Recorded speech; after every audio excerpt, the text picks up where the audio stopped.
Welcome to HOJO Radio. Halo, everybody, halo. Halo is the shampoo that glorifies your hair. So halo, everybody, halo. For softer, lively curls and brighter, sparkling hair. So hello, everybody, halo. Halo shampoo, halo.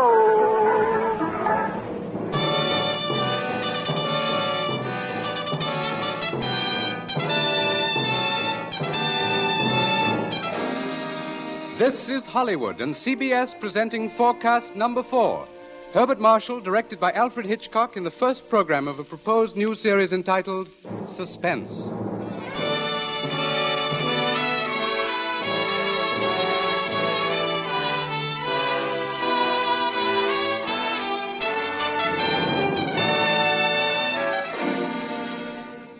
Tonight's Forecast program, ladies and gentlemen, represents the ideal form of collaboration.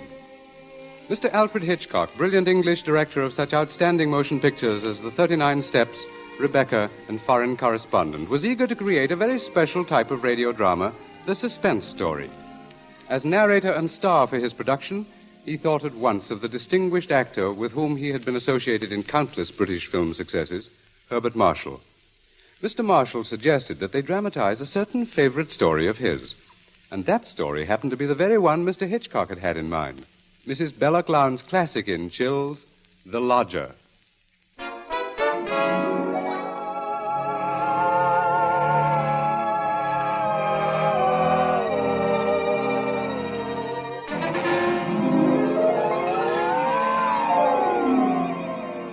The Lodger is a work of fiction which springs from recorded fact.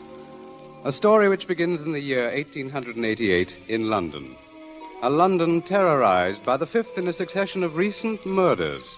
It was believed that these deeds were the work of one person, a tall, gaunt figure in a black Inverness cape, carrying a small, narrow bag. That meager description, provided by a highly unnerved witness, was the sum total of all that was known of the murderer. It was enough, however, to keep alive and alert the interest of all London, of all those in fine quarters, and all those in small, grimy houses, as, for example, Ellen Bunting. Ellen was no different from all the other middle-aged housewives dwelling in the great city's squalid Whitechapel district. She knew all the known facts of the case. As Herbert Marshall will tell you, Ellen knew it was quite proper to refer to this wielder of the knife as the Avenger.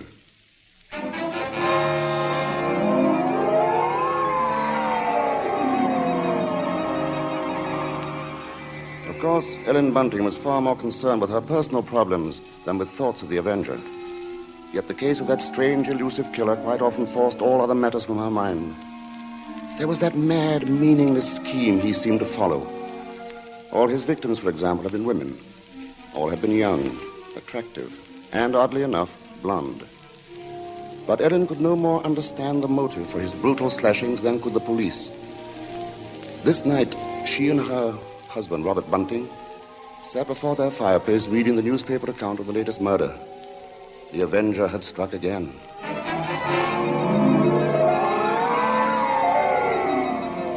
As Ellen expressed it, he might be anybody. He might be the fellow you pass on the street. Next to you. It's a terrible thought. Yes. If only the police had something to go on. But it looks like that Avenger's just too quick for him. Look, it says here that this girl he got last night was like all the others. Pretty, blonde, and, described by her friends as a very light-hearted girl. What a pity. Did you ever stop to think who fits that to a T? In fact, fits all those girls? Why, my own Daisy. Oh, that's a horrible thought. Well, maybe it's a good thing she's with her aunt, then, instead of here. London ain't a safe place for any girl right now. Just the same, I can't help thinking how fine it'll be to have her back in. Now, Bunting, you know that Daisy seems just as much my own daughter as she is yours. But I'm telling you, there's no sense even thinking about having her back right now. We just can't afford it. Oh, I know that, Ellen. Only, well, maybe we could manage it some way. How? Haven't I scrimped myself half crazy trying to keep us going? But you don't care about that, do you? No, your Daisy's more important to you than I am. No, Ellen, that don't sound like you. I can't help if it don't.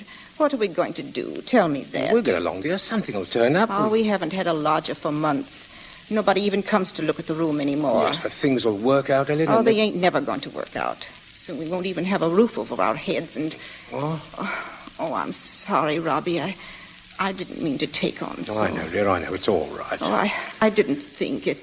It's just that I've been so worried. Well, don't you go worrying another second, old girl. Why, first thing you know, you won't be pretty anymore. You'll have your face all wrinkled and Now, see here, Now, come on, now, let's see a smile. Come on, just have one Oh, smile. leave me Just alone, one I smile won't. like you used to, I'll eh? be done with you.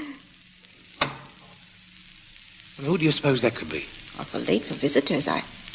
Bunting, do you think it could be somebody looking for rooms? Well, it might be. You want me to go to the door? No, I'll go. Oh. You just stay here. Yes, all right. Now, be sure you get a good look at who he is before you let him in, dear. Oh, I'm coming. Oh, I do hope it's...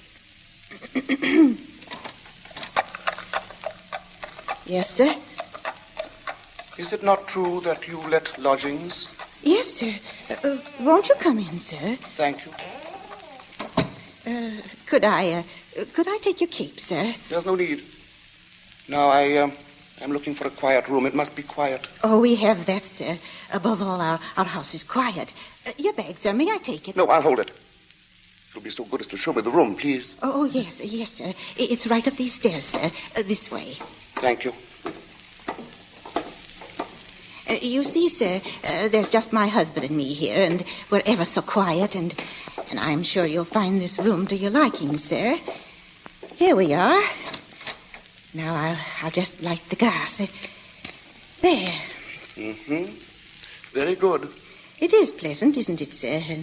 And there's not many rooms with such pretty pictures, are there now? We've had them in the family for years, sir, and... Pictures interest me very little. You see, what really impresses me about the room is the very simplicity of it, the bareness. Yes, sir. It's not at all crowded, is it? It will be quite suitable, Mrs. Bunting's. Mrs. Bunting. You see, I do a great deal of studying in my book here, the Holy Bible. Yes, sir. Please, sir, let me help with your luggage. No, don't touch it. Oh, but I only wish to... Oh, you only wish to help, of course. You must forgive me, Mrs. Bunting. It's just that I'm so very weary. Of course, sir. He bringeth them to their desired haven. Beautiful words, Mrs. Bunting. Indeed they are, sir. And now at last I have found my haven of rest. Yes, sir. Then you'll be taking the room. Let us see now. What are you going to charge me? With attendance, mind. I shall be staying in most of the time, and I shall be wanting meals. Oh, we can see to that, sir. Then does 30 shillings a week suit you? 30... Why, yes, sir. Yes, sir, that will be quite all right. Good, and I shall pay you in advance. My name is Sleuth, Mrs. Bunting. Mr. Sleuth. Sleuth. Think of a hound, Mrs. Bunting, and you'll never forget my name. 23, 4, 30 shillings. Thank you, sir. And I think I should enjoy a little light supper now, Mrs. Bunting.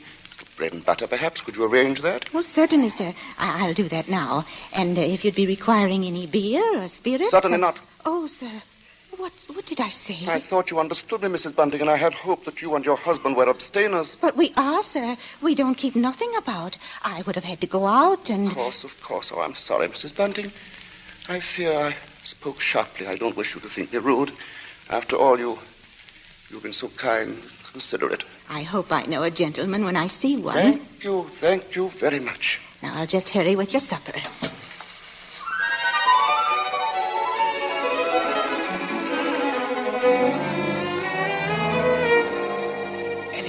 Ellen, did he take the room? No, don't bother me now. I have to get him some supper. What did you mean? Come to the kitchen where he won't hear us. He took it, Ellen? Yes, He took the room? Yes, we're all right now. Look, 30 shillings. A week in advance. Oh, it's wonderful. Wonderful. And Ellen, do you see what this means? Yes, you can have Daisy now. Yes. Here, Bunting, warm that teapot and put some tea leaves in it. Righto. Yeah, do you know something, old girl? We're not going to worry too much about Daisy being in danger of that Avenger fella. Whatever do you mean, Robbie? Well, she's not a girl who takes a drink, you know. What's that to do with it, please? Oh, something I read in the paper while he was upstairs with the gentleman.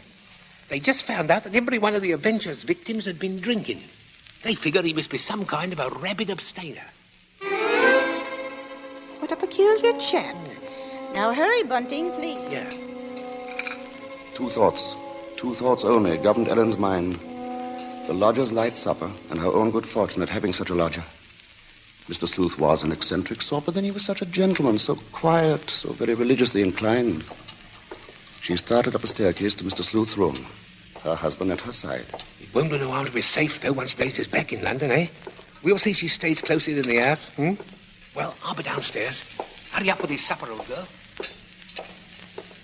She hath cast down many wounded from her. Yea, many strong men have been slain by her. Come in, and to know the wickedness of folly. Why, Mr. Yes? What is it? Those pictures. Those pretty girls. You've turned all their faces to the wall.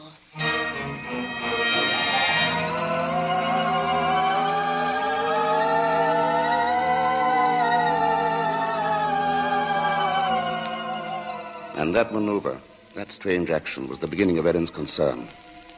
Soon there came to her a recollection of the black Inverness cape, the small, narrow bag, the urgent matter of alcoholic drink.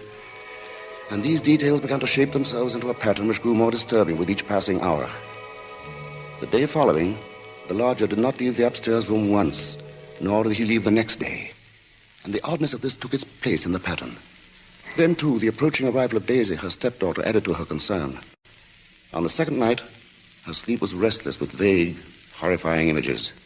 And so when she heard the first stealthy footsteps outside her bedroom, she was instantly awake. Tensely, she followed those steps down the stairs, down the hallway. She heard the front door open, and then click shut. Utter stillness fell upon the house. And outside, the streets were so silent she could hear distinctly the clock from a church tower a mile away told the hour. In her troubled frenzy, she pictured a lone figure plodding through the deep fog, moving quietly, stealthily, stalking, searching, finding.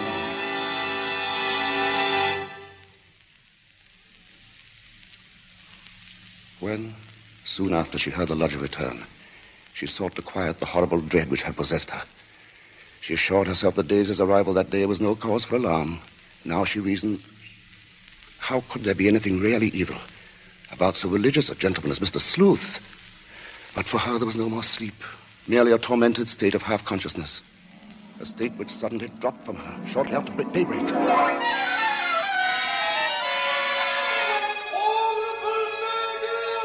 Horrible murder. That was the piercing scream of a newsboy far down the street. The Avenger strikes during night! Ellen Bunting heard the boy cry out the Avenger's latest stroke, made during the night.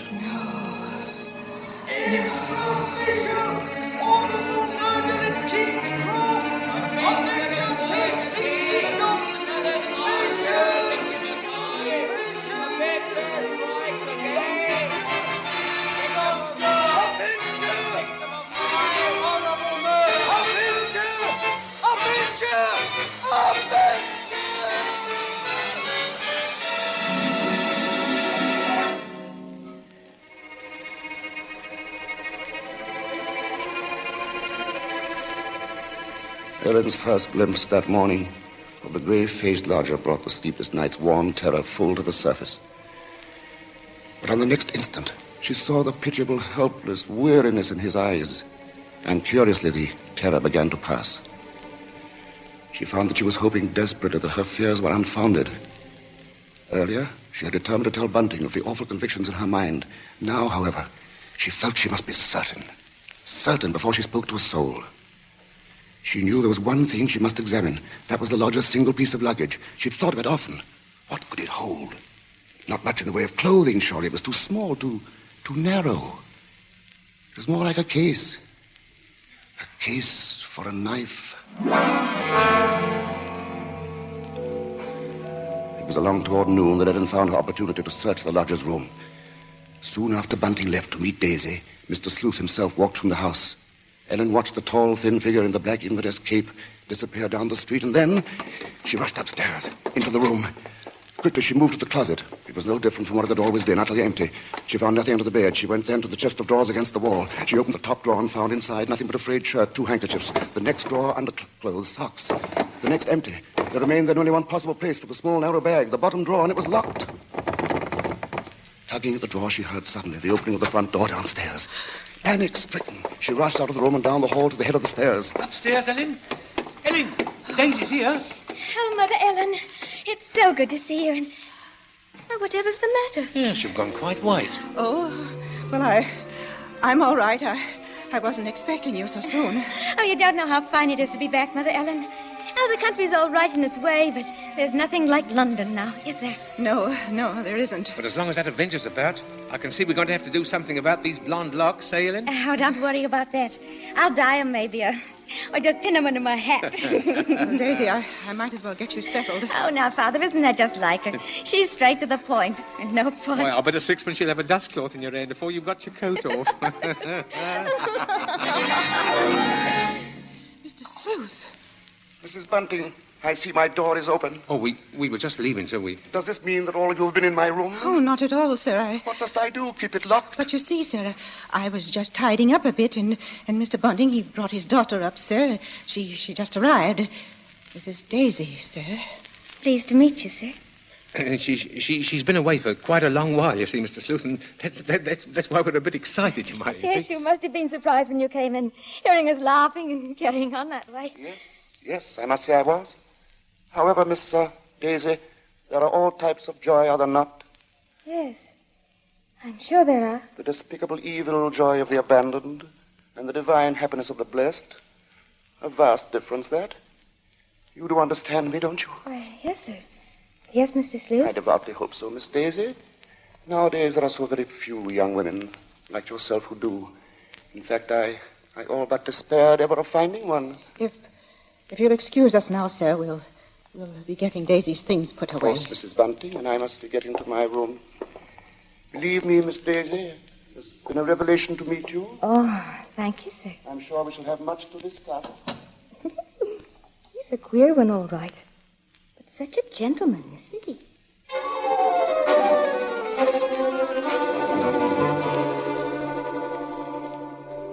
At that moment, Ellen had been determined to pour out her terrible knowledge, and then the moment passed by. She told herself that perhaps the past few days had been nothing more than a grim illusion, a tormenting play of imagination. She would wait then until she had attended the coroner's inquest into the last Avenger murder. There, perhaps, she could hear evidence to disprove all her fears, to assure her there was no earthly harm in Daisy being so near the lodger. This was her gravest concern now, for on the next day, Mr. Sleuth made it a point to see the girl more than once, and fearfully, Ellen saw that Daisy welcomed his visits. As Ellen was preparing to step out to the inquest, she heard once more the voices of her stepdaughter and the lodger coming to her through the kitchen door. She hesitated before entering, tense, strangely apprehensive. I do believe, Mrs. Sleuth, I've never known a gentleman with such funny ideas. Oh, Mother Ellen, you should hear what Mr. Sleuth was just saying. Perhaps, Daisy, you would excuse yourself and... He thinks people, and especially girls, should spend all their time praying. I sought to explain, Mrs. Bunting, that all women are placed on this earth filled with evil. They therefore must struggle constantly to find the paths of righteousness. Why, Mr. Sleuth, you mean a girl's not to enjoy life at all? Not to have fun? Frivolity, my child, is the devil's breeding ground, and all his implements are there. Temptation, pleasure, wine. Oh, that's crazy. Well, there's nothing I like better than a glass of wine, and I'm not... You drink. She didn't know what she was saying, Mr. Sleuth. Just a child, and Daisy, you'd better go now. But I didn't say nothing wrong. What's the harm in a glass of wine? She lieth in wait as for a prey, and increaseth the transgressors among men. Well, I don't know what you mean. I never heard such nonsense. You call Holy Scripture nonsense? So what I prayed against is true. You are beyond salvation. That's not so. I'm a good girl, I am, and I won't have you saying that. Daisy, go into the front room. It's quite all right, Mrs. Bunting. I must be going upstairs anyway. I'm used to being misunderstood, you know. People never realize that my efforts are simply for the greater good of humanity. Of course, sir. And that the power on high will direct my hand toward the expulsion of all evil.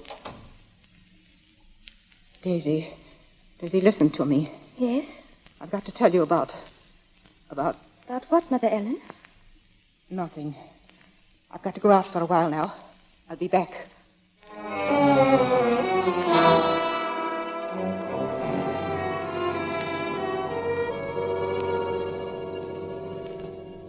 The moment to reveal the secret horror had come again and passed. Ellen's sudden recollection of Mr. Sleuth as he stood in the doorway had overwhelmed her. She must give him this last chance, this last frantic search for disproving evidence, this trip to the inquest. If that chance should fail, then she would tell Bunting or the police. So with the knowledge that Bunting was left in the house to look after Daisy, she boarded the underground train bound for the coroner's court. But as the train pulled away from the station, a new torture came to her, began to mount in her mind. It was the sudden realization that provided Sleuth was the murderer, she was equally responsible for his crimes. She had been giving him protection. If anything should happen to Daisy, she would be equally guilty. Fully as guilty as the Avenger.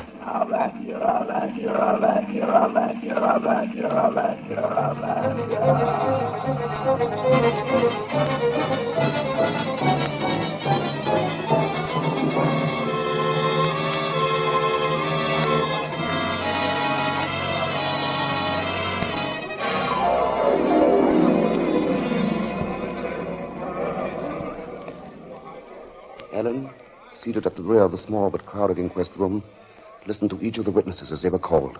And from one of them she found the first hope she had known for many days. This witness lived next to the alley in which the Avenger had committed his crime that night.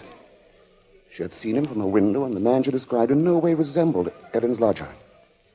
But in another moment, Ellen's hope was swept away.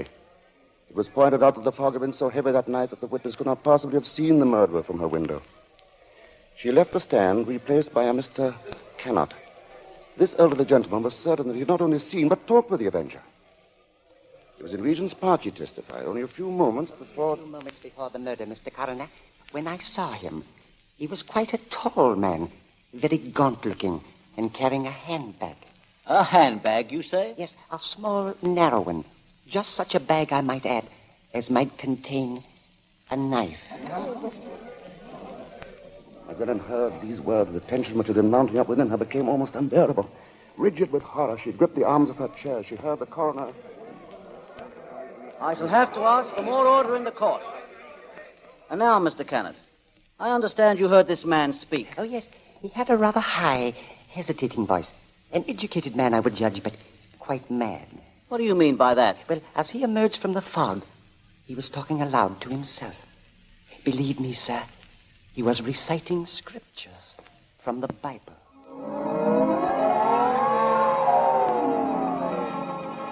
Scriptures from the Bible. Horrified, Ellen rose from her seat, only half hearing the confusion about her. Are you asking us to believe, I would say, Mr. Cannot, that the man we're looking for would be least of all a religious man? And that's where you're in error, Mr. Coroner. The religious note is the very key to the case. Very interesting. That'll be all, Mr. Cannot. Just a moment, sir. Don't you understand? The man you're after must be a religious maniac. That's the only explanation possible. You will please stand down. The court was dismissing the very truth. Ellen knew that now. She would no longer keep silent. Her hands shot forth, and she screamed. I want to say... Ellen Bunting, on the verge of speaking, had fainted. And then, when she was revived a few moments later, she said nothing. Her brain was in too great a turmoil, her nerves too shocked. Like one in a dream, she allowed herself to be led from the courtroom. The voices of spectators were only vague sounds to her. I thought she was going to say something. Yes, it was hysterics, eh? Yeah, that bit about the knife. Yeah, the knife. The knife. The knife. As Ellen Bunting proceeded homeward, the remarks from the spectators remained in her mind. She heard them over and over. Yeah, that bit about the knife. The knife. Just such a bag as might contain a knife. We'll see she stays close in the house, eh? No harm in being safe. Direct my hand toward the expulsion of all evil. Expulsion of all evil. What's the harm in a glass of wine? I didn't say nothing wrong. As Ellen neared her neighborhood, her dread increased. With each moving footstep, the grip of terror grew tighter about her. She moved faster. If only she were in time. She was 2 streets away from the house. Then one. Then she saw Bunting. Sharply, like the thrust of a knife, she realized what this meant. Daisy was left alone with the lodger.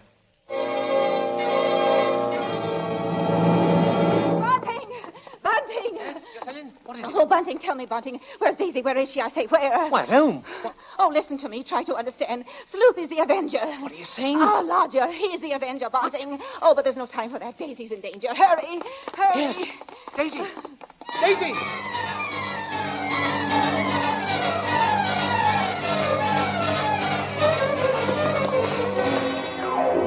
Here we are, Bunting. Here we are. Daisy! Oh, Daisy! Daisy, where are you? I'll look in the kitchen, Bunting. You try the sitting room. Daisy! Daisy! Where are you, Daisy? Answer me, Daisy! Oh. Try the bedroom. She's not here. What about the dining room? Look, she's not there. She's not downstairs. Then there's just his room.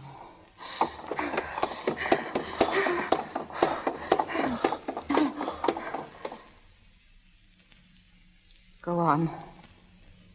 Open the door.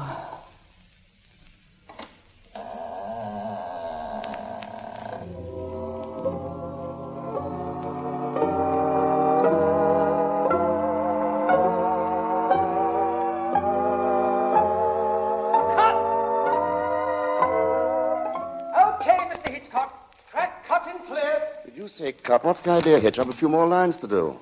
As Mr. Marshall, the narrator, you have. Not as Mr. Sleuth, the lodger. Hitch, you can't stop the play right here. It isn't fair, you know. Why isn't it, Bart? What more is there to say? But, Mr. Hitchcock, won't people want to know what Bunting and me found in the room? All right, Ellen. What precisely did you find? Well, nothing, sir. There. You see? Nothing. No lodger, no Bible. And that locked dresser drawer. What about that? We unlocked it, sir. And what was in it? Nothing, sir. You are certain, Mrs. Bunting? Oh, you gave me quite a turn, Mr. Mr. Marshall. Yes, sir, I'm sure, sir. There was nothing. Well, begging your pardon, Mr. Hitchcock, but don't you think we'd better just mention about Daisy?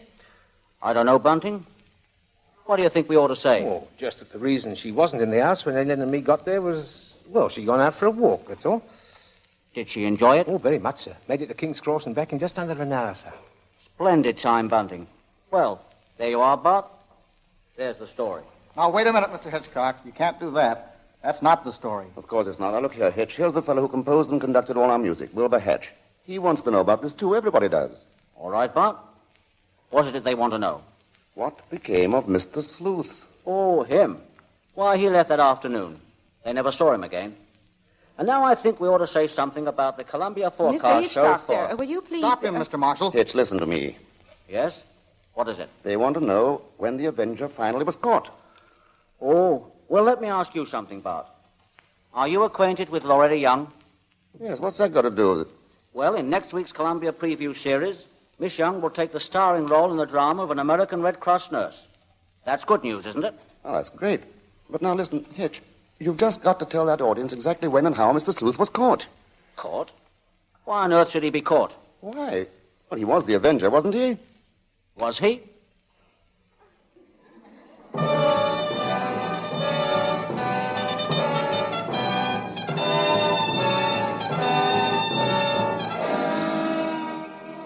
Your guess, gentle listener, is as good as ours. Even Mrs. Belloc Lowndes, who wrote the novel, isn't entirely sure. For his masterful direction, our thanks to Alfred Hitchcock, whose latest pictures are David O. Selznick's Rebecca and Walter Wanger's Foreign Correspondent. For his superb characterization of Mr. Sleuth, our thanks to Herbert Marshall. And our thanks to the outstanding British character actor who tonight portrayed the role of Bunting, Edmund Gwen. If you liked tonight's program and want to hear more in the same highly original Hitchcock vein, radio versions of The Lady Vanishes and The 39 Steps, for example, write to CBS and tell us so. Your interest will help bring Suspense to the air as a weekly feature.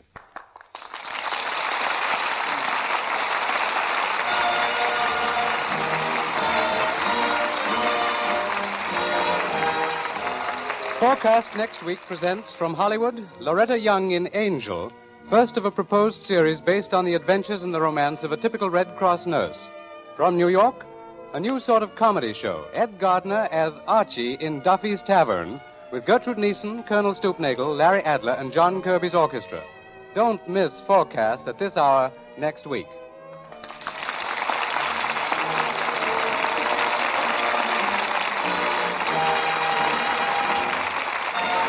Thomas P. Benson speaking. This is the Columbia Broadcasting System.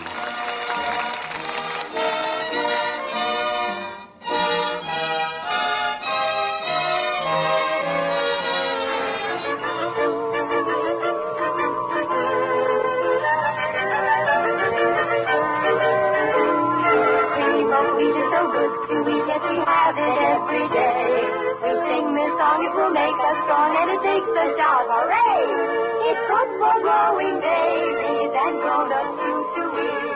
For all the family's breakfast, you can see cream of wheat. HOJO Radio, we're your old-time radio headquarters. Stay tuned.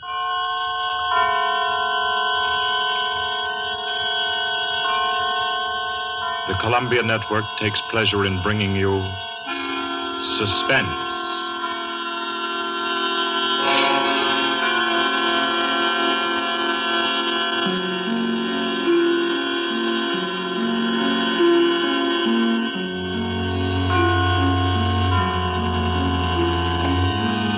Suspense, Columbia's parade of outstanding thrillers, produced and directed by William Spear and scored by Bernard Herrmann. The notable melodramas from stage and screen, fiction and radio, presented each week to bring you to the edge of your chair, to keep you in suspense.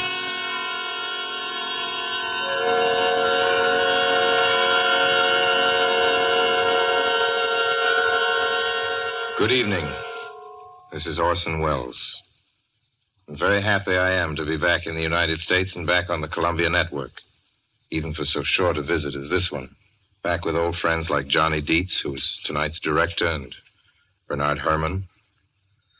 The Mercury Theater presented tonight's radio play for the first time last year. We came right out then and hailed it as a classic of the medium. Nobody argued the point. A lot of people asked us to do it again, so it's gratifying to get the chance now. And to find a favorite of ours in this distinguished anthology of spook shows. Personally, I've never met anybody who didn't like a good ghost story. But I know a lot of people who think there are a lot of people who don't like a good ghost story. For the benefit of these, at least, I go on record at the outset of this evening's entertainment with the sober assurance that although blood may be curdled on this program, none will be spilt. There's no shooting, knifing, throttling, axing, or poisoning here. No clanking chains, no cobwebs, no bony and or hairy hands appearing from secret panels, or better yet, bedroom curtains. If it's any part of that dear old phosphorescent foolishness that people who don't like ghost stories don't like, then again, I promise you, we haven't got it. Not tonight. What we do have is a thriller. It's half as good as we think it is. You can call it a shocker. It's already been called a real Orson Welles story. Now, frankly, I don't know what this means. I've been on the air directing and acting in my own shows for quite a while now, and I don't suppose I've done more than half a dozen thrillers in all that time. Honestly, I don't think even that many, but it seems I do have a reputation for the uncanny. Quite possibly, a little escapade of mine involving a couple of planets, which shall be nameless, is responsible. Doesn't really matter. Don't think I disapprove of thrillers. I don't. A story doesn't have to appeal to the heart. It can also appeal to the spine. Sometimes you want your heart to be warmed, and sometimes you want your spine to tingle. The tingling, it's to be hoped, will be quite audible as you listen tonight to The Hitchhiker. That's the name of our story, The Hitchhiker.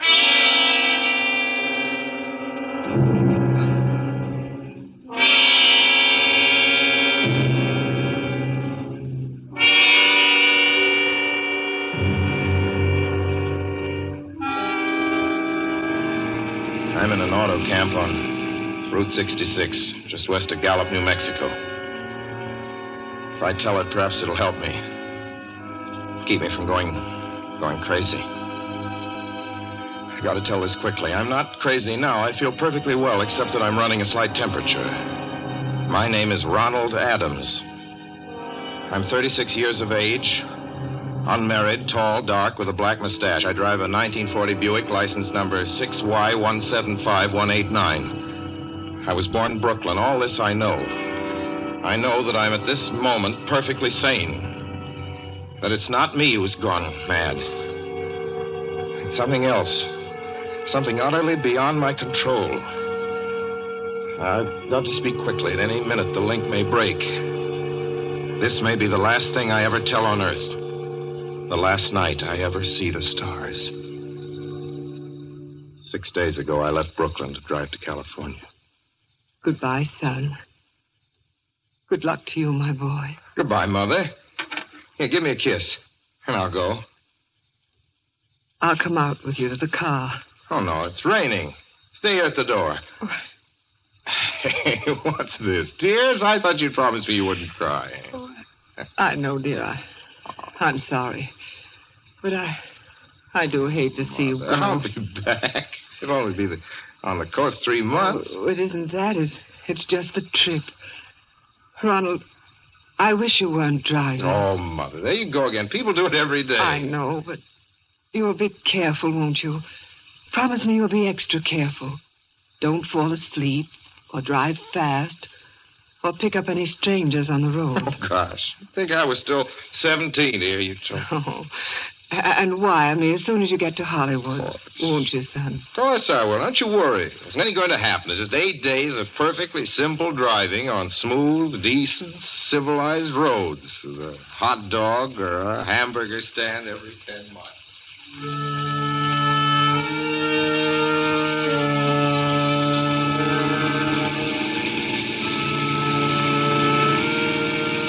I was in fine spirits. The drive ahead of me, even the loneliness, seemed like a lark. I reckoned without him. Crossing Brooklyn Bridge that morning in the rain, I saw a man leaning against the cables. He seemed to be waiting for a lift. There were spots of fresh rain on his shoulders. He was carrying a cheap overnight bag in one hand. He was thin, nondescript, with a cap pulled down over his eyes. I would have forgotten him completely, except that just an hour later, while crossing the Pulaski Skyway over the Jersey Flats, I saw him again. At least, he looked like the same person. He was standing now with one thumb pointing west. I couldn't figure out how he got there, but I thought probably one of those fast trucks had picked him up, beaten me to the Skyway, and let him off. I didn't stop for him. Then late that night, I saw him again. It's on the new Pennsylvania Turnpike between Harrisburg and Pittsburgh. It's 265 miles long with a very high speed limit. I was just slowing down for one of the tunnels when I saw him standing under an arc light by the side of the road. I'd seen quite distinctly the bag, the cap, even the spots of fresh rain spattered over his shoulders. He hallooed at me this time. Hello! Hello! He stepped on the gas like a shot. That's lonely country through the Alleghenies, and I had no intention of stopping. Besides, the coincidences, or whatever it was, gave me the willies. I stopped at the next gas station.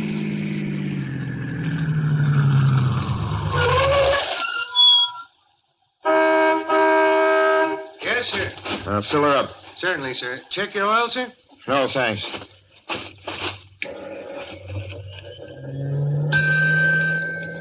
Nice night, isn't it? Yes. It hasn't been raining here recently, has it? Not a drop of rain all week. Oh? Oh, I suppose that doesn't done your business any harm. Oh, people drive through here all kinds of weather. Mostly business, you know. There aren't many pleasure cars out on the turnpike this season of the year. I suppose not. What about hitchhikers? Hitchhikers here? What's the matter? Don't you ever see any? Not much. If we did, it'd be a sight for sore eyes. Why? Oh, I'd be a fool who started out to hitch rides on this road. Look at it. Then, you've never seen anybody? No. Maybe they get the lift before the turnpike starts. I mean, you know, just before the toll house. But then it'd be a mighty long ride. Most cars wouldn't want to pick up a guy for that long a ride. And you know, this is pretty lonesome country here. Mountains and woods. You ain't seen anybody like that, have you? No. Oh, no, not at all. I was just a technical question. I see. Well, that'll be just $1.49 with the tax.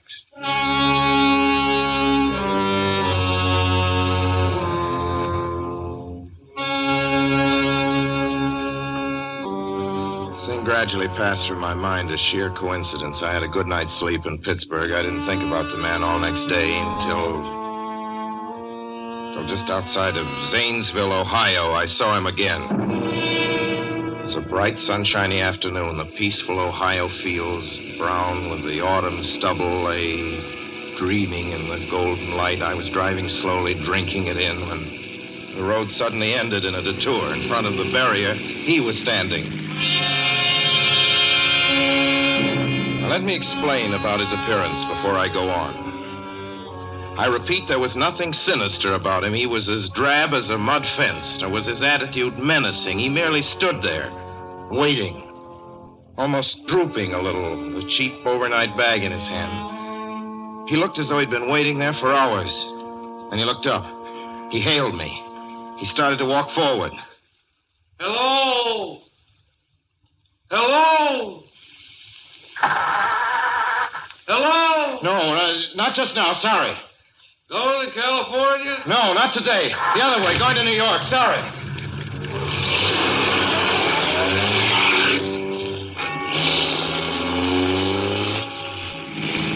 After I got the car back on the road again, I felt like a fool.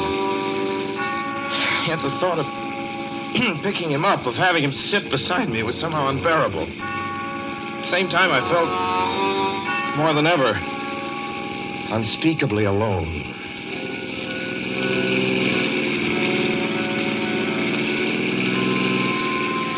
Hour after hour went by.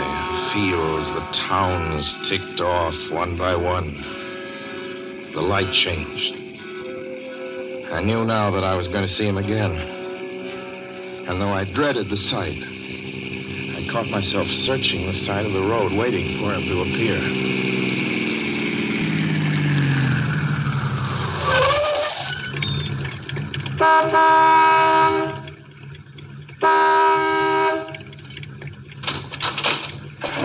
Yeah, what is it? What do you want? Sell sandwiches and pop here, don't you? Yeah, we do in the daytime. But we're closed up now for the night. I know, but I was wondering if you could possibly have a cup of coffee, black coffee, just... No, not this time of night, mister.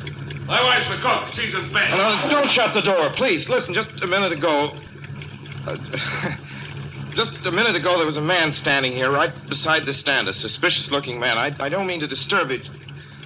You see, I was driving along when I just happened to look, and there he was. How's he doing? Well, nothing. You've been taking a nip. That's what you've been doing. Now, on your way before I call out Sheriff Oates.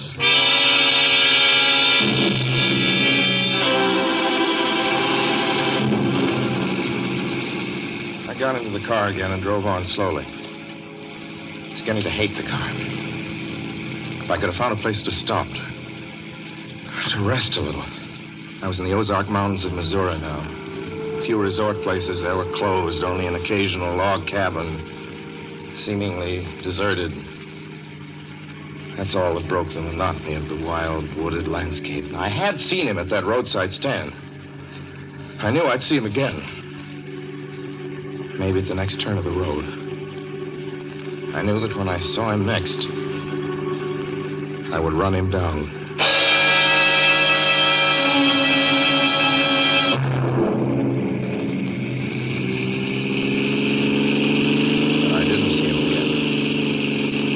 I didn't see him until late next afternoon. I stopped a car at a sleepy little junction just across the border into Oklahoma to let a train pass by. When he appeared across the tracks, leaning against a telephone pole. Perfectly airless, dry day. The red clay of Oklahoma was baking under the southwestern sun. Yet there were spots of fresh rain on his shoulders. I couldn't stand that. Without thinking, blindly, I started the car across the tracks. He didn't even look up at me. He was staring at the ground. I stepped on the gas hard, veering the wheel sharply toward him. I could hear the train in the distance now, but I didn't care. And call of the car.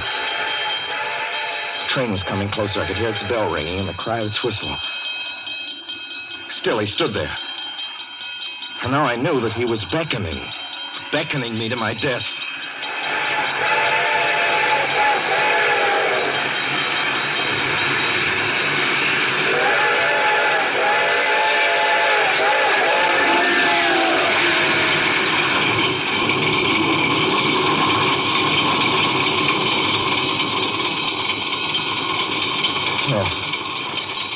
Frustrated him that time. The starter worked at last. I managed to back up. When the train passed, he was gone. I was all alone in the hot, dry afternoon.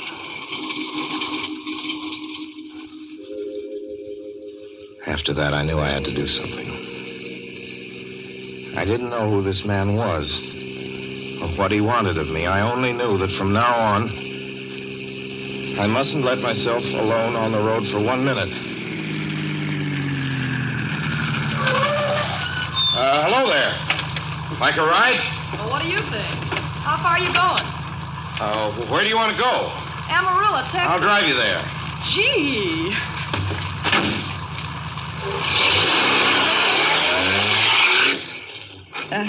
You mind if I take off my shoes? My dogs are killing me. Go right ahead. Oh. Gee, what a break this is. Hitchhike much? Sure. Only it's tough sometimes in these great open spaces to get the break.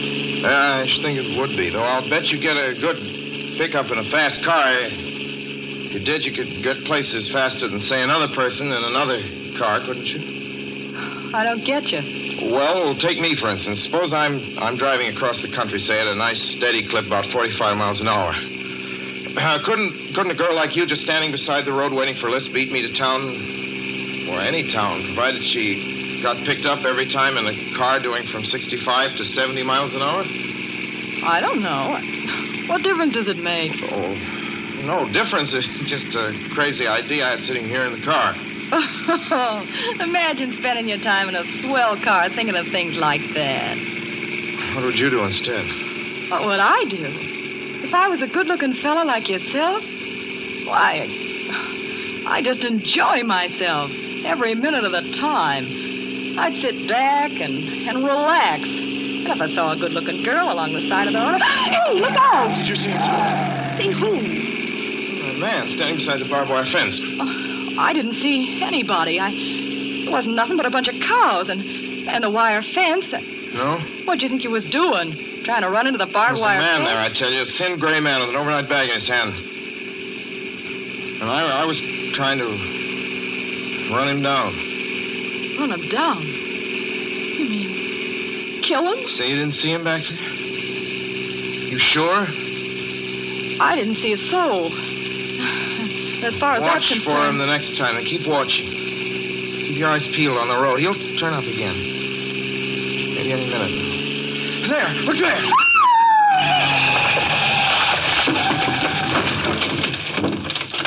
How does this door work? I'm getting out of here. Did you see him that time? No, I didn't see him that time. And personally, mister, I don't expect never to see him. All I want to do is go on living. I don't see how I will very long, driving with you. Oh, I'm sorry.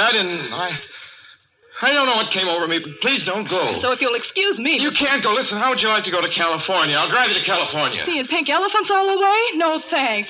Thanks just the same. Listen, please, just 1 minute, please. You know what I think you need, big boy? Not a girlfriend. Just a good dose of sweet... Please.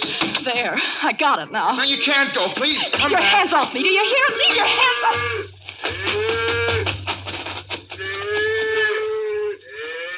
She ran from me. As though I were a monster. A few minutes later, I saw a passing truck pick her up. I knew then that I was utterly alone. It was in the heart of the great Texas prairies. There wasn't a car on the road after the truck went by. I tried to figure out what to do, how to get hold of myself. If I could find a place to rest, or even if I could sleep right here in the car for a few hours along the side of the road. I was getting my winter overcoat out of the back seat to use as a blanket when I saw him coming toward me. emerging from the herd of moving steer. Hello?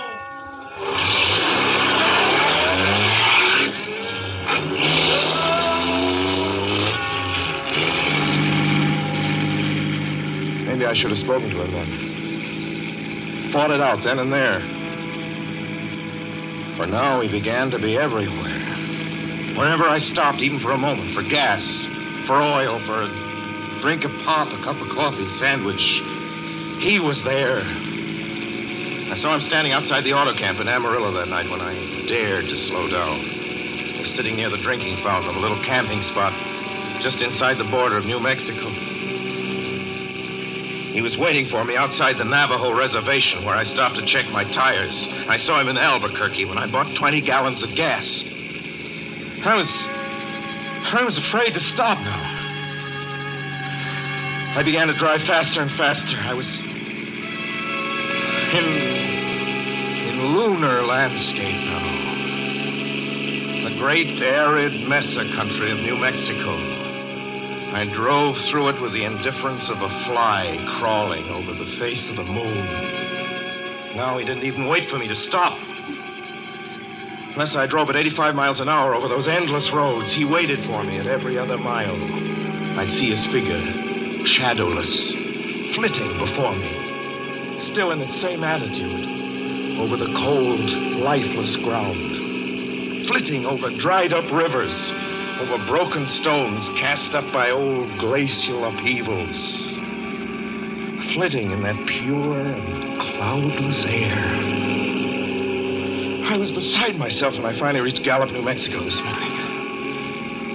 There's an auto camp here. Cold, almost deserted this time of year. I went inside and asked if there was a telephone. I had the feeling that if only I could speak to someone familiar, someone I loved, I could pull myself together.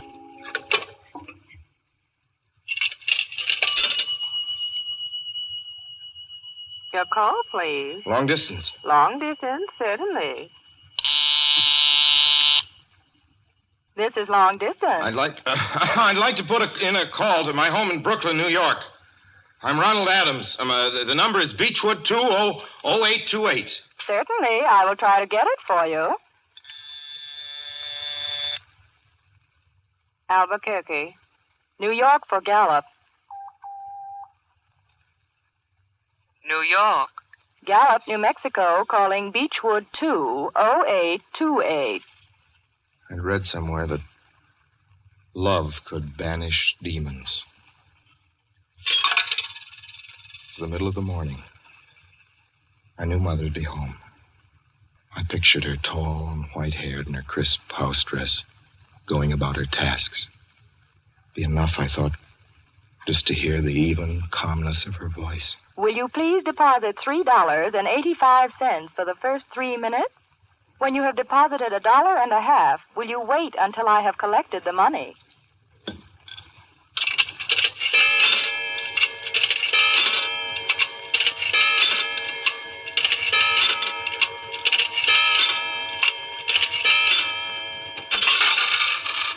All right, deposit another $1.50.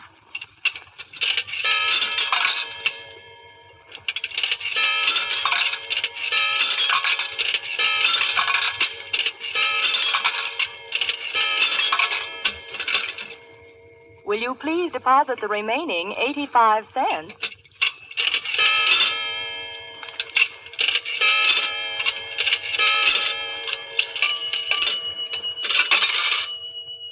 Ready with Brooklyn. Go ahead, please. Hello? Mrs. Adams' residence. Hello, Mother? This is Mrs. Adams' residence.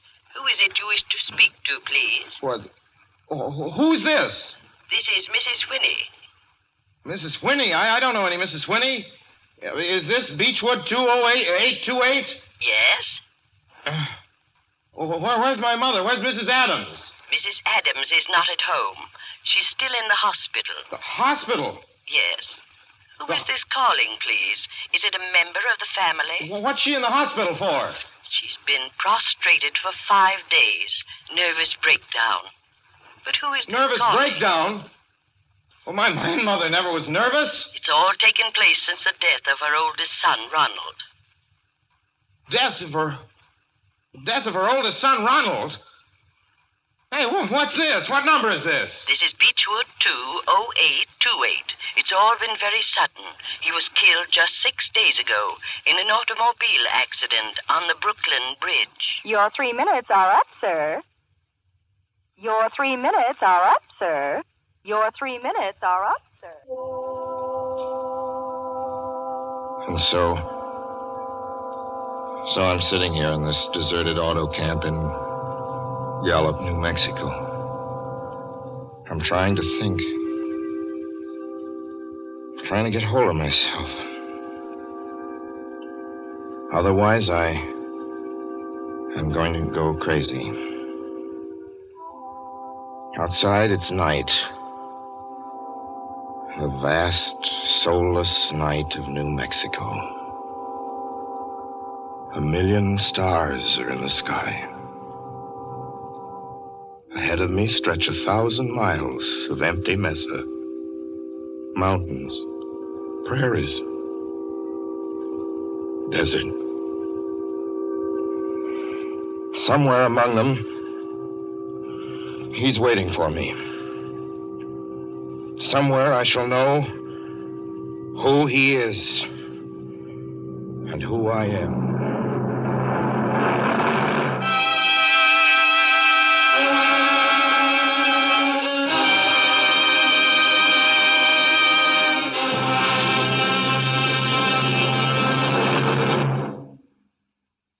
So ends The Hitchhiker, and to Orson Welles our considerable thanks for his playing of the title role. Mr. Welles? Help wanted. Men, women, and children. Nature of work, hard, monotonous, back-breaking labor. Hours, 75 a week minimum. Pay, few cents an hour. Added inducement, 2 meals a day, including several ounces of bad bread and a cup of thin soup. Don't delay. Apply at once. How'd you respond to a want ad like that, Mr. and Mrs. American working man and woman? You'd laugh, wouldn't you, and throw the paper in the trash basket. Dismiss the whole advertisement as some kind of a joke. But believe me, it's no joke. It's a simple statement of the working conditions that exist today in Nazi Germany and the conquered countries under Nazi rule. It's also an exact statement of the working conditions that will be imposed on you and every member of your family if the Nazis win this war. You yourself personally can stop them from winning, as you know. You don't have to give up your well-paid job to do it. You needn't have to be a soldier or a sailor or an airman or a nurse or a war worker to ensure American victory. Uncle Sam doesn't ask plain, ordinary, hard-working citizens like you to give him anything. All he does ask very seriously and very urgently is that you loan him 10 cents out of every dollar you make. That's all there is to it. Lend Uncle Sam a dime to win this war, and he'll pay you back with interest when he's won it. The easiest, most convenient way to lend him these dimes is to enroll in the payroll savings plan. Just tell your boss to deduct 10 cents from every dollar he pays you and lend it to Uncle Sam in your name. Sign up for this simple savings plan today, and when victory comes, you'll have war bonds in your pockets instead of Axis bonds on your wrists. Suspense will be heard again 2 weeks from tonight. Next Wednesday night, September 9th, the Columbia Broadcasting System will present over many of these stations at 9:30 p.m. Eastern Wartime an address by W. Averell Harriman, the United States Lend-Lease Administrator in London. Mr. Harriman, as the personal representative of the President of the United States, attended the Moscow conferences between Winston Churchill and Joseph Stalin. Next Wednesday's broadcast will be Mr. Harriman's first public address since his return to this country. Suspense is produced and directed by William Spear. John Dietz was our guest director this evening. Tonight's radio drama was written by Lucille Fletcher. The original score was by Bernard Herrmann.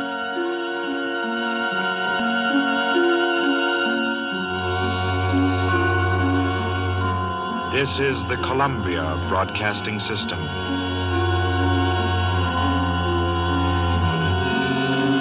Those 3 beautiful stars all use Lux toilet soap regularly. You know what a forthright person Joan Blondell is. Yes? Well, when I asked her about her complexion care, she said, "A Lux girl? You bet I am. Active lather facials really work for me." Lux Soap Beauty facials do make skin lovelier, all right. Skin specialists proved it. In 3 out of 4 cases, daily Lux Soap care made skin softer, smoother. The fact that so many famous stars recommend Lux toilet soap shows how right it is for delicate skin. Now, there's a beauty counsel for lovely ladies everywhere. Why not make fragrant white Lux toilet soap your daily beauty soap? Remember, it's Hollywood's own complexion care. The choice of 9 out of 10 lovely stars. Stay tuned to HOJO Radio. Suspense.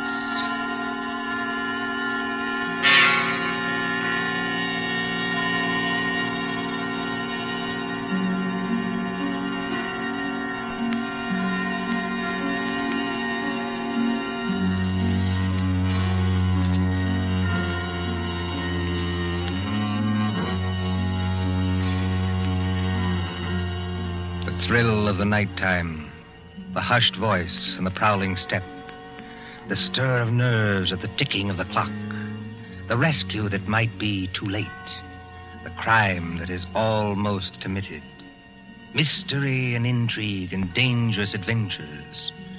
We invite you to enjoy stories that keep you in suspense.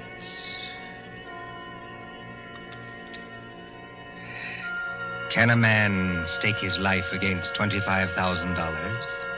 Can another and cleverer man track him down like a hunter, stalking his prey and kill him within 5 hours? Can you make a bet with death and win? For Suspense, tonight we present Will You Make a Bet with Death by John Dixon Carr.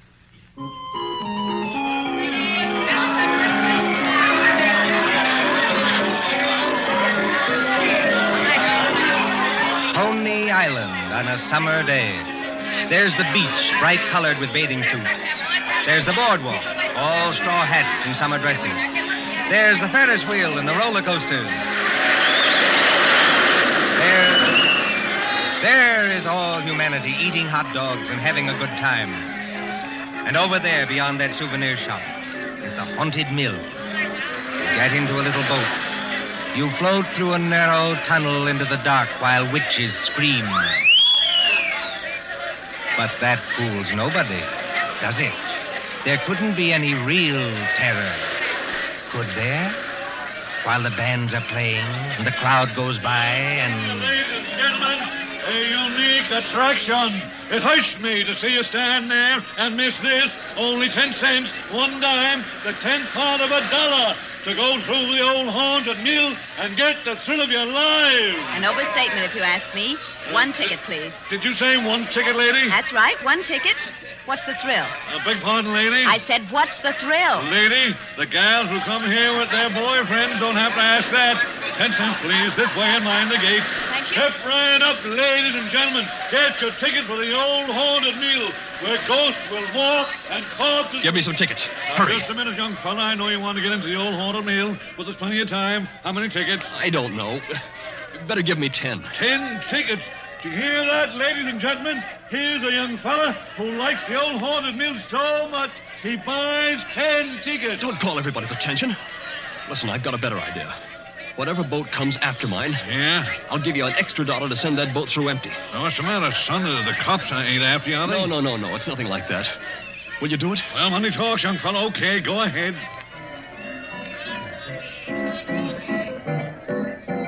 Isn't there an empty boat here? Well, really? You've got such a great objection to riding in the same boat with me? Oh, I'm sorry. I didn't mean that at all. Don't misunderstand. Then you'd better get in if you want to go. This boat's starting to move. Yeah, I better sit down. You certainly had. Look here, I want to apologize. That's quite unnecessary. This place is rather childish anyway, isn't it? Yes, isn't it? But I've seen everything else, so I may as well see this. Here we go in the dark. What was that? One of the ghosts, I imagine, from a machine. It sounded like him laughing. There isn't anybody in the boat behind us, is there? Oh, I can't see. It's pitch dark. Listen, Miss... Miss... My name is Andrews, Betty Andrews, if it's customary to exchange names in a place like this. Mine's Pendrell. Bob Pendrell. Did you say Pendrell? Yes. Do you know it? Oh, no, not exactly. It's an unusual name, that's all. I don't want you to think I'm out of my mind, though I very nearly am. But I've got 5 hours to go. Just 5 hours. At the end of that time, either I'll have won $25,000 or else... Or else? Or else I'll be dead.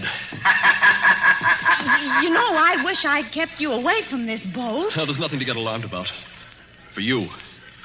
I can't tell you much, but I had to tell somebody that or I'd have started yelling.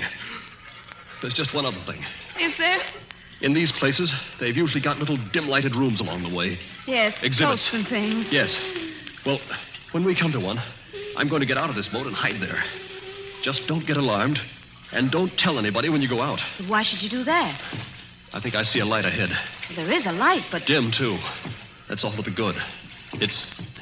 Yes? We're coming around the corner. Look, I'm going to have company when I get off. A waxed dead man on a pile of straw. Oh, I hope I can stand these noises. Goodbye, Betty Andrews. I wish we'd met at a different time. Mind the boat! Here, what are you doing? Getting out, too? Don't be an idiot. What's the idea? You need looking after, Mr. Pendrell. And if we must hide, I suppose this is as good a place as any. I won't have it. Quick. There'll be more boats along. Over behind that dead man on the straw. He'll hide us. Hurry. Well... Now, Mr. Pendrell, in the queerest place I ever get into, please tell me what this is all about. I can't tell you. You said it yourself. If you don't tell somebody, you'll go crazy. Maybe you're right. It's against the strict terms of the bet. But this is the last day. And I tell you, I can't hold out any longer. Lower your voice. There's a boat coming.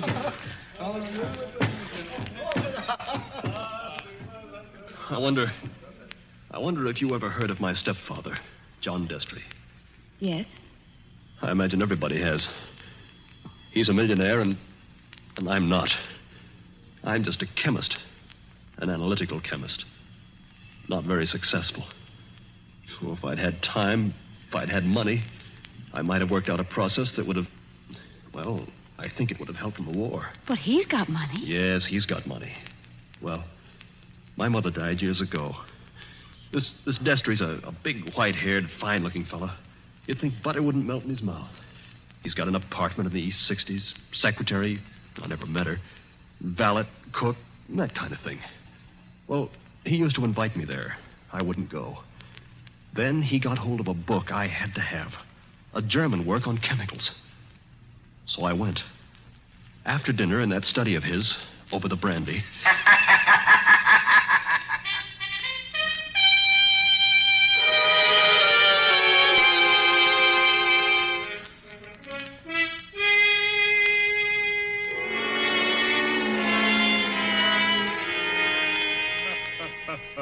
Oh, my dear Robert, you're quite welcome to the book. Don't mention it. Oh, what do you think of this brandy, by the way?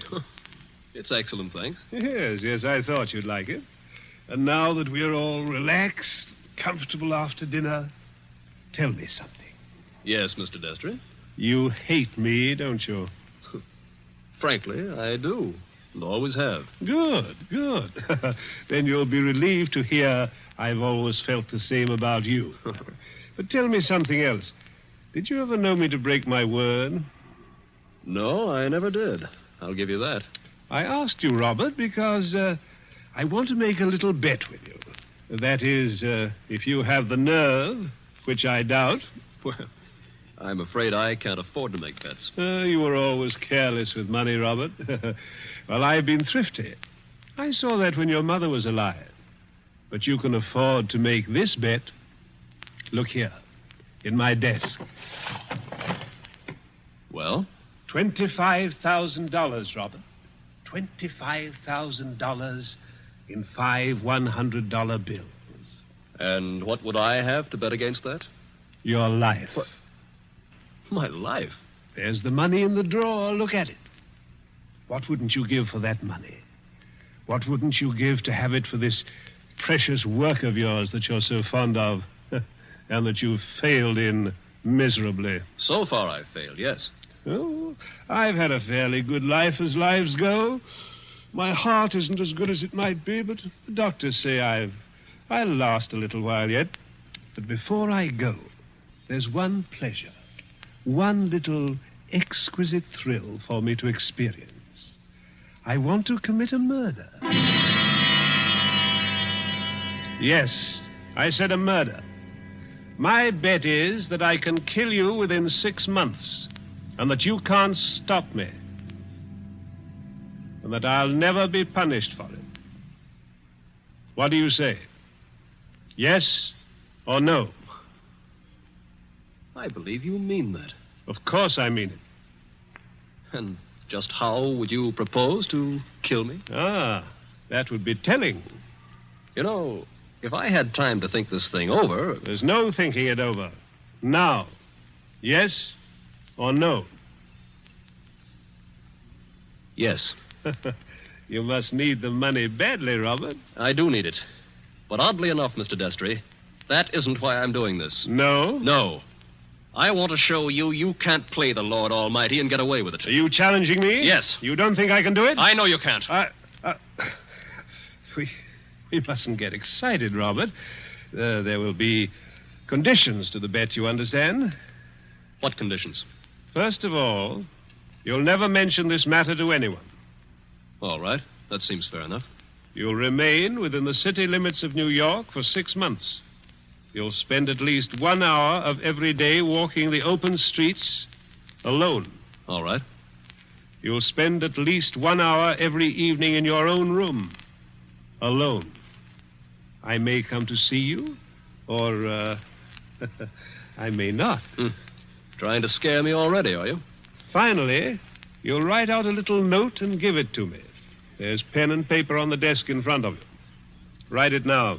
Let's hear what I have to write before I do anything like that. You will write, I am a failure. You can't stop harping on that, can you? I am a failure, and this was the only way out. I wouldn't have done it otherwise. A suicide note? Yes. I intend to use it when I, operate. And if I won't write it? Ooh, then there's no bet. All right, I'll do it. It's now, let's see, 9 o'clock on the night of January the 10th. If you're alive and not in a madhouse... Does that go into the bargain, too? Yes. At 9 o'clock on the night of June 10th, given those conditions, you will receive $25,000. Can't you hear the dice rattle, Robert? You're playing with death now. I know it. Aren't you going to finish your brandy? No, thank you. Oh, then pour it back into the decanter. You heard me. Pour it back into the decanter. If you were as careful as I am, you wouldn't be where you are now. That's right. Always be thrifty. I can promise you, by the way, that you'll always be perfectly safe as long as you're in this apartment. But that's the only concession I make. I notice your hands are steady at the moment. I wonder what they'll be like a month from now.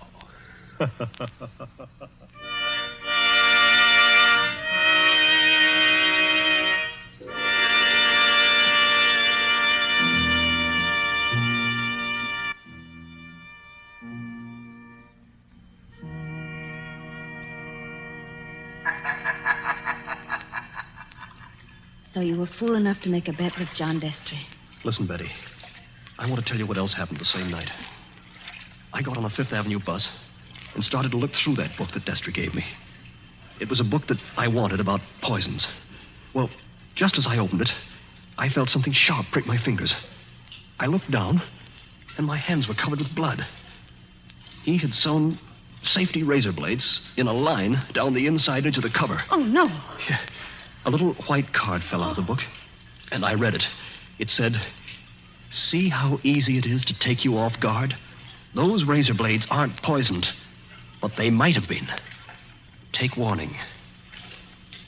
Betty, that was 6 months ago. 6 months less 5 hours of careful, refined torture. And now, I've got only 5 hours to go.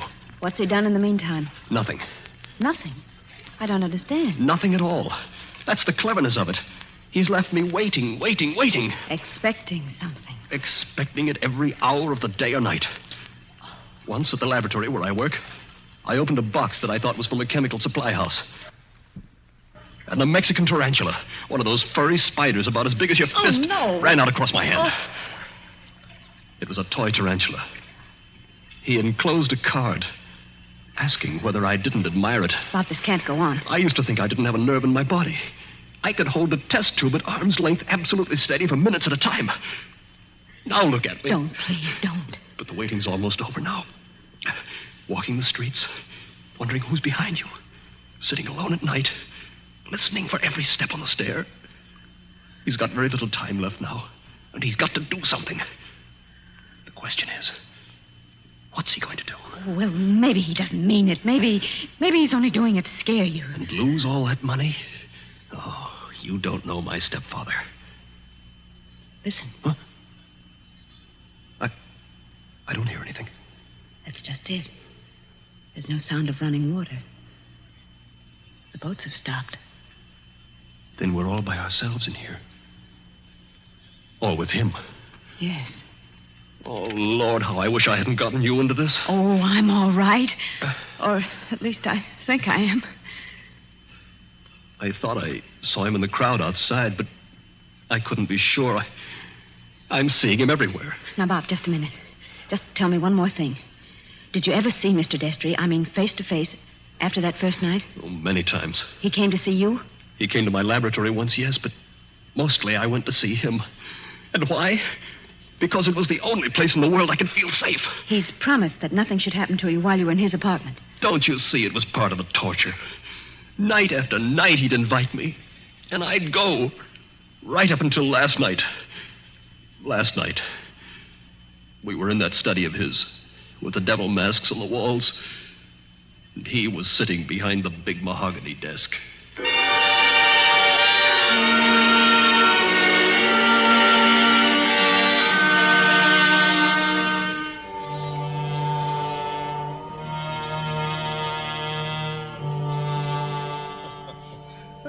My dear Robert, I'm pleased and even touched to have you here on the last night before you... Why don't you say die and get it over with? Oh, well, let's not say die. No? The clergy contend that we never die. We only change. Oh. Now, let that be a consolation for you. Must you be going so early? There's that 1 hour at home rule to our bet, if you remember. I remember. You're keeping to the rule. Yes, and I mean to beat you at this if it's the last thing I ever do. The last thing I ever do? That's an unfortunate choice of phrase, Robert. My boy, you haven't a chance.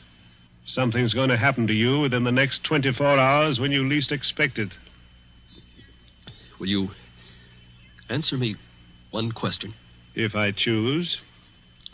Have you decided how you mean to kill me? I decided that 6 months ago. And you still think you can get away with it? It's a method which has never been known to fail. I give you my word of honor on that. Is it sudden? Yes, and no. Wouldn't you like to know what it is? Good night, Mr. Destry. I think I'd better be leaving. No, my dear boy. You mustn't go yet. Sit down. Pour yourself a glass of brandy. No, thanks. Then perhaps you wouldn't mind pouring me a little. My doctor allows brandy, though I'm forbidden spirits. I notice your hands are shaking quite a good deal. They weren't like that 6 months ago, were they? No. You were full of confidence then. Oh. And it grieves me to see you waste tobacco by lighting a cigarette and putting it out immediately. Oh, it's no use lying to you. But I'm going to beat you just the same. You wouldn't like to back out now? After what I've been through? You'd still have your life. I'll keep it, thanks. That's very unwise of you, Robert. Still, you must decide. Oh, I was expecting my secretary a little later to dictate some letters. But now, I think I'll leave her a message that I've gone to bed and turn in myself. Tomorrow is likely to prove an interesting day for both of us. Here's your hat, here's your briefcase, and let me wish you a fond, peaceful, and happy good night.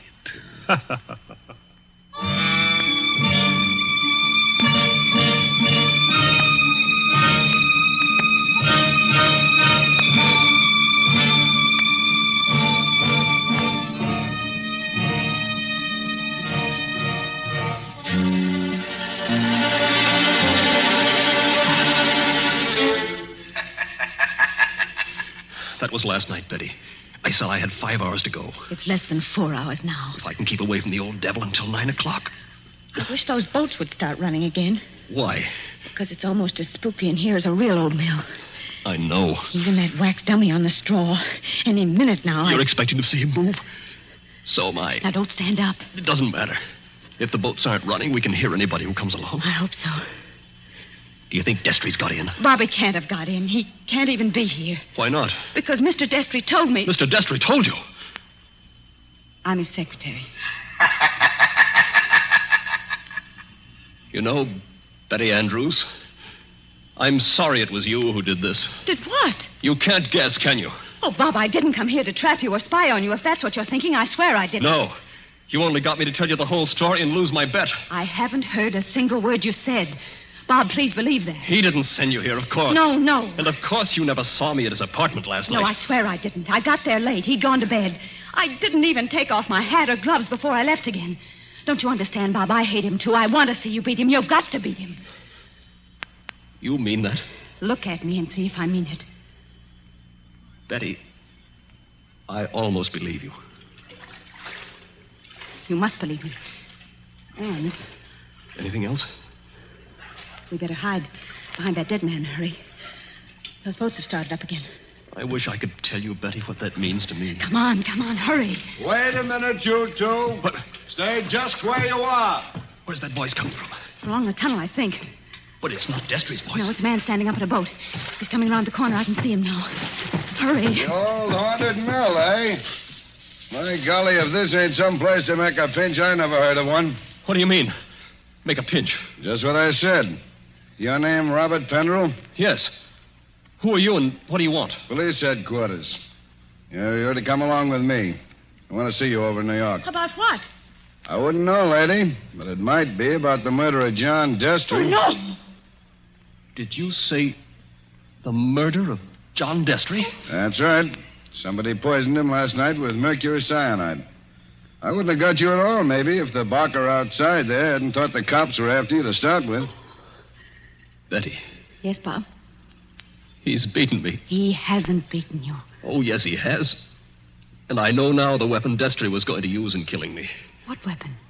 It never fails. The electric chair. You mustn't talk like that. Don't you see? He never once intended to kill me in the way I thought.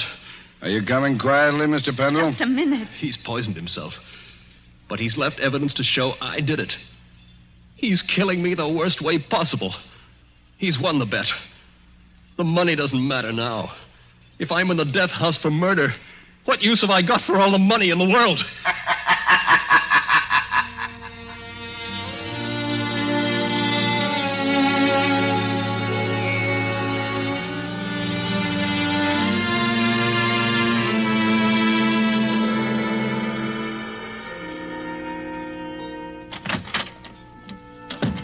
Pendrell, let me introduce myself. My name's Mullen, Inspector Mullen. It's a pleasure to meet you, Inspector. It's a pleasure to be safe again. I've had you brought here to my office for a little quiet talk. You're in a jam, son, and I want you to realize how bad it is. You think I don't realize it? John Destry was poisoned with mercury cyanide administered in a glass of brandy. And only my fingerprints were on the glass besides his own. I can guess. Mr. Destry's body was found this morning lying behind the desk in the study. There was an empty glass with traces of brandy and cyanide. Now, we haven't had the full autopsy report, but the smell of that stuff is pretty distinctive. They tell me you're a chemist, Mr. Pendrell. That's right.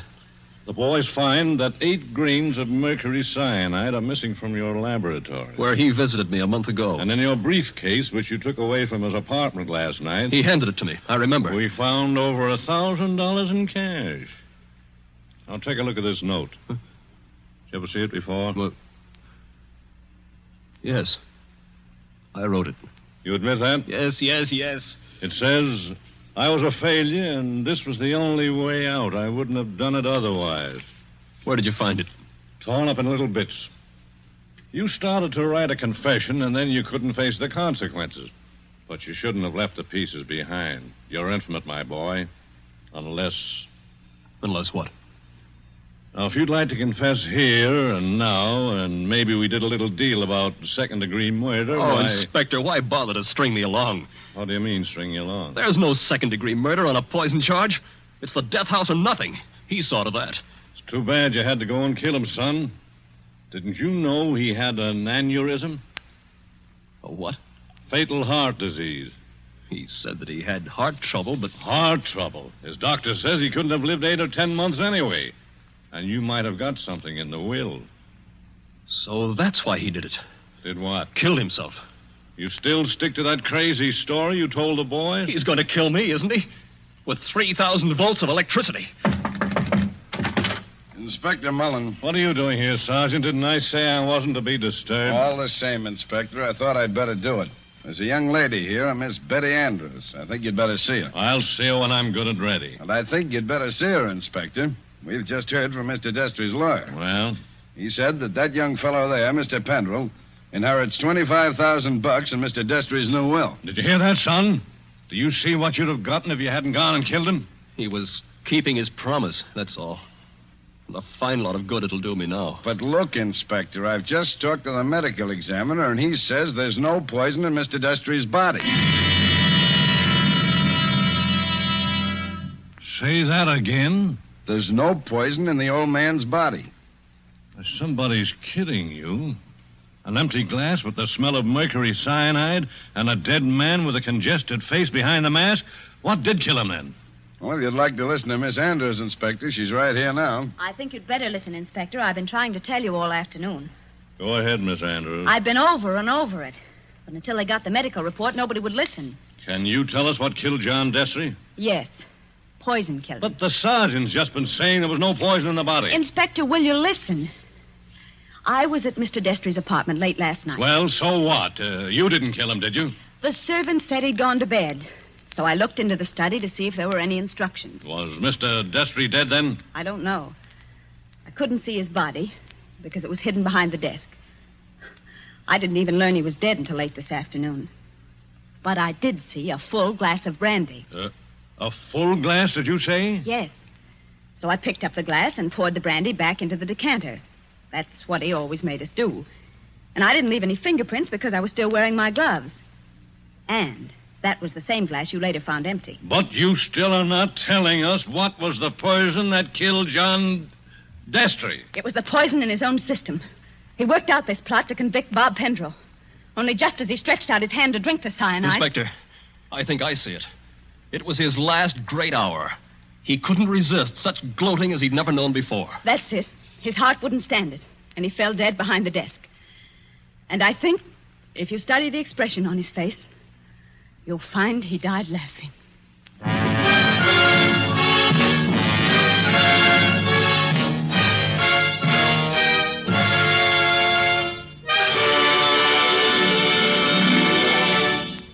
And so ends Will You Make a Bet with Death? Tonight's story of suspense. The part of Bob Pendrell was played by Michael Fitzmaurice. Betty was played by Leslie Woods. John Destry was played by Nicholas Joy. And in supporting roles were Ted DeCorsia and Charles Slattery. Again next Tuesday at 9:30 p.m. Eastern Wartime. A story dedicated to the thrill of the nighttime, the hushed voice and the prowling step. Another adventure in suspense. William Spear, the producer, Mark Slobe, the director in the absence of John Dietz, and John Dixon Carr, the author, are collaborators on Suspense.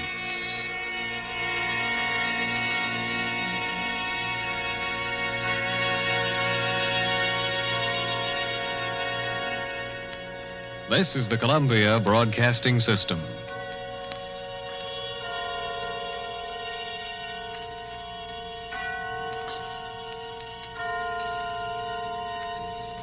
Where there's life, there's fun. At a concert or a show, in your own backyard, wherever you go. Budweiser beer is for folks who know where there's life. There's Budweiser. HOJO Radio, where the classics come alive.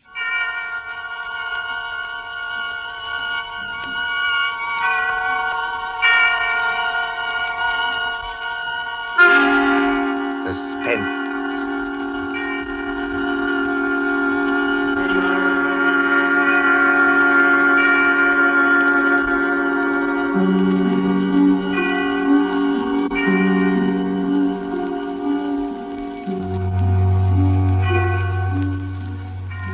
This is your narrator, the man in black, again about to introduce tonight's Columbia program, Suspense.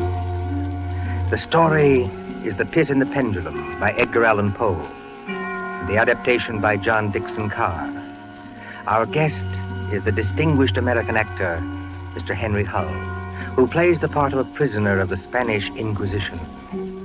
If you've been with us on these Tuesday nights, you will know that suspense is compounded of mystery, suspicion, and dangerous adventure, to hold you in a precarious situation and withhold the solution until the last possible moment. And so it is with The Pit and the Pendulum and Mr. Hull's performance. We again hope to keep you in suspense. And now, The Pit and the Pendulum.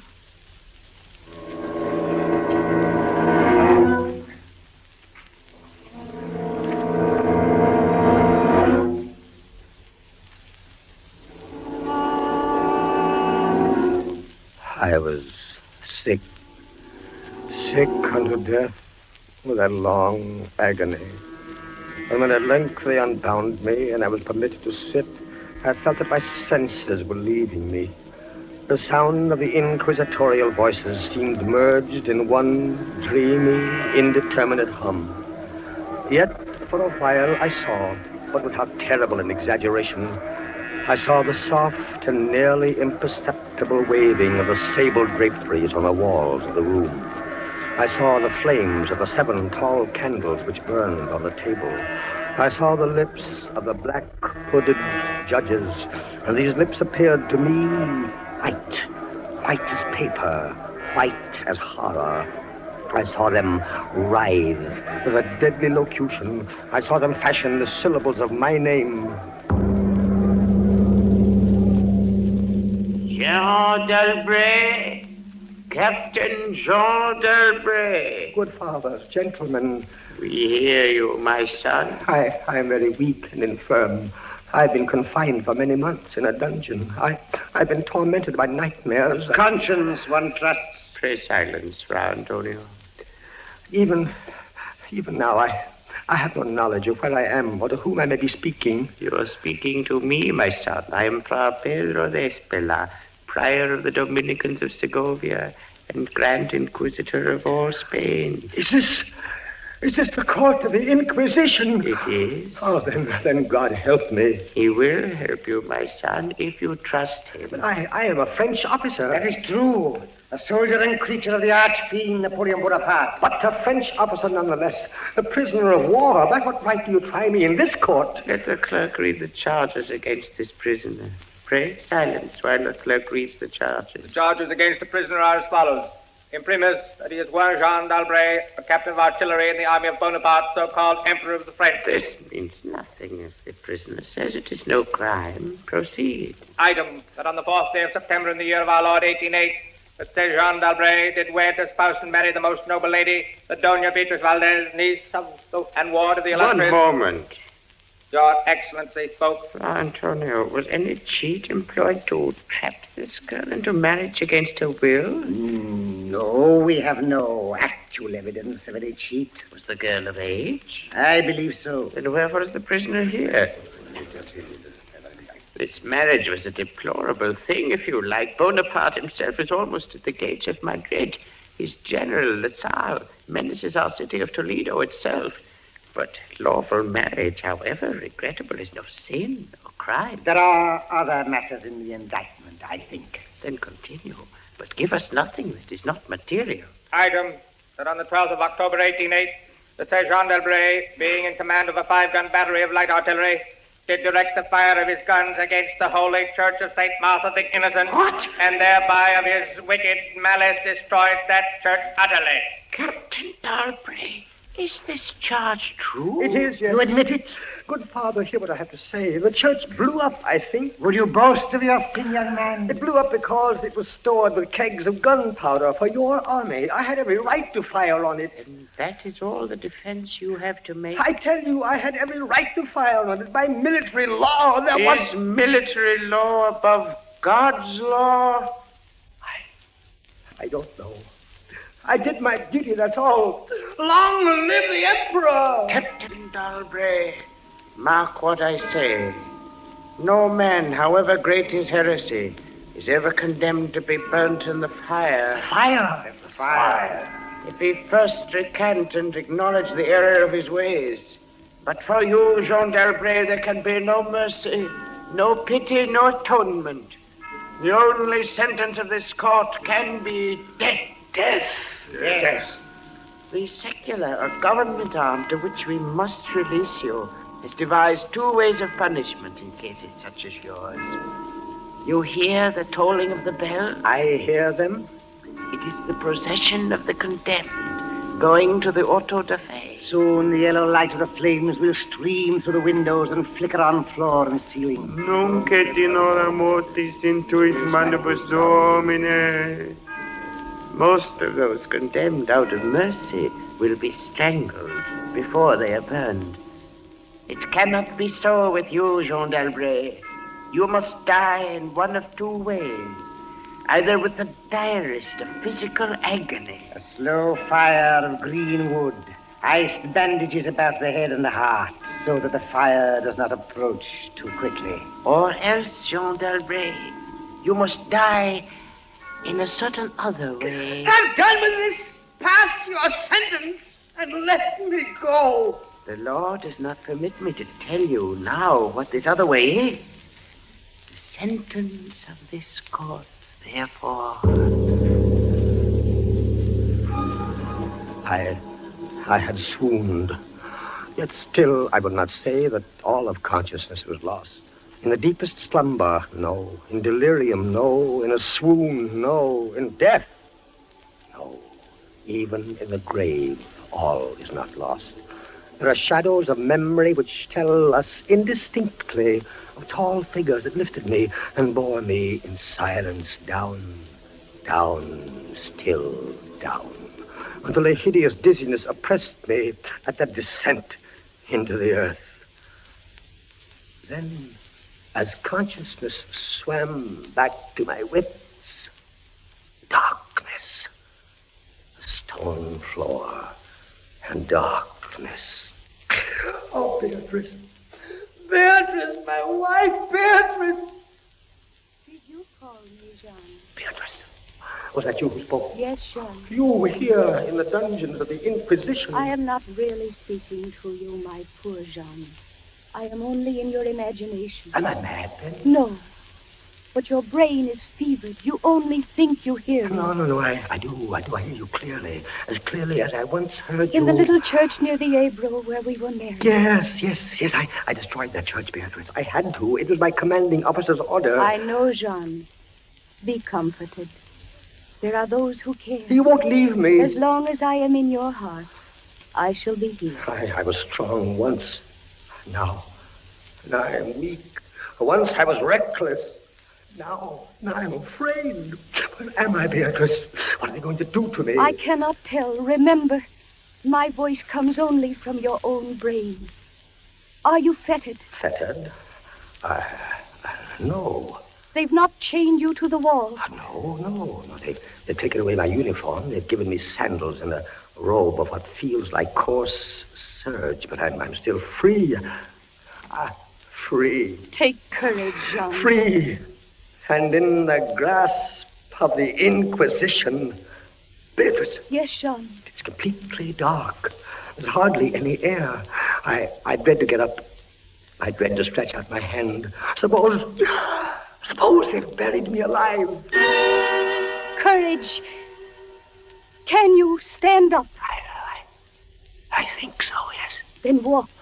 Walk as far as you can. Measure the limit of the cell. If this is not a tomb... You're right, Beatrice, as always.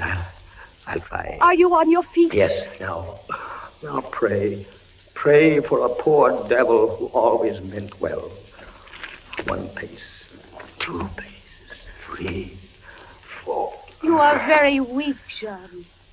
Rest a moment. Where are you now, Beatrice? In the flesh, I mean. You know that, Jean. In the old house by the olive grove. Scorned of my people. Yes, I know it. Each morning I climb to the hilltop and watch. Go on. Sometimes I think I hear gun wheels Yes. rumble in the hills. Yes. And long moving columns Yes. with the red dust rising above Go them. on. First come the heavy cavalry in plume-crested helmets. Yes. On their flanks wheeling like hawks, light hussars in blue and scarlet. And behind them, in a glitter of bayonets as vast as light points on the sea, rank upon rank, the long gray coats and the tall bearskin caps. The old guard and the grand army. It is only a vision, my dear one. They do not come. Will they? Will they ever come, Beatrice? I cannot tell. Then I must face what has been prepared for me. Walk again, Jean. Try. Keep your hand in front of you. This robe, it impedes me. The floor is treacherous with slime, but I'll try. 4 paces. 5, 6, 7. It can't be a tomb. 8, 9. Look out! I'm all right. I fell to my knees. The robe tripped me. My hand is in front of me. It's lower than my face, but I feel nothing. Nothing, Jean. It's a pit. A circular pit. And I fell on the very edge of it. Oh, they would have made you walk into it. Yes. Oh, there's a loose fragment of rock just inside the edge. Now, if I can dislodge it, listen.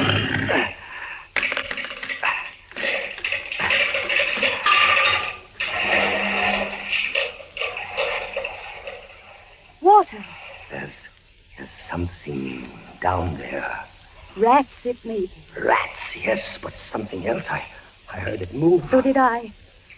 What is in the pit, Jean? I don't know. But you're saved. Saved, Beatrice. Saved from the Inquisition.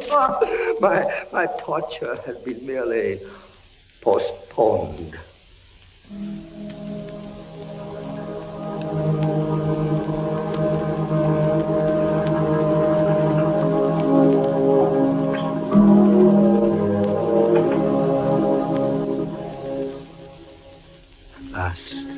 A deep sleep fell upon me. Sleep like that of death. How long it lasted, I know not. But when I opened my eyes once again, I could see. Yes, see. My prison was large and lofty. Its walls formed of massive iron plates, bolted or joined together. A wild, sulphurous luster, I could not trace its origin, lit up the dungeon, and the circular pit, and the crudely daubed skeleton figures painted in evil colors on the iron walls. Skeleton figures, demon figures, gargoyle figures.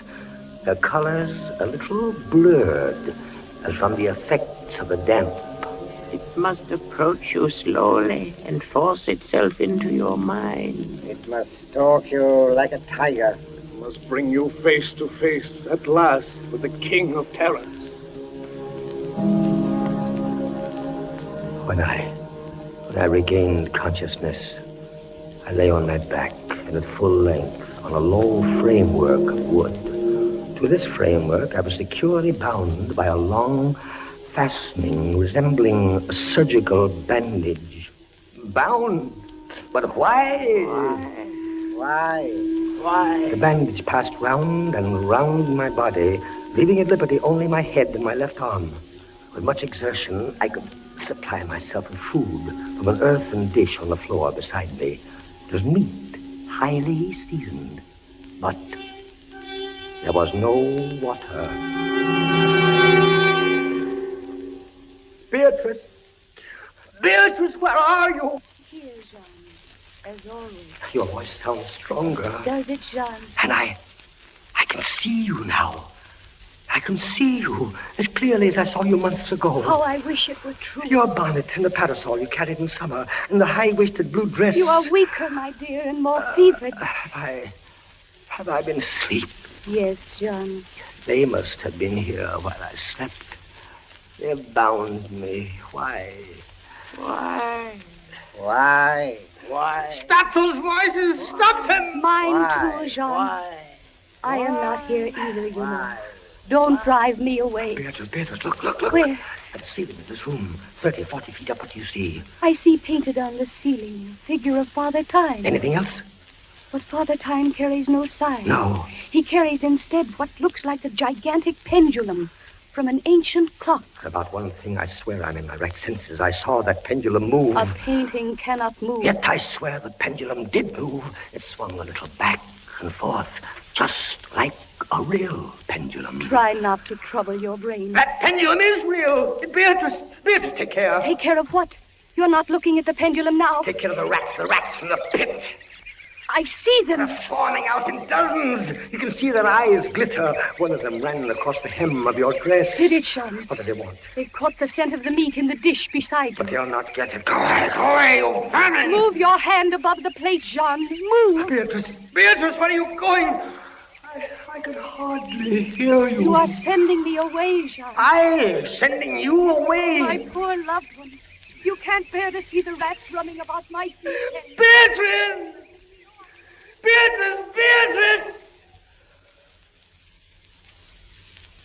Yes, it's true. In a cell swarming with vermin. There are others I had rather see here.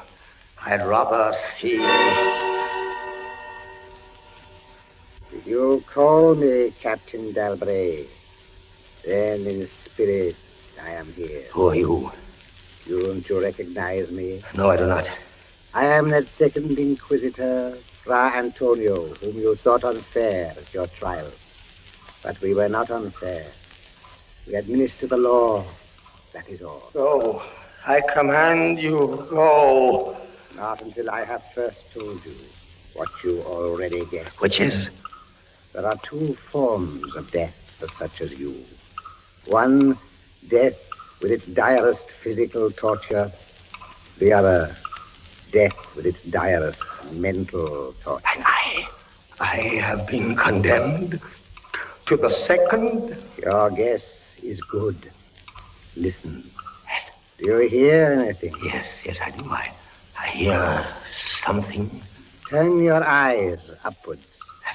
Look at the ceiling. The pendulum. Aye, the pendulum. It's descended. Only a foot or so as yet. As you notice, it is not really a pendulum. Its underside is a crescent, formed of razor-sharp steel. You mean? A ponderous weight, Captain Dalbray. Its movement is slow now, but soon it will take on momentum. It will swing wider and wider, 30 feet perhaps. Presently, as it swings, you will hear it hiss. And with each broad movement, it will creep a trifle lower. The steel is directly above me. Yes, above the region of your heart. Lie still and look up at it. How long before? You need have no immediate fear. It will not be too soon. But how soon? Who can tell? In the name of pity, give me some answer. Ours Perhaps days. It's beginning to swing wider. I can't take my eyes from it. Its glitter fascinates you, eh? See how it shines in that wild light. And this is your utmost refinement in cruelty. The law, Captain Dalbray, is never cruel. And now, still in spirit, I leave you to your meditations. It will not be too soon. Minutes, hours, days.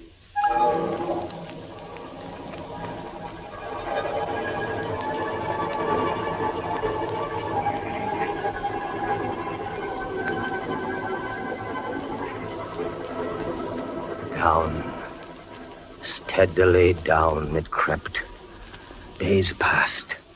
It might have been many days before it swept so closely as to fan me with its morbid breath. Minutes. Hours. Days. The odor of the sharp steel forced itself into my nostrils. The right. To the left. Far and wide. The shriek of a damned spirit.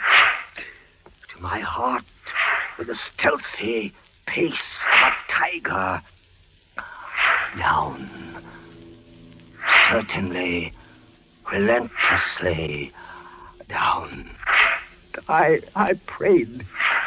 I wearied heaven with my prayer for its more speedy descent. I grew frantically mad and struggled to force myself up against that swinging, glittering death. Of no avail. Down, still unceasingly, still inevitably down, the sharp steel flashed past within 3 inches of my chest. Beatrice! John? Beatrice, Beatrice, where are you? I heard you calling, John. I am here. It is a strange thing, Beatrice. I'm quite calm. You are resigned, then? No, that is the strange thing. Even now, I am not resigned. Is there a way out? How can there be? 10, 12 more vibrations, and it will fray the serge of my robe. Only lightly as a razor in a delicate hand. There will be many sweeps before it bites deep. No, I can't escape it. You kept me away from you, John. You locked me out of your thoughts.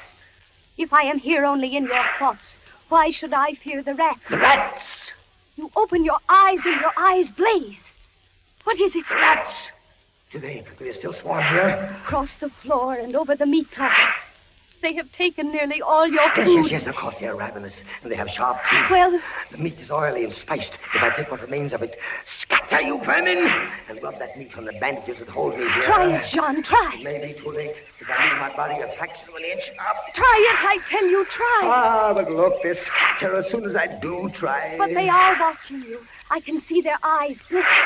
They're creeping back. Can I stand the rats crawling across me? Can the flesh bear it? One of them has leaped on the wooden framework. Another follows.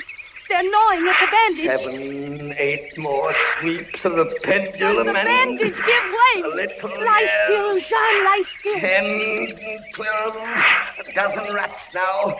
Is death, I wonder, worse than this disgust? A dozen sharp knives could do no better. The bandage is loosened to ribbons. Now, if you move sideways, carefully, and drop to the floor. Beatrice, I can't move. My arms and my legs are numb. There is no power. The steel has frayed your robe. A minute more will be too late. Try. Then, with all the strength that is in me, and all the hate that I bear my enemies... Free! A second free! Jean. The pendulum stops. They are drawing it back up through the roof. Each move I make is watched. You never doubted. Yet with all they could do to you, they have failed twice. They will not fail. No more dallying with the king of terrors. What else can they do? I can't say. See how the rats gnaw in silence at that bandage. To what food, I wonder? But you escaped the pit. I escaped it once. Listen. What do you hear? A groaning. It's a grinding as of metal. It was only the cogwheels of the pendulum. I think not, Beatrice. Why not? It seemed to come from behind those iron-plated walls. It seems to shake the dungeon as a mill wheel might shake it. Stand up, my poor Jean. Get up off your knees. I can't, Beatrice. I can't endure anymore. The paintings on the walls of this dungeon, the skeletons and imps and devils, they seem different. They are different. The colors sharpen and grow bright. The demon's eyes glare. The skeleton hands outstretch. Don't you catch even yet the odor of heated iron? Heated iron? Beatrice, my darling, I have been much humbled. But I won't have you see me in tears. I order you to go. John, in the name of heaven. Beatrice. You're sending me away. Yes, John. in the name of heaven. Go.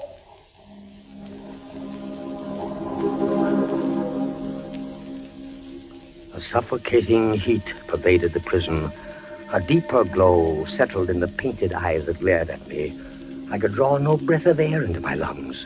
Against the loom of that fiery destruction, the thought of the pit and its coolness come like a soothing balm. I staggered to the edge of the pit. I looked into it. The enkindled walls and roof lighted it to its depths. Yet for one wild moment, even then, I refused to believe the horror of what I saw beneath me. Does the pit please you, Captain Dalbray? Not the pit!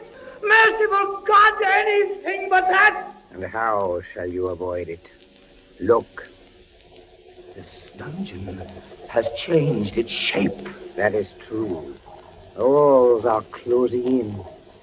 It was formerly a square. And now it is flattening slowly toward the center to force me into the pit. Of course. It'll force you along with me. Again, apparently you must be told, Captain Dalbray, that you are speaking only to your own sick fancy. I am not here at all. Farewell. And now closer and closer through the red burning walls, forcing me into the pit with a swiftness that left me no time for thought. I shrank back, but the closing walls pressed me relentlessly onward. At length, for my seared and writhing body, there was no longer an inch of foothold. I screamed once. I tottered on the edge of the pit.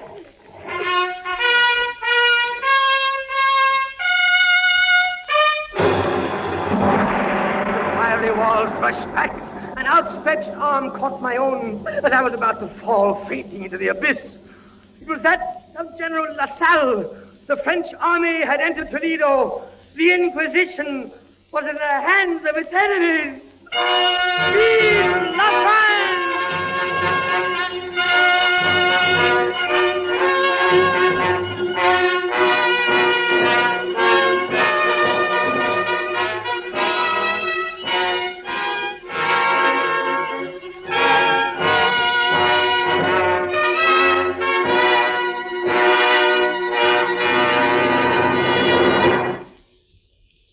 And so closes Poe's celebrated story, The Pit and the Pendulum, starring Henry Hull. We invite you to another adventure of suspense next Tuesday at the same hour. Until then, this is the Man in Black saying good night. William Spear, the producer, John Dietz, the director, Bernard Herrmann, the composer-conductor, and John Dixon Carr, the author, are collaborators on Suspense.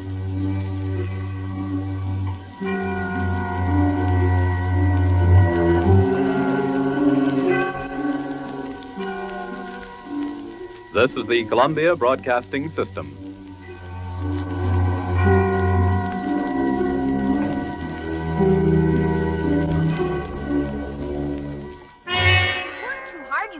Much the cheesecake made you greedy. Let your aching head and stomach hear this message from old Speedy. Alka-Seltzer, plop, plop, fizz, fizz. Oh, what a relief it is. Plop, plop, fizz, fizz. Oh, what a relief it is.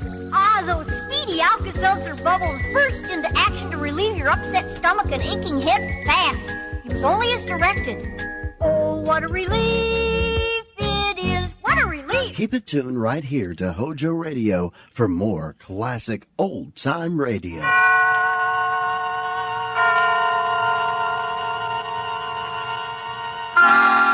Suspense.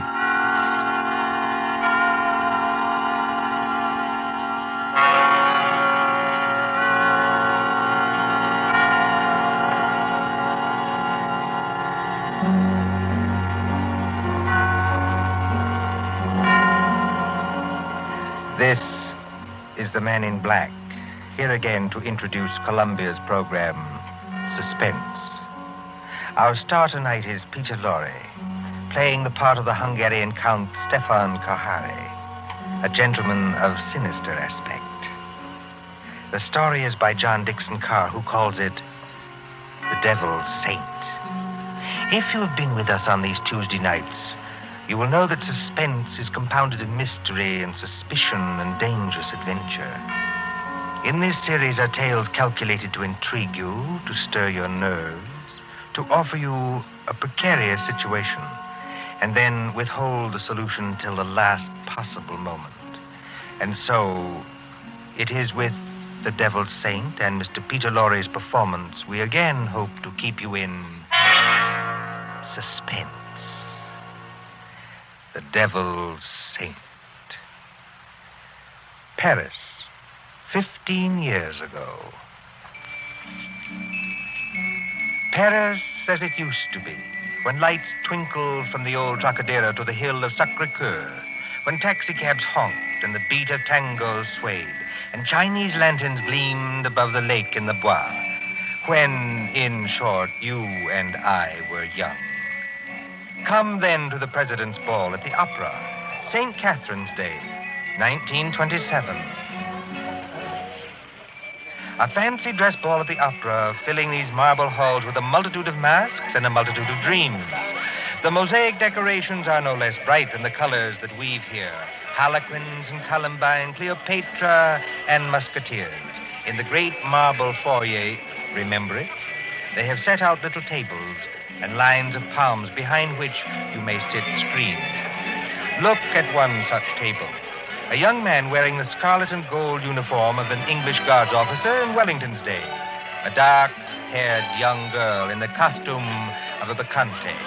And as we approach... Ned, don't, please. You mustn't. Why not? You really don't mind, do you? No, of course I don't mind, only you mustn't. Oh, Ned. Look here, Alona. We've got to settle this thing. You have enjoyed being here tonight, haven't you? Ned, I've loved it. After being cooped up at my uncle's place in the country, it's like heaven. All right. When I take you back to the hotel, I'm going to face this uncle of yours tonight. No, please don't. I'm going to say that you and I intend to get married, and that's that.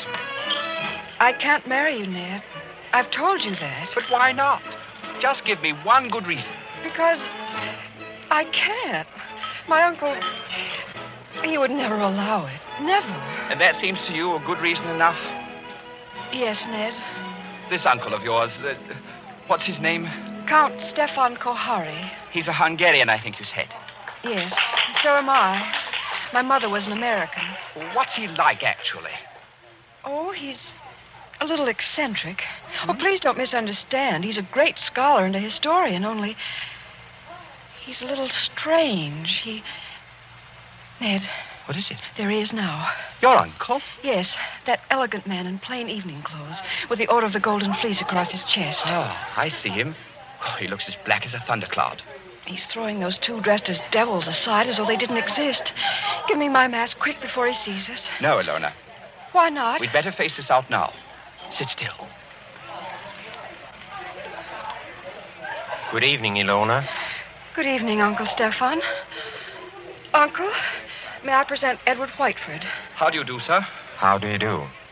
Ilona, do you think that costume is quite the thing to wear in public? Why not? Well, an older generation might call it immodest. It looks like... Like what? Nothing. Will you go and get your cloak or your domino or whatever you wore here? Uncle, please don't make me go home so soon.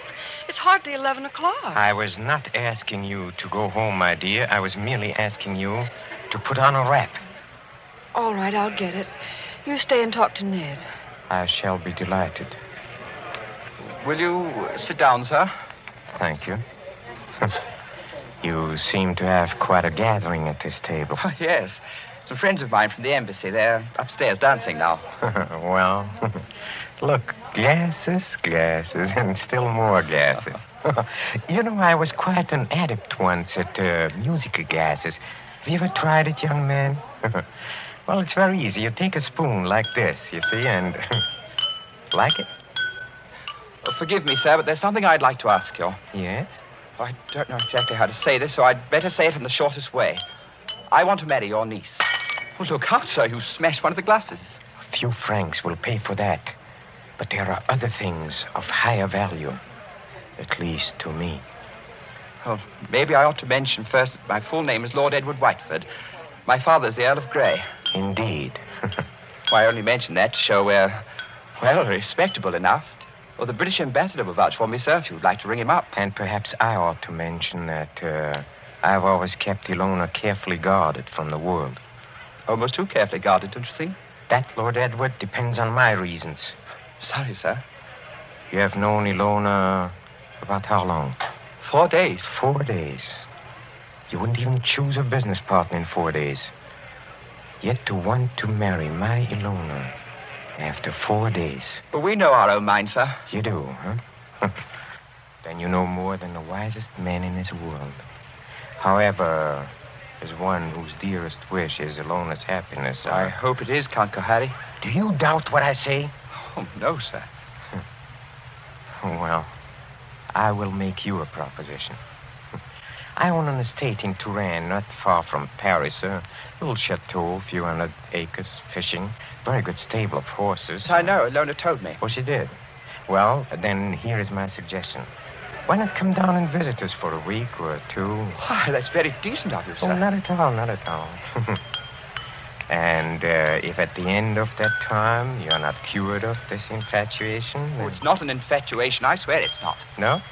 Well, if at the end of that time you're not cured permanently of this feeling, you may take Ilona. And with my blessing. That's fair, isn't it? Oh, it's more than fair, Count Kohari. I don't know how to thank you. Oh, well, please, don't even try. And at least I can promise you a very interesting experience. You see, at the Chateau d'Azay, there is one certain bedroom. We call it the tapestry room. Yes? Well, I assure you, it'll be very interesting for you to sleep in that room. Why? Is it haunted or something? Oh, no. No, not haunted. Well, now, if you don't mind, I shall say goodnight, and I hope I can trust you to bring Ilona safely to the hotel. Au revoir. Look over there. What is it, sir? Just look. Streams of our fellow guests pouring down the main staircase. Shapes of nightmare. Shapes of delirium. Insane dead masks. Only the eyes move. Wouldn't we be terrified, perhaps, if he would look behind those gargoyle faces? Oh, no, I don't think so. They're only ordinary people like ourselves. That, sir, is where you make your mistake. Well, I shall expect you for the weekend, and encore une fois, au revoir. Ned. It's all right, Ilona. You can come out from behind those palms. What was he saying? I couldn't hear. Ilona, it couldn't be better. Well, he's a very decent old boy, actually. And he's invited me to the Chateau d'Azay. Did he say anything about the tapestry room? Yes. He invited me to sleep there. And you said? I said I would, naturally. You mustn't do it, Ned. I won't let you do it. Why the devil not? Because everybody who sleeps in that room dies. Dies? Are you serious? Oh, Ned, please don't do it. Oh, nonsense. There are a lot of superstitions about every old house. This isn't a superstition, Ned. It happened once when I was a little girl. A man insisted on sleeping there. They found him dead in the morning. So? How did he die? They don't know. There wasn't a mark on his body. He wasn't shot or stabbed or strangled or poisoned or hurt in any way. He was just dead.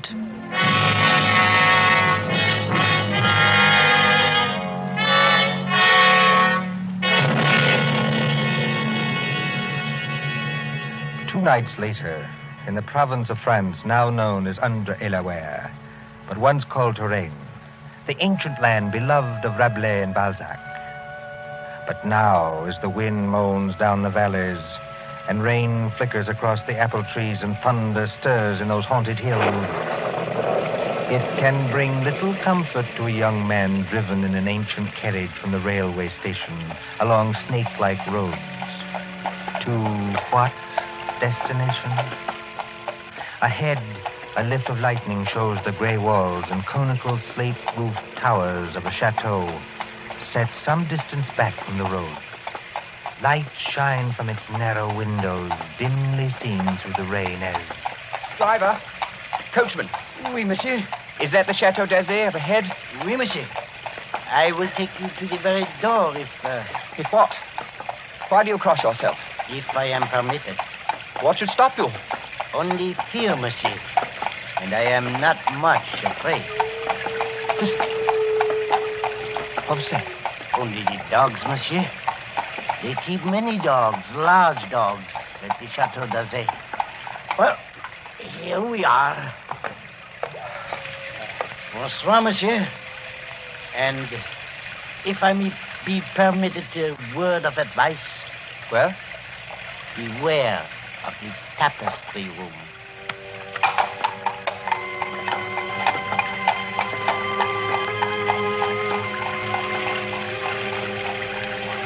There isn't a bell on this door. There might at least be a knocker. Ah, got it.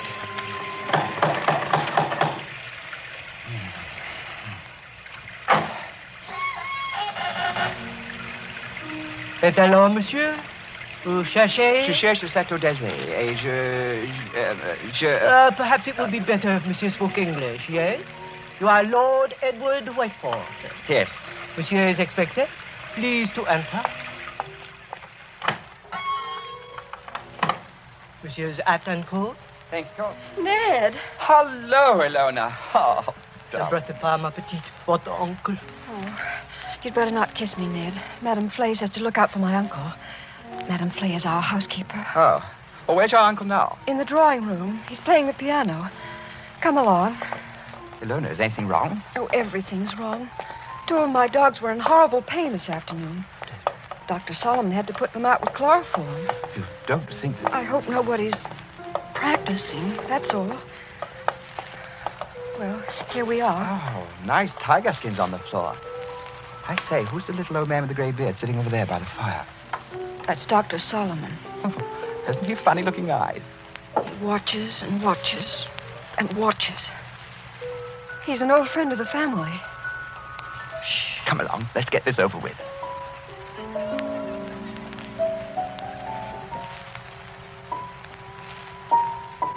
Ah, Lord Edward. Well, I see my niece has anticipated me. Welcome to the Chateau d'Azay. Thank you, Count Harry. Oh, you must be very wet after your long drive. Go up to the fire and warm yourself.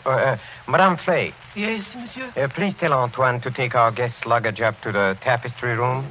The tapestry room, monsieur? That is what I said, Madame Flay. Yes, monsieur. By an odd coincidence, Lord Edward, Dr. Solomon and I were just discussing the fate of the last person who slept in a tapestry room. This is not good, my friend. This is against my advice. It's against his advice. Here, Dr. Solomon croaking. This is not good, I tell you. It is the wrong season of the moon. The wrong moon. But there is no moon tonight. It's raining cats and dogs. Don't talk about dogs. Nevertheless, it is the wrong season of the moon. I say no more. Cheerful blunder, that doctor. Don't do it, Ned. I won't be responsible if they make you do it. But look here, Count Harry. What did happen to the last bloke who slept in the tapestry room? You mustn't call him a bloke, sir. He was a very saintly gentleman. The Bishop of Tours. That was some time ago when Ilona was only 15 years old, but surely she must remember it. I remember it. The church, said our bishop, has no use for superstitions. Well, he insisted on sleeping there. I made it as comfortable for him as possible, but he was found dead next morning with a crucifix still in his hand. Was it poison? There was no poison, monsieur. No. Here, Dr. Solomon. It's true, Ned. Well, there were just two very curious things. You see, in connection with that death, on a mantelpiece there was found burning a stick of incense. Just ordinary incense, nothing wrong with it. Yes, sir? And under the dressing table, the police found it was an empty jar of ointment. Now, use your wits. A dead man, some burning incense, and an empty jar of ointment. What do you make of that? Oh, I don't make anything of it. It's crazy. Please do not speak like that. I'm sorry. It is still the wrong season of the moon. Well, what I really meant, sir, was this. Is there any reason for this story of death? Reason? Any legend attached to the room or anything like that? Yes, there is. Well, sir? Well, we are a very old family, Lord Edward. Old and perhaps accursed. When my ancestors moved from Hungary to France in the 17th century, they brought certain beliefs with them. The old religion. The old religion? Yes, the cult of Diana, the cult of Janus, the cult of freedom and fertility. The witch cult, if you prefer. Oh, now look here, sir. Must we talk about this? Well, you smile, but when I say the word witch, you think of some humorous picture on a Halloween's card. It was very different in the Middle Ages, believe me. Then, my friend, there existed an organized religion which rivaled the church. There were many to worship unashamed at the grand Sabbath. Many to receive all favors from Saturn, their master, and to dance forever, joyously in the red, flaming quadrilles of hell. Some 200 years ago, an ancestress of mine, Katerina Kohari, was tortured to death in a tapestry room for professing the old religion. Many persons have not thought it safe to sleep there since. Are you answered? Oh, come, sir. This is some kind of elaborate joke. Joke? The Bishop of Tours did not find it a joke. Not a mark on his body. I assure you as a physician, not a mark on his body. No, not a mark on his body. Here, Dr. Solomon. Yes, I hear him. Well, understand me, Lord Edward, there's no compulsion in this. If you do wish to sleep in that room, all right. If you ridiculous. don't wish... I'm not afraid to sleep there, sir. Well, I thought perhaps you wanted to change your mind. Oh, never. Would you like me to make a wager on that? What sort of wager? Well, if I spend the night in this famous room and come out of it alive... Yes? Will you give your consent to the marriage immediately? Tomorrow morning? Tomorrow morning? Why? Because I don't think the atmosphere of this house is good for a loner. What do you say? Will you do it?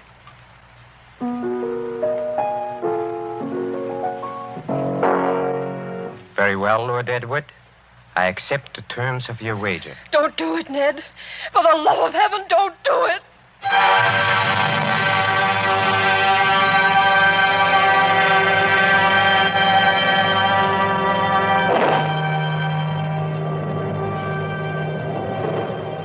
High up in the north tower of the Chateau d'Azay, under the conical slate roof, is the circular room hung with faded tapestries. These tapestries move slightly with uneasy, mimic life to the clamor of the storm outside. Candles burn along the mantelpiece and beside the great four-poster bed. The flames of these candles waver, too, as the door opens. This is the tapestry room, monsieur. Thank you, Madame Flay. That is the mantelpiece where the incense burned. That is the bed where Monseigneur le Bishop died. Very inviting, isn't it? Will there be anything else monsieur requires? Some sandwiches, a decanter of whiskey? Oh, no, thanks. I had a drink with the Count Kohari before I came upstairs. Bien, monsieur. Monsieur's shaving water will be brought up in the morning, if he requires it. Good night. That old hoppy. Trying to scare a fellow out of his wits just because... Oh, I hope they built a good fire anyway. Didn't realize how cold it was. Temperature must have dropped. What's that? It's me, Ilona. May I come in? No, Ilona. Get out of here. That's not very gallant of you. No, I mean, I don't want you exposed to whatever it is. Ned, listen. Are you going to bed? Or are you going to sit up all night? I'm going to sit up all night, naturally. Then let me sit up with you. No. Why not? Well, it may be dangerous. Besides, I promised your uncle I'd go through with this alone. I wish you hadn't had that drink with him. Why? He couldn't have done anything to it. It was you who poured it. Yes, that's true, only... Listen. What is that? It sounds like footsteps. Yes, but where's it coming from? Seems to be right here in the room. It seems to come from all directions. Doesn't it sound like somebody walking between the walls? By George, it is someone walking inside the wall. Get behind that tapestry, Ilona. Quick. Hide there.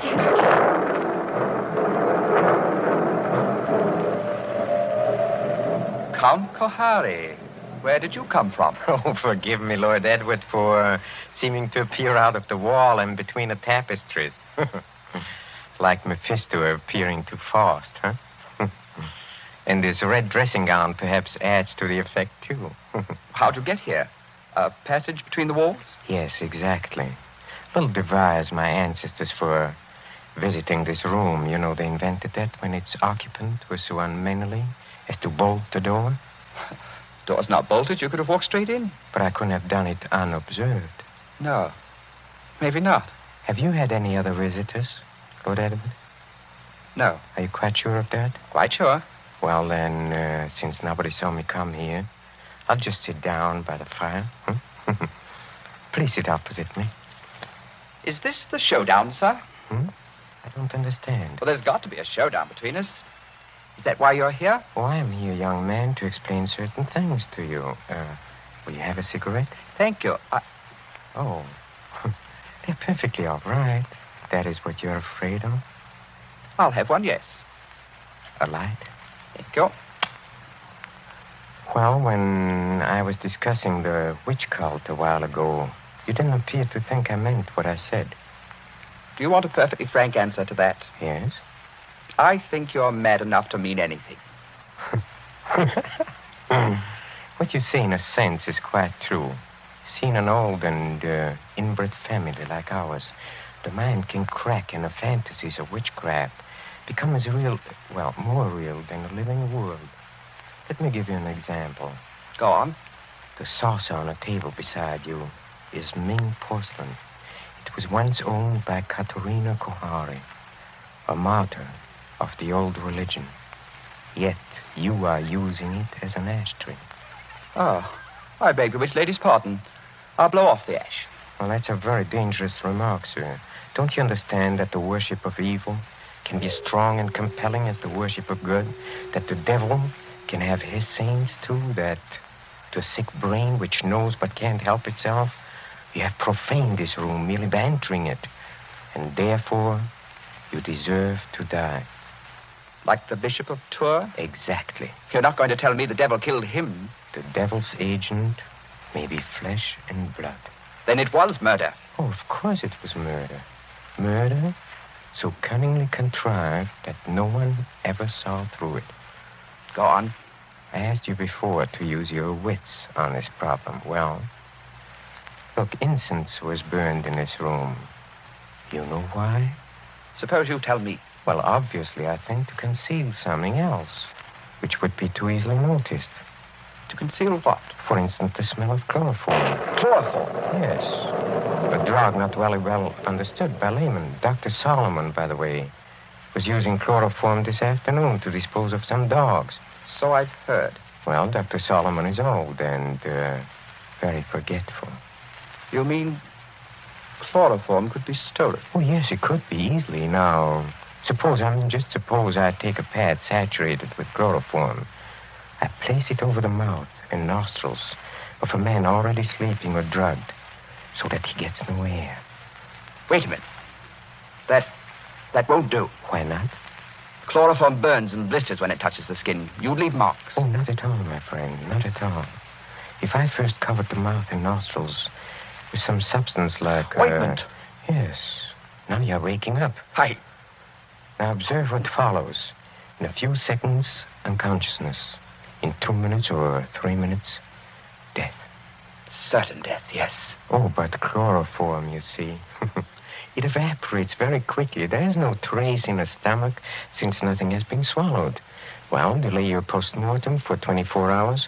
Very easy matter in these country districts, and no trace remains in the blood. Murder without a mark, Lord Edward. Murder without a mark. You can't do it, Count Kohani. There's one thing you're forgetting. What is that? I'm not sleeping and I'm not drugged. Oh, yes, you are. How? When? In the cigarette? No. In a drink you had with me. What was it? Morphine. And you've had enough to put 3 men to sleep. See, that's it. Well, try to get up. I'll do it. I'll do it. You see? You've knocked over the fire irons. You'd have been in a fire yourself if I hadn't caught you. Take your hands off me. Just as you please. If I could reach that bell pull. Well, but you can't. Well, better sit down again. You murdering lunatic. So that's how you killed the Bishop of Tours. And that's how you're going to kill me. Who, I? Well, you don't think I killed the Bishop of Tours. Didn't you? You fool. I'm not trying to kill you. I'm trying to save you. Dr. Solomon. Yes, monsieur. Well, come out. Come in the room. Come out and be my witness. Yes, monsieur. I shall always guard the family honor, even when I guess how men die. This young man evidently thinks I've been talking about myself. Am I, in a popular parlance, insane? Oh, monsieur. Heaven forbid. I have never known a saner man. Have you any notion, Lord Edward, why I brought you to this house? You would never have believed me if I had merely told you. So I had to bring you here to show you. Show me what? What? Look at the tapestries. Come out of there! Behind them. Come out of there! Hey, come out! Ilona! Yes, Ilona! Why do you think I've kept Ilona so well guarded from the world? Why, at a fancy dress ball, for instance, did I object to the costume of a medieval witch, whose dogs were poisoned so that chloroform should be brought? Who poured the drink, drugged with morphine? In the devil's name, what are you trying to tell me? It was Ilona.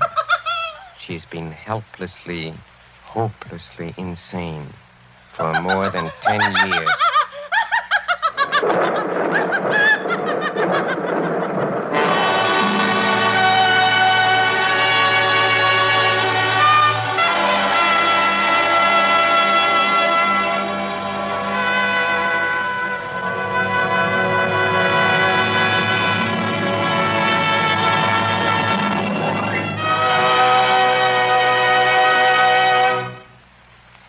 And so closes The Devil's Saint, starring Peter Lorre.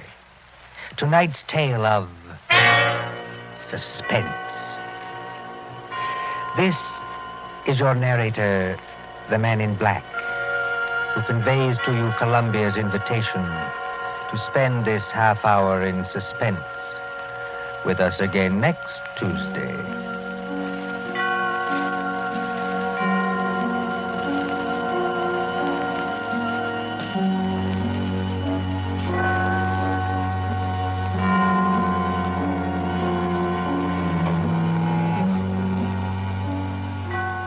William Spear, the producer, John Dietz, the director, Bernard Herrmann, the composer-conductor, and John Dixon Carr, the author, are collaborators on Suspense.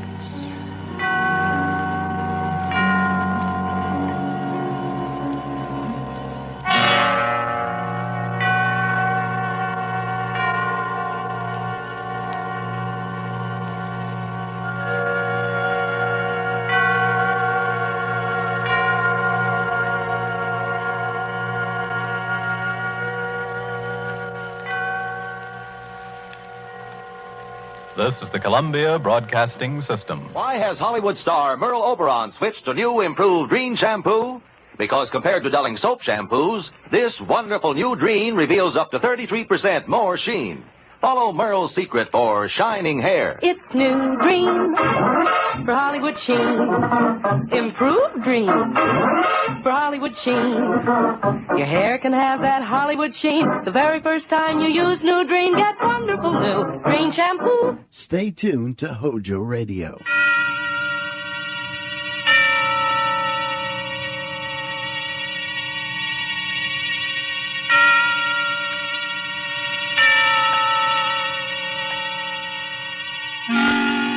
Suspense.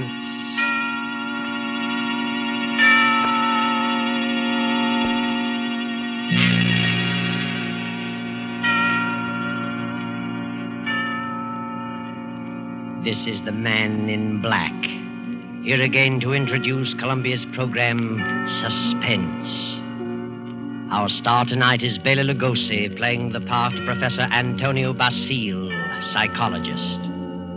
The story is by J. Donald Wilson, who calls it The Doctor Prescribed Death. If you have been with us on these Tuesday nights, you will know that suspense is compounded of mystery and suspicion and dangerous adventure. This series of tales is calculated to intrigue you, stir your nerves, to offer you a precarious situation, and then withhold the solution until the last possible moment. And so it is with the Doctor Prescribed Death and Bela Lugosi's performance. We again hope to keep you in suspense. Professor Antonio Basile has a theory, but let him tell you about it. As a psychologist, I have worked out a theory I know to be sound. I contend that a person who has decided to kill himself can very easily be turned from this desire to the desire of taking the life of another. I can prove my theory, and if necessary, that is exactly what I will do.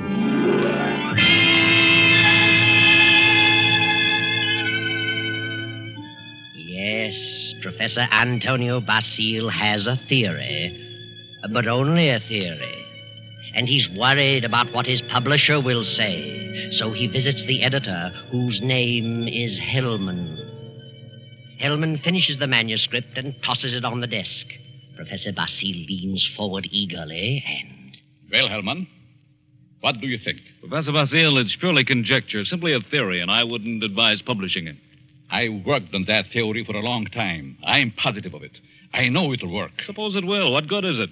What good have you accomplished if you can prove it'll work? Are you laughing at me, Hellman? It's so silly. An ordinary human being has suffered reverses. Is sick of it all. He wants to leave it all behind. And you say he can be changed to want to kill someone else. I do. Self-destruction and the destruction of other life are closely related in the mind. The dividing line is very thin. It's ridiculous. And you won't publish it? Granger would fire me. Why? He told me that, in his opinion, you should be in the asylum. Mr. Granger said that. Does he think I'm insane? How do I know? Hellman, Mr. Granger didn't say that. It's you who thinks I'm crazy. You've never liked me. For some reason, you are trying to tear me down. Well, we'll see, Mr. Hellman. We'll see. Now, wait a minute. I'll show you whether my works are illogical. I'll show you whether I'm insane. Oh, calm down. I'm going to make you eat those words. I know you don't like me, but I'm going to prove that my theory is sound. Good night. Wait a minute. Basile, wait. You wait, Hellman. You wait. Yes, wait, Hellman. Wait. Professor Basile, seething with resentment, rushes from the office and strides angrily down the street. Insane, huh? I'll prove my theory. I'll find a subject. I'll find someone who wants to take his own life. And so Basile goes home, late for dinner. He finds a note from his wife, Myra, saying she's decided to attend the opera and will be home around 11:30. Then Professor Basile gets an inspiration. He goes to the bridge over the deep canyon, the bridge called Suicide. And strangely enough, he hasn't long to wait. As he stands against the railing in the fog, a figure appears a few feet beyond, stops, prepares to leap. Don't do it. Wait a minute. Listen. Huh? That's very silly. Let go of me. Oh, no. I couldn't do that. I need you. I don't need you. Don't you know this is against the law? You're not an officer. You can't stop me. It's 500 feet to those tracks below. Hard steel rails. And don't believe what they all tell you about not being conscious of what happened. You'd know. People don't die instantly. Let loose. They lie in agony for minutes and sometimes for an hour. It's a horrible death, I know. How do you know? I'm a doctor. Doctor? Yes. I can tell you much simpler ways, much less painful ways, and quicker. You're a nice young girl, an intelligent girl. You wouldn't want it to happen this way. Maybe after I talk to you a while, you wouldn't want to do this at all. No? No. But come on. Let's talk it over. Maybe a few minutes' talk will change the entire picture for you. What could you do to help me? If you'll come, I'll tell you. There's a motive back of your wanting to do this, and I'd like to know what it is. Nothing doing. Haven't you any relatives? Any loved ones you'd like to do something for? Yes? Then if you'll talk with me for a while, maybe I can find my way clear to help those people. You sound crazy to me. Oh, no. All right, I'll... Where? My apartment. Let's go.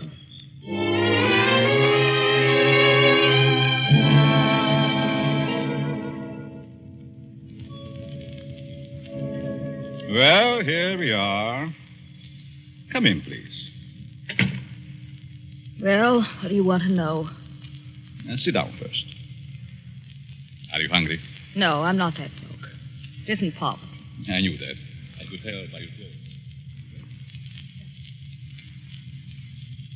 Now, first, why did you come here? Why? Why, because you talked me into it. I see. You're not afraid of me? Afraid? In my frame of mind. What can I lose? Suppose I told you that I really brought you here to kill you. Kill me?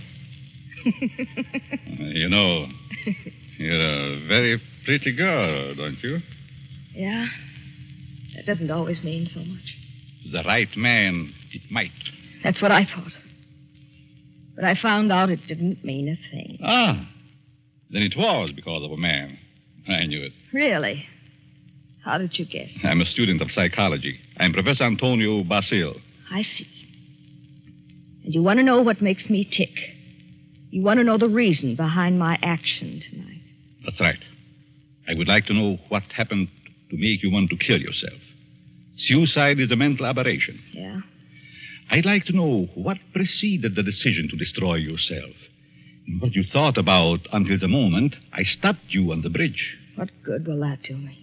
You said you weren't broke, but you also said you had some loved ones you'd like to do something for. I meant I wasn't broke to the point of being hungry. I have a few dollars. But you suggested help for someone in larger terms. Yes, I did. Who is the loved one? My mother. You are her only means of support? Yes. And you intend to kill yourself? Yes. That's being selfish, isn't it? Selfish? Yes. You are concentrating solely on self. You think so? What else? The first law of human nature is self-preservation, right? I suppose so. The second law is the preservation of family. Yeah? So you decide to deny the first law and destroy yourself. And as a consequence, deny the second and leave your mother alone and in need. You indicate a form of insanity. What would be normal? To destroy the other person. The one who has done you wrong. Have you hurt him? No. Then the one who has done wrong should be the one to suffer. You have no legal recourse? Legal recourse? No, I haven't, I'm sorry to say. And you would kill yourself to let your poor mother suffer because of the wrong of another. Why shouldn't he be the one to suffer? I suppose you're right. Why shouldn't he? What happened after all? Why not tell me about it? Were you married? No. He never seemed to find time to get around to marriage. What's your name? Gladys Tanner. How long had you known him? Almost 4 years. And you always thought he meant to marry you? Yes, until 3 weeks ago. Yes? On July 1st, he had to leave town for a week on business. Said he was going to Kansas City. When he came back, he seemed to be too busy to see me. Then a week ago, I found a snapshot along with several others in his desk in his home. May I see it? Certainly. It's a picture of him and another woman. But the picture was not taken in Kansas City. It wasn't? No, it was taken on the beach at Atlantic City. And it's dated by the finisher, July 3rd. Since he returned, he's refused to see me. Yesterday, he finally said he didn't care to see me anymore. That I'd better forget him. But it isn't so easy as that, is it? No. I figured I'd done something. And blame myself. Do you know this blonde woman in this snapshot? No. Then it must be a woman he has met recently. You've known him for 4 years. I don't think you are to blame. He's the one in the wrong. And he should be made to suffer. How? You were going to kill yourself. Why should you? Kill him instead. He double-crossed you. He deserves it. Now, let me go a little deeper into the situation. Whenever a person has reached the conclusion to take his life...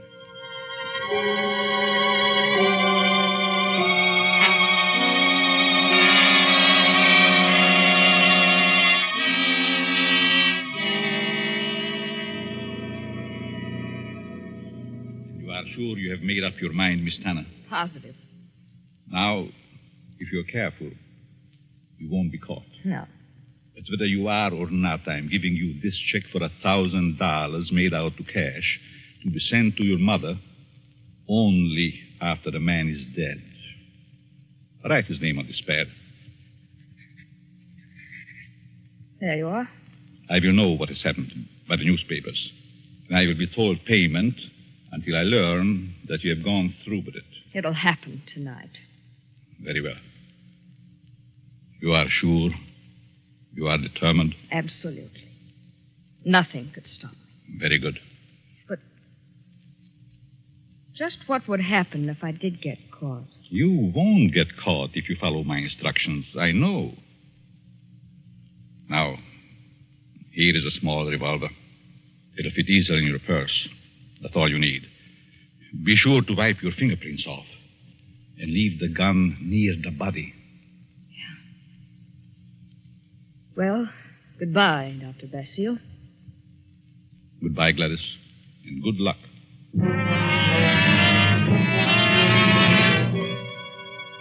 Professor Basile watches Gladys as she crosses the street to the dimly lighted bus stop. Then he rushes to his car and drives away. A few minutes later, he comes to a stop at Hellman's house. Hellman, the editor who ridiculed his theory. Just a minute. Oh. Hello, Basile. Good evening, Hellman. Thought I'd drop out to have a little chat with you. Well, why this time of night? It's kind of late, isn't it? 11. Didn't think that was late for you. No? Come in. Thanks. Sit down. What's on your mind? I want to talk to you about my theory you ridicule so definitely. My theory about suicide. Oh. Well, I just don't believe it, that's all. And I said I'd prove it, didn't I? Yes, but what are you getting at? It's going to be proved. My theory is going to be proved tonight. Well, that's fine. Go right ahead and prove it. I don't like you, Hellman. I never liked you. And I know you don't like me. I can't help that, Basile. What are you staring at? Is there someone here with you? Certainly not. Why? That's a woman's purse on the Davenport. Oh, my secretary dropped by earlier this evening with the manuscript. She must have forgotten it. She's not here now? Of course not. Then I'll continue. I found a subject. A girl who was ready to commit suicide because a man jilted her. In a few hours, I was successful in changing her thoughts from suicide to homicide, and she is going to kill the man tonight. What do you think of that? There may be a dozen murders tonight. Ah, but you'll know which one I mean. You'll know about this murder. What do you mean? Because I'm going to tell you who the victim is going to be. You know who the intended victim is? Why don't you stop it?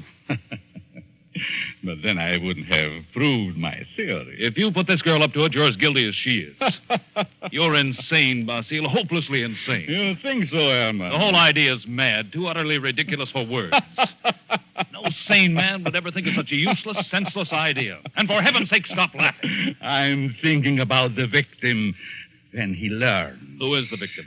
Martin Hellman. Me? Yes, you. I don't believe you. You will this time. Who is this girl? I know no girl who'd want to kill me. This one does. Now. Oh, nonsense. However, I wouldn't put it past you to hire someone to do something like this. No, this girl is no fake. This girl is serious, deadly serious. You probably hypnotized some poor woman, figuring she'd never remember what happened. Oh, Hellman, you underestimate me. Maybe I do underestimate your evil mind. But believe Put me... up your hands, Hellman. Get away from that desk. I'll just take care of that gun, Hellman. That's better. Well, since when did you start carrying a gun, Basile? A gun? Don't be silly. This isn't a gun in my pocket. It's just my pipe. See? Well, what do you hear, Herman? Nothing. Oh, yes, you do. I heard it, too. The sound on the porch. I leave now. The back way. I put your gun in the kitchen. And I'll be very careful to remove all my fingerprints. You insane fool. Oh, fancy you. You, Hellman, you are going to help prove my theory. Good night, Hellman. Crazy devil. I'll have him locked up before he gets across town. Good evening, Mr. Hellman. Huh? How did you get in here? Through the patio door. What do you want? I wanted to talk to you. Very strangely. You're just imagining things. And what are you doing here? I wanted to tell you something. Yeah? What? When you first indicated to me that you were through with me, I was terribly hurt. I thought all along that we were to be married. I couldn't understand. I tried and tried to think of something I'd done to cause our breakup. Then I happened to find this snapshot in your desk. Snapshot? Take a look at it. Kansas City. No, Atlantic City, New Jersey. You and a blonde. And the date is stamped on the back. A business trip. Ha! Well, what about it? I just wanted you to know that you weren't so slick. I wanted you to know that I knew about the blonde. That I knew you'd lied. Now that you've told me, what good does it do you? A lot of good. First, I thought you came here for money. How could you think such a thing? Well, I think you'd better go now. I'm going. Goodbye, Morton. And good luck in your new venture. What venture? This one. Gladys. Gladys! And wish me luck in mine.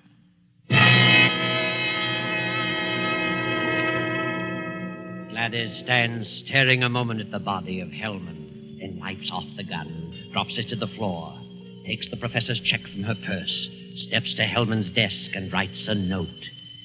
Then she puts the note in an envelope with the check, addresses it, stamps it, turns out the lights, and steps out into the dark street. At the corner, she drops the envelope in the mailbox and disappears. Professor Basile heard the shots. His theory worked. Hellman will torment him no more. The perfect crime. So he can go home to his wife now and go to sleep.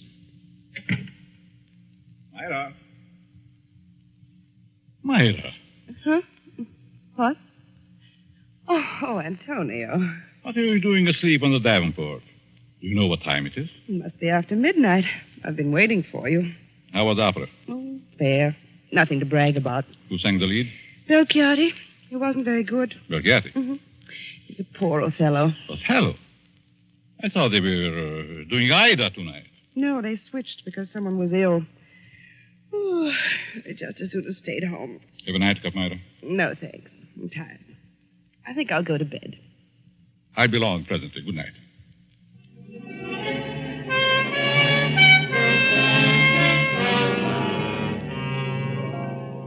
Then the night passes and the morning comes. The professor rises cheerfully and prepares for breakfast. Then... I get it, Myra. Yes? Are you Professor Basile? Yes. May we come in? We'd like to talk with you. Of course. What is it you want? Is your wife in? Yes. We'd like to see her, too. What? Oh, I'm Lieutenant Davis. Detective headquarters. Well, what do you want? Will you call your wife? Why, certainly.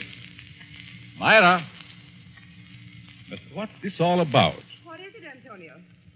These men are from detective headquarters. They want to talk to us. Really? What about? May I ask where you were last night, Mrs. Basile? Certainly. I went to the opera. What time did you get home? Oh, I imagine it was around 11 or shortly after. Mm-hmm. Were you at home last evening, Professor? Well, I was at the club and got home about 12:30. By the way, do you know a Morton Hellman? Certainly. What about him? He's been murdered. Murdered? Good Lord. When? Around midnight last night. I found him this morning. How terrible. Why, I've known him for years. He was editor-in-chief of the company publishing my writings. I'm a psychologist, you know. Yes, we know. But, what do you want to know from us? We weren't connected socially with Hellman. Just in business. Did you know him, Mrs. Basile? Yes, I knew him very slightly. Do either of you know of anyone who'd have reason to kill him? Certainly not. Everyone thought highly of him. Did you ever hear of a girl named Gladys Tanner? Gladys Tanner? No. Did you know of a Gladys Tanner, Mrs. Basile? No. Is this your purse, Mrs. Basile? Why, of course it is. That's the one I gave you last Christmas, Myra. Well, yes. I must have lost it downtown. Where did you find it, Lieutenant? At Hellman's home. Hellman's home? Well, how in the world? Good heavens, but We found it on the sofa. Well, I can't imagine how it could get there. And this is the revolver that killed Hellman, found on the floor beside him. What? No fingerprints on it, however. What? May I see it? Why, Myra, this is your gun. I bought this for you 2 years ago when I went on the lecture tour. Yes, I think it's mine, but it just doesn't make sense. Did you have the gun in your purse when you lost it last night? Well, perhaps I did. I'm so confused now I can't remember. That thing, Myra. The thing, it is terrible. Oh, I know. Oh, dear, I feel ill. Did you ever fire this gun? Yes, once last year up in the mountains. I wanted to see how it worked. Ever reload it? No, I've never reloaded it. I just didn't think about it. Maybe I did put it in my purse. Why, I don't know. And whoever found the purse may have used the gun to... Oh, I just can't seem to think. This gun misfired on the first 2 shots. The other 3 killed Hellman. This is the most amazing piece of coincidence I ever heard of. Why would my wife want to do such a thing? Why should she get to Hellman? She hardly knew him. Are you sure about that, Professor? Of course. Well, sorry to say that I don't believe her. What? This is ridiculous. This is going to be a shock to you, Professor, but here's a snapshot we found on Hellman's desk. Taken in Atlantic City last July. Good heavens. Why, this is you, Myra. You and Hellman. You were at your mother's in Florida in July. Myra, look at me. What does this mean? I can't. And I can't believe such a thing. May I have the purse, the gun, and the photo? Thank you. I'm sorry, but I'll have to take her down to headquarters. But I didn't kill him. I didn't. I wouldn't. I loved him. Myra. You better pull yourself together. You'll have to go back. They'll want photos and fingerprints. Yes. Better get it ready, Myra. Certainly looks bad for her. Afraid it does. Looks like an open and shut case. Oh, will you come along too, Professor? Certainly. And so it all worked out beautifully. Not quite as the professor had planned. But then he changed his plan from the moment when Gladys Tanner showed him the snapshot taken in Atlantic City. And he realized that the girl's fiancé was Hellman, and the blonde was Myra, his wife. He had no intention of allowing Gladys Tanner to kill Hellman until he saw that snapshot. And when he recognized Myra's purse in Hellman's home, he decided to let Gladys kill him and the blame be placed on Myra. The perfect crime. But several hours later, after fingerprints and many questions, the professor is just about to be dismissed when Sergeant Rankin steps into the room and speaks quietly to Lieutenant Davis. What is it, Rankin? I stayed at Basile's place, as you said. Well? A few minutes ago, a special delivery letter came for the professor. This'll knock your eye out. Read it. Mm-hmm. Wow. This fits perfectly with the writing we were trying to make out on Helm's desk blotter. Professor, here's a letter sent special delivery to you a few minutes ago, postmarked last night. Read it. Dear Professor Basile, your theory worked a certain degree. You convinced me I should kill him. But when that gun you gave me misfired twice, I almost quit. Go ahead, Professor. Read on. Then as I looked at him on the floor, the feeling of self-destruction came back. I'm going ahead with my plan. Here's your check. I won't need it. Besides, I lied to you. I lost my mother long ago. Better luck next time. Gladys Tanner. And a half hour ago, they found her body beneath Suicide Bridge. Well, Professor, your perfect crime has failed. Failed? Yes, failed. Wonderful setup on paper, but your theory backfired and you're up for murder. But I didn't kill him. But you planned it, and you're as guilty as Gladys. She's paid her penalty. Now it's your turn. No. I won't be hanged. Never! Rankin, grab him.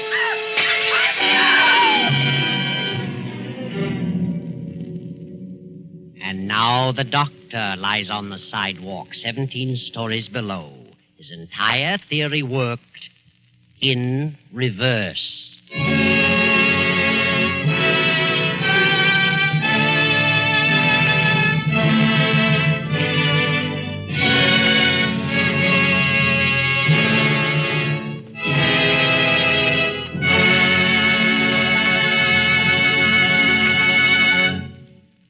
And so closes the doctor-prescribed death, starring Bela Lugosi. Tonight's story of suspense. It came to you from Columbia Square in Hollywood.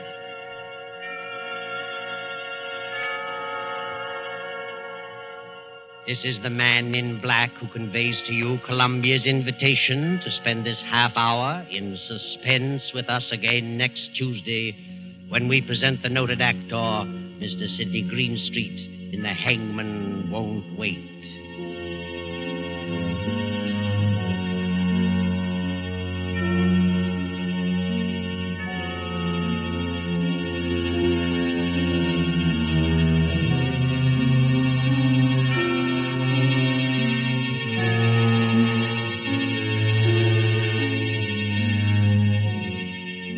William Spear, the producer, Ted Bliss, the director, Lud Gluskin, the musical director, Lucian Mahuik, the composer, and J. Donald Wilson, the author, collaborated on tonight's Suspense.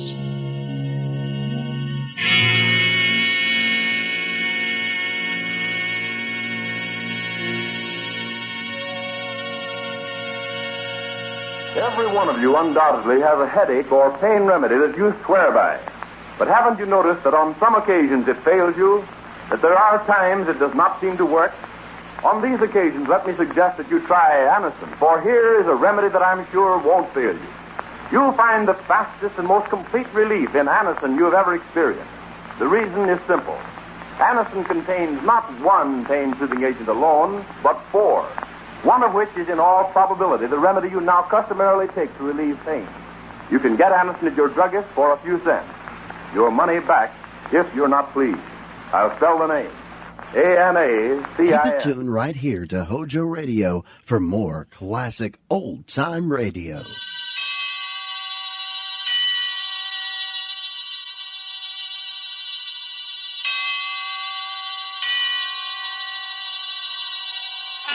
Suspense.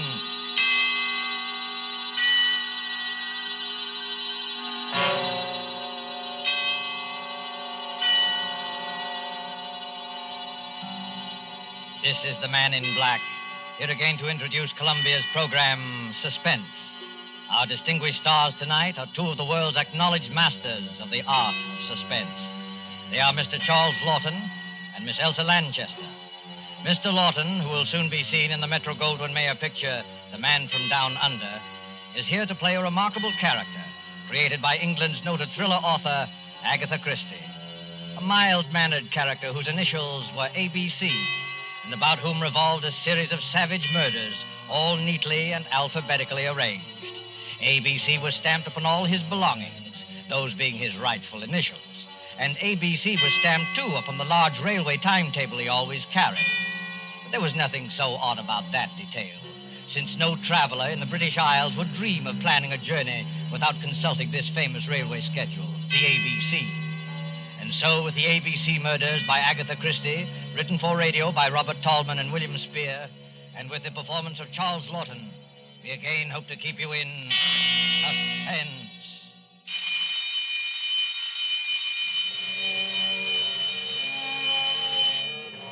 When the time for closing bell rang in the public library, Alexander Bonaparte Cust started, picked up his battered briefcase with the almost faded initials ABC, closed the book he had been reading, and shuffled over to the librarian's desk. It's a most interesting book, librarian. I should like to come back sometime and read another chapter of it, if I may. Quite. Yes, Mr. Clark. Can I help you, sir? No hurry. Well, I'll be going along now. Thank you. Rum little chap, that. What do you think he was reading? Studies in epileptic somnambulism. Medical stuff, eh? Oh, I say, the little fellow left his briefcase. I'll catch him at the door. I say, sir, just a moment. You left something. Oh, dear, it's my briefcase. I'm terribly sorry. I seem to be getting more and more forgetful lately. Why, only the other day I left it on the counter in a tobacco shop. Lucky you have those initials. Not many people with the initials ABC sticks in your mind. What do you mean by that, sir? Well, after all, they're the first 3 letters of the alphabet. Practically the first thing we learn, you know, isn't it? Our ABC. Don't mention those letters to me. They've brought bad luck to me in more ways than one. Really? How's that? Well, I used to be a travelling salesman, and I used to carry one of those railway timetables in my pocket, the threepenny kind, in which they list the towns and all the railroads alphabetically. Oh, of course. Printed right on the cover, isn't it? Hey. ABC. Yes, that's right, sir. Well, stockings was my line, sir. I did door-to-door selling. Whenever I finished one town, out would come that timetable, and I'd look up the next stop on my route. I got sick of the sight of that ABC railway guide, I can tell you, sir. It was like a symbol of failure to me. One dingy little town after another, and all listed in that railway guide with ABC printed on the cover. My own initials staring out at me from every newsstand and every dirty little railroad station in the Midlands. Oh, come on. It couldn't have been as bad as all that. Matter of fact, I never noticed it till I began to get the headaches. Oh, you suffer from headaches? Yes. Have you seen a doctor about it? Oh, no. I wouldn't want to see a doctor about it. I already know what brings them on. Well, if you'd rather not talk about it... Oh, no, it isn't that at all, sir. It was just such a long time ago. During the last war, in fact, Chateau Theory. Chateau Thierry? I say, what a coincidence. I was in the thick of that myself. Well, yes, we must get together for a drink one day, talk over old times. Franklin Clark is my name. Oh, I'm pleased to meet you, Mr. Clark. My name's Cust. Alexander Bonaparte Cust. Well, they must have expected great things of you, giving you a name like that. I'm afraid they did, Mr. Clark, yes. I'm very much afraid they did.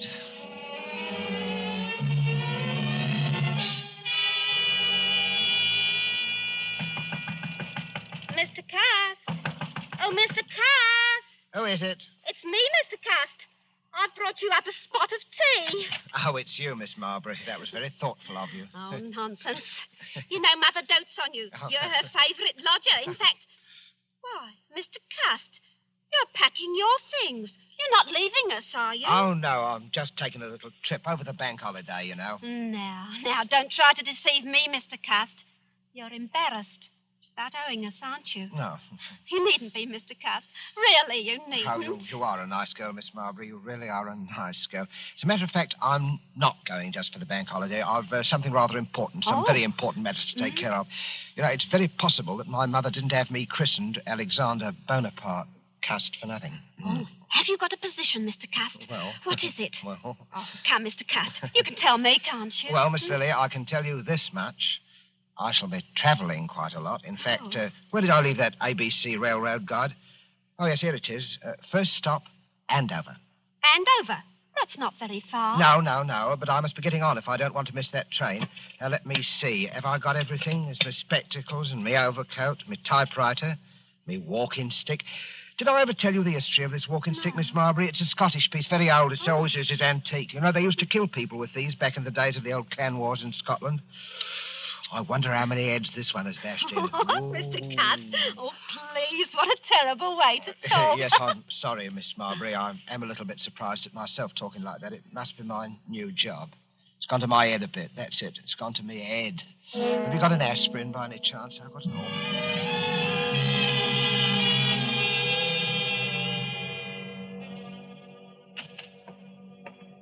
Yes, gentlemen. What'll it be? Packet of goldflakes for me. Yes, sir. And the other gentleman? 3 Havanas, the shilling cigars. Havanas? You gentlemen must be up from London. That's right. Is that your name on the window of this shop? That's right, sir. Olivia Asher. Been in business right here in Andover and right here in St. Andrew's Place for 20 years. All A's. Andover, St. Andrew's Place, and Asher. Funny, ain't it? Never so much as crossed my mind before. Well, Mrs. Asher, we're from Scotland Yard. We have reason to believe there may be a homicidal maniac at large in Andover. God, blimey. We don't want to frighten you, Mrs. Asher. For all we know, this may be just a practical joke. You see, we received an anonymous letter, typewritten, and signed ABC. ABC? This murderer, if there's anything in his story, is planning a series of murders. His mania seems to be centered on the alphabet. If he follows his plan through, his first murder will be committed in Andover, and the victim will be a person whose name begins with an A. The Lord help me, sir. You don't think... We don't think anything. Scotland Yard has taken its precautions. Oh, a woman takes a terrible chance. There's probably nothing to be alarmed about, but it won't hurt to keep a sharp lookout. Who's next on your list, Mackenzie? Next is Arthur Atwood. All right. Let's be on our way, then. Good day, madam. Don't worry. Thank you, sir. And good day to you, sir. A murdering lunatic in Andover, of all places. Yes, sir. What'll it be for you, sir? These? That'll be 1 and 6, sir. I said that'll be... Oh, no!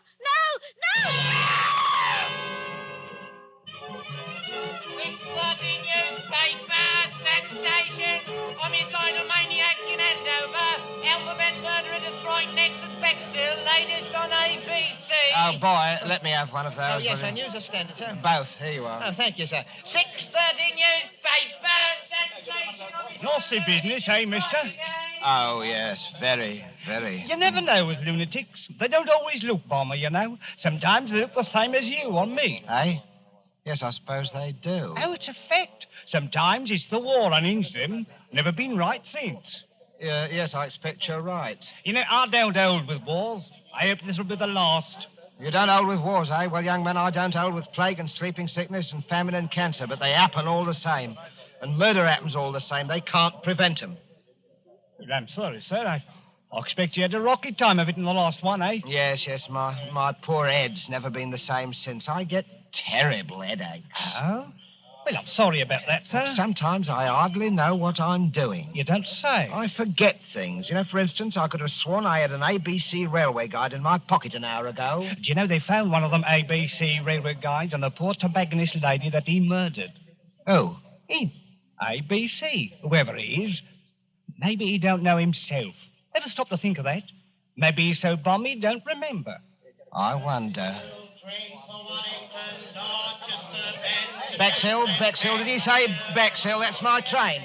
Well, goodbye, young man. Goodbye. 6:30 newspaper, sensation, homicidal lunatic destroyed which murder notes were written to strike at Bexhill, latest on ABC Alphabet Murderer.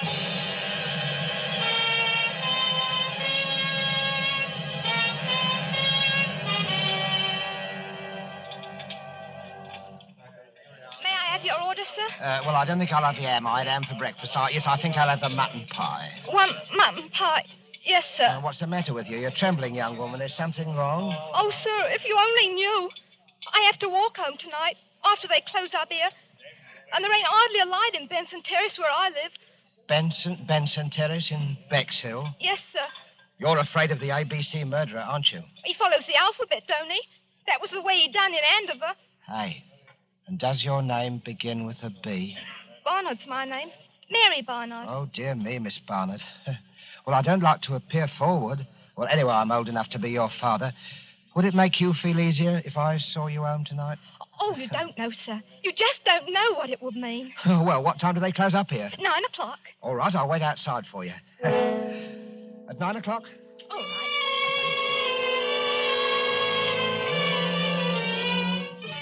Ladies, waitress brutally murdered in Bexhill. ABC strikes again. Here you are, sir. Scotland Yard receives third murder note. Alphabet murderer to strike again in Chester. Yes, sir? Third class, single, to Cheston.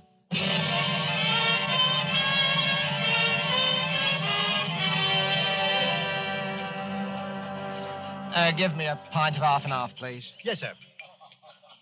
There you are, sir. You up from London, sir? Yes, I come directly from London. Ah, salesman? Stockings is my line.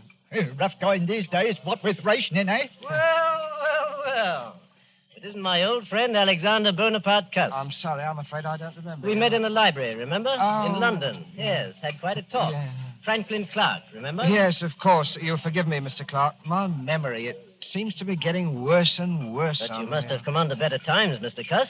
New briefcase, I see. Nice, bright, new initials? Well, I got a job shortly after I saw you, Mr. Clark, from Ballinger Limited. Stockings. It's my old line, you know. But to tell you the truth, I haven't been doing very well. Oh, those headaches again? Yes, the headaches. And the murders. The murders have upset me something terrible. Oh, well, you're shaking like a leaf, man. No. Hey, Jonathan, a brandy for Mr. Cust. He Thank needs you, it. sir.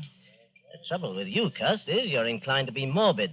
I remember that book you were reading the day we met, stuff about epilepsy. Well, it might be epilepsy, mightn't it? What? Well, they discharged me from the army before the war ended. You see, I had a kind of a fit, you know. And, Never had anything like it again, have you? No, I didn't have a fit again, just the headaches. I forget what happens, hours at a time. Do you know, once I was sitting in a station waiting room and a newsboy came by and I bought a paper from him, and it was all about that first murder in Andover. Huh. It said the police had got another typewritten note, Mr. Clark, and the murderer was going to strike next in Bexhill. And suddenly I realized I was in Bexhill. And I'd been in Andover the day before when the first murder happened. Well, how did you happen to go from Andover to Bexhill? Well, that's the way I'm supposed to go on my route, selling the stockings. I'm supposed to take the towns alphabetically. Oh, well, then it's not so surprising you should have been in Bexhill after all, is it? Just a coincidence. Well, the waitress in Bexhill there, I walked home with her that night, Mr. Clark, the night she was murdered. Well, good heavens, Cusk, you don't think you killed Mary Barnard, do you? I don't know, Mr. Clark. It said in that book that people who have had epileptic fits often do things and don't remember them. They even commit crimes. I said good night to her, and after that, I don't know what happened. The notes, those typewritten notes. Wouldn't you have remembered if you'd written them? I don't know. Well, now, I know a little something about psychology myself, Cust. And I'd stake everything I own on the fact that the man who wrote those notes was conscious of what he was doing. Do you really think so, Mr. Clark? Positive of it. Now, pull yourself together, man. Incidentally, my sister-in-law lives here in Cheston. My brother is Lord Cameron Clark, and I happen to know she needs some new stockings. Oh. Pop over there in the morning, will you, and show the old girl your line? Huh. Here's the address. Might cheer you up to make a good sale. I'm huh? sure it would, Mr. Clark. I'm sure it would. Well, good night, Mr. Clark, and thank you again for all your kindness. Good I'm night. sure, sir. Good night. Oh, wait a minute. You've forgotten something again. Oh, dear me, that's my typewriter. I shall certainly need that. Oh? Well, it's to type up my report to the Home Office in case I should make that sale tomorrow. Oh, of course. Oh, yes. By the way, Cust, better watch out. Somebody in Cheston is going to be murdered tomorrow. Aye. Old ABC is up to the letter C, you know, and your name is Cuss. Huh? Oh, I say, good heavens. Mine is Clark.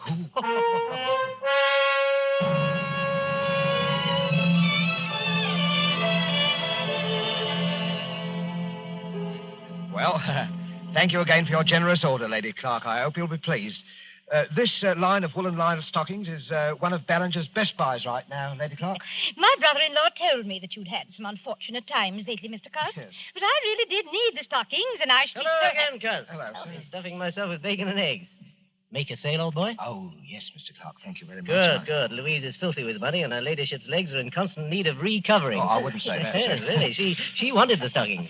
Well, thank you very much, my lady. I hope I shall have the privilege of serving you again next year. Goodbye, Mr. Cust, and good luck. Cheerio, Cuz.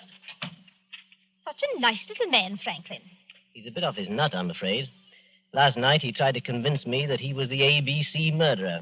His initials, you know. He has minor lapses of memory. That little man a murderer? Oh, really, Franklin? Good Lord, what was that? One of the maids. Where's that girl? What's going on? In the master's bedroom, milady. You better go with her, Mr. Franklin. Brothers, whatever are you doing here? Oh, my lady, the master, Lord Clark, is being murdered. Stabbed with a knife. He's all over blood. Murder? Oh. Good heavens. Why, look there on the floor. A railway guide and ABC. Take me out of here, Franklin. Oh, Louise, I'm sorry you had to see this. Oh, Cameron. My poor Cameron. Who never made an enemy in his life. The man who did this was a maniac. And I'm afraid I know who he is.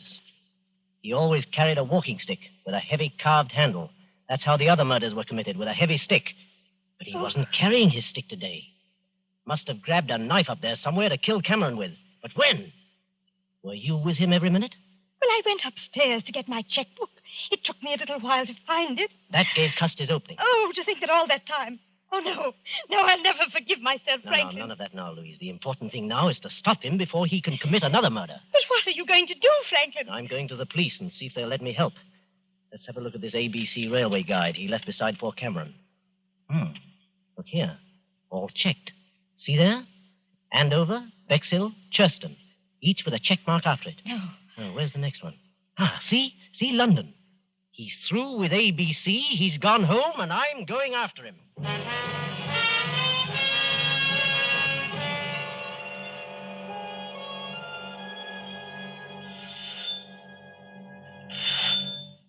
Yes? Well, Mr. Cust, come in. Whatever kept you away so long? Miss Lily, I've got to talk to you alone. Oh, well, I'll go up with you. I want to show you the new curtains I put up in your room anyway. Oh, you are a nice girl, Miss Lily, really are Yeah, a nice let me girl. carry one of these, Mr. Cust, the typewriter. No, I'll carry my own things, thank Oh, you. Mr. Cust, you're trembling. Oh, dear, you do look a fright. Look, I'm going to straight and get you a hot foot bath. No, not now, please, not now, Miss Lily. There's no time for it. What is it, Mr. Cust? Close the door and lock it. Are you in some trouble, Mr. Cust? I'm in terrible trouble, Miss Lily. I want you to hear the story first from me. You're the only one who has ever been my friend. Oh, I've had a lonely life, Miss Lily. Oh, poor Mr. Cust. Poor Mr. Cust. That's what they always say about me. Poor Mr. Cust. I thought you were Now, different. don't take on so, Mr. Cust. It was only a manner Oh, of speaking. you don't need to worry. I'm all right now. I never get 2 spells in one day. Spells? Mr. Cust, I don't understand. What Well, do you heard of the ABC murders? Shocking affairs. But, Mr. Cust, why Miss are you Lily, saying the to... police will be here at any minute. Please let me finish. I don't want you to think harshly of me, Miss Lily. I didn't plan it ahead. My instructions told me where to go. Some people can't help what they do. There are diseases.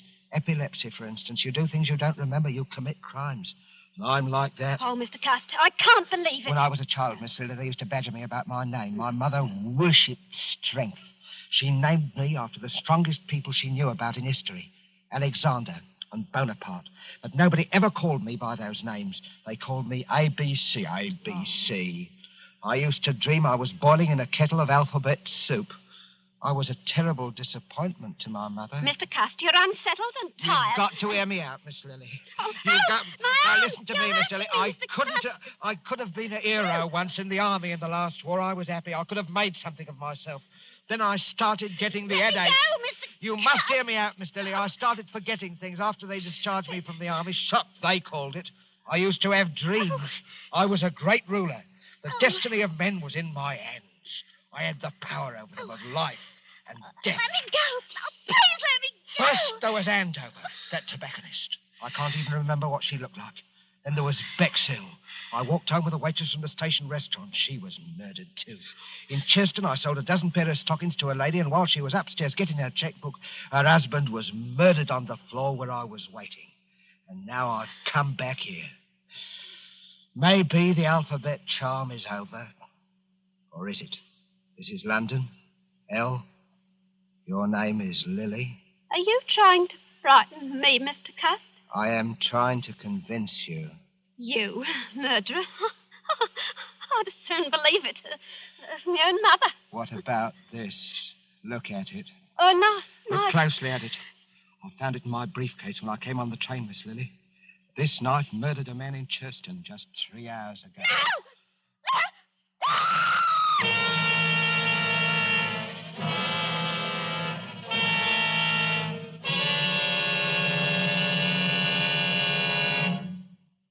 Oh, now, there, Miss Marbury. Don't take on so. He's all handcuffed pretty as you please in the next room. But he was such a nice man. I still can't hardly believe it. Is this the knife he threatened you with, Miss Marbury? Yes. We just got here in the nick of time, eh, Crum? Hey, that's a wicked-looking knife. It's the Churston murder knife, right enough, Mr. Clark. No doubt of it. Well, let's take inventory. Typewriter. Checks with the murder notes. Walking stick. Same markings as on the heads of the first victims. And the psychiatrist's report says the murders were premeditated and the notes could not possibly have been written except by a person who was conscious and in his right mind. Well, that breaks down any idea Cust may have had of entering an insanity plea. Right. I think he'll sign the confession without any difficulty. Bring him in. Bring the prisoner in. Well, Cust, are you ready to sign your confession? I don't know, Inspector. A moment ago I was certain I must have done it. But why? That's what worries me. Why? Mr. Clark, why do you think I did it? You're wasting valuable time, Cust. I don't care why you did it. You killed my brother, and I want to see you hang for it. I don't care how balmy you are. You ought to be ashamed of yourself, talking to our Mr. Cust in that bloodthirsty manner. I don't know what's getting into the gentry, I'm sure. He tried to murder you, didn't he? Well, he couldn't help himself, poor thing. He's been terribly upset of late. You are a nice girl, Miss Lily. You are a nice girl, really. The murders were willful and premeditated. They couldn't have been premeditated, Mr. Clark. Why do you say that, Cust? Well, because I didn't go to any of those places of my own choice. I had my instructions from Bellinger's Limited. And those instructions were sent to me after the police got the warnings of the murders that were printed in the papers. There never were any such instructions. We ransacked all your things, Cust. There wasn't any letter of instructions, was there, Inspector? No. Oh, yes, there was. All right, we'll ring up Ballinger's. May I use your telephone, Miss Marbury? Oh, certainly, Inspector. The number is Regent 3313, Inspector. Oh.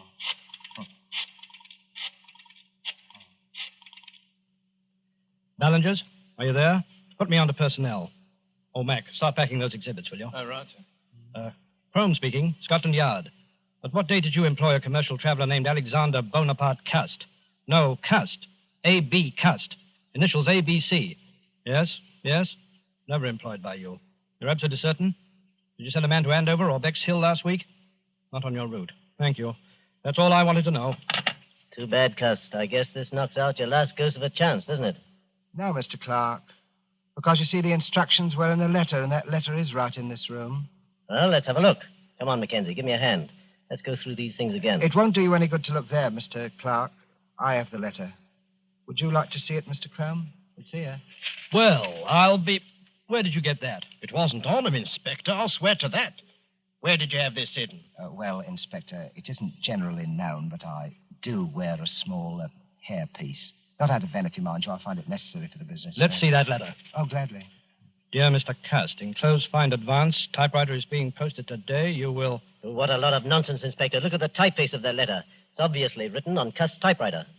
Yes, that's right, Mr. Clark. And the man who wrote that letter was the murderer. Cool as you like, he sent the typewriter to me and instructions on one of Ballinger's letterheads and the money and everything else. What kind of stunt are you trying to pull here, Cust? No stunt. It's just that when you made that telephone call, Inspector, and Ballinger said I'd never worked for them, I knew that the typewriter must have been sent to me by the murderer.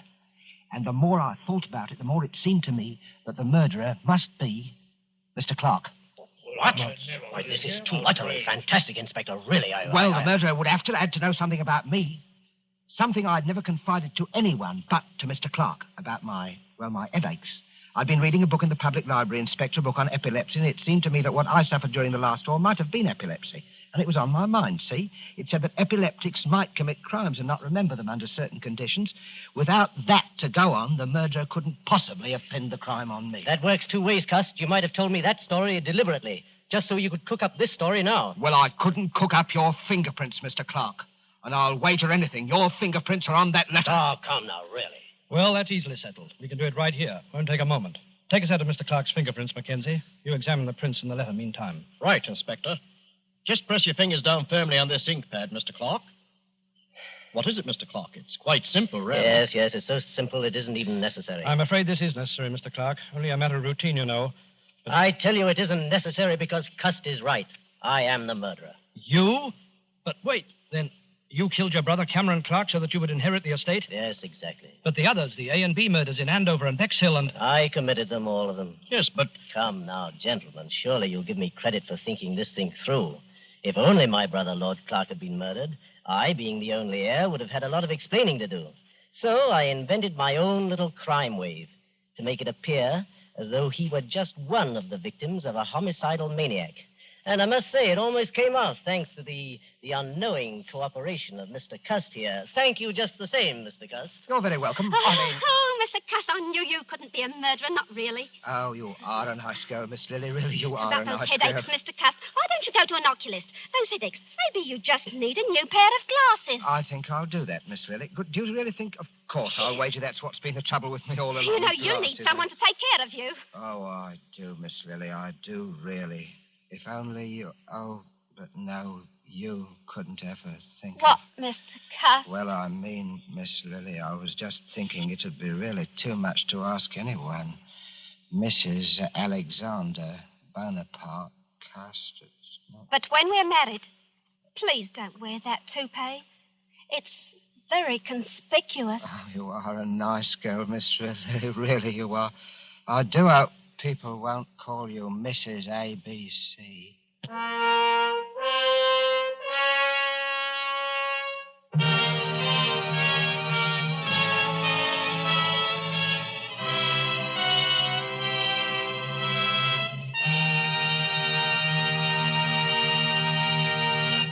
And so closes the ABC Murders, starring Charles Lawton with Elsa Lanchester and Bramwell Fletcher. Tonight's tale of suspense. This is your narrator, the Man in Black, who conveys to you Columbia's invitation to spend this half hour in suspense with us again next Tuesday, when Agnes Moorehead will return to our stage as star of the suspense play called She Overheard Murder Speaking.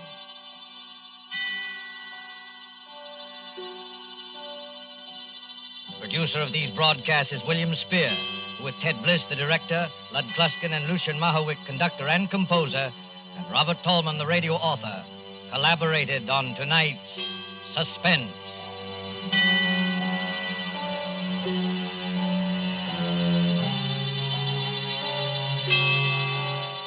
This is the Columbia Broadcasting System.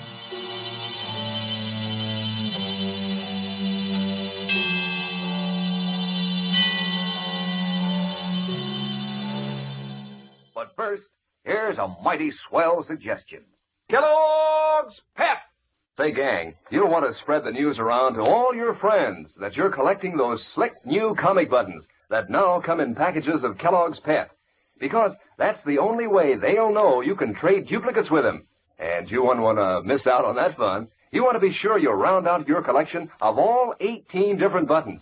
Yep, that's 18 different comic strip characters, like Smitty and K.O. and Herbie and Superman, of course. And the best part is, you don't have to send in a single penny for these sharp, new comic buttons, not even a box top. Fact is, you can't buy them anywhere. But you can ask Mom to get you a package of that super delicious whole wheat flake cereal, Kellogg's Pep. Inside each package, there's a thrilling prize, one of these bright new comic buttons or a military insignia or warplane button. Remember, that's P-E-P, Pep, made by Kellogg's of Battle Creek. Stay tuned to HOJO Radio.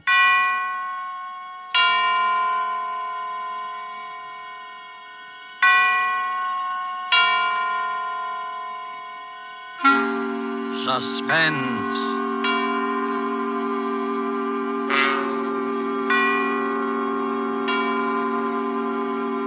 This is the Man in Black, here again to introduce Columbia's program, Suspense.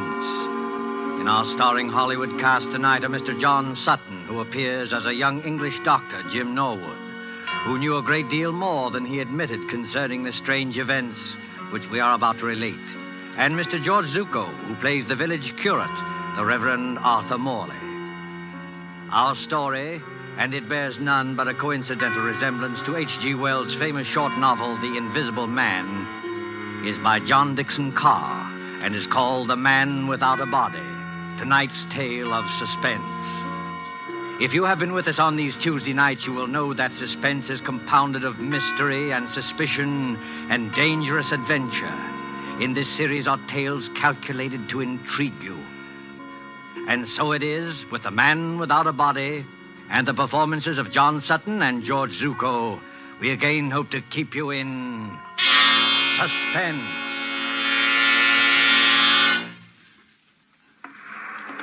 A lonely beach of low white sand hills edged by the surf of the North Sea. And back from the beach, drowsing as it has drowsed for 10 centuries, lies the village of Aldbridge in Suffolk. There is the seawall, now defaced by air raid shelters. And there are the rolling grain fields, the thatched white cottages, the spire of St. Luke's Church above the oak trees. Ancient and bell-haunted, lost among hedgerows, this village could never cause consternation in London newspaper offices. And yet, on that warm night nearly 4 years ago... This time it's really happened. A man without a body, completely invisible. Copy, boy. Copy, boy. Look at this dispatch. Reign of terror in Suffolk Village. Has another of H.G. Wells' romances come true? An invisible man? I can't believe it. What's the matter with that village? They all gone scatty? Mr. George Wellman, builder, states that as he was returning home along the main road from Bury St. Edmunds... He distinctly saw a man's hat, without any head under it, moving towards him about 6 feet above the ground. George must have been full of beer. We can't use this story. Coffee boy! Even more surprising evidence was given by the Reverend Arthur Morley, vicar of St. Luke's Church. Who? The parson? You don't think he was full of beer? One question above all agitates the village. Who is Professor Ansmith? Who is this elderly American, said to be an inventor, who has settled at Aldbridge and leased a part of the house belonging to the local doctor? Out of some terrifying workshop, to strike like a maniac, where least expected, has there at last emerged... A real invisible man? The Church of St. Luke, Aldbridge, on that same Sunday evening. The evening service is over now, though an echo of bells still lingers.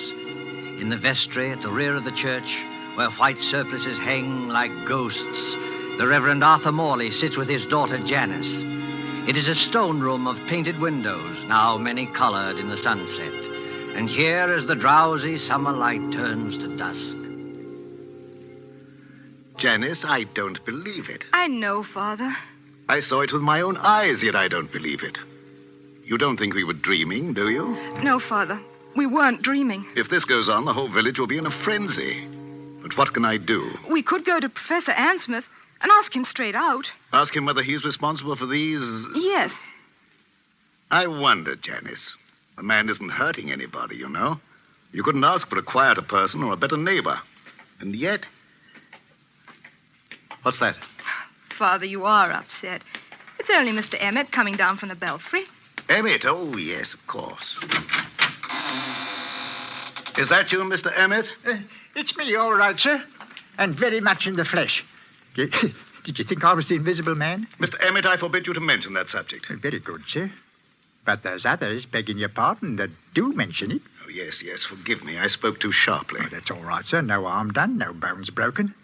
Mind you not that I hold with this talk about invisible men. It ain't natural, I say. It ain't hardly Christian.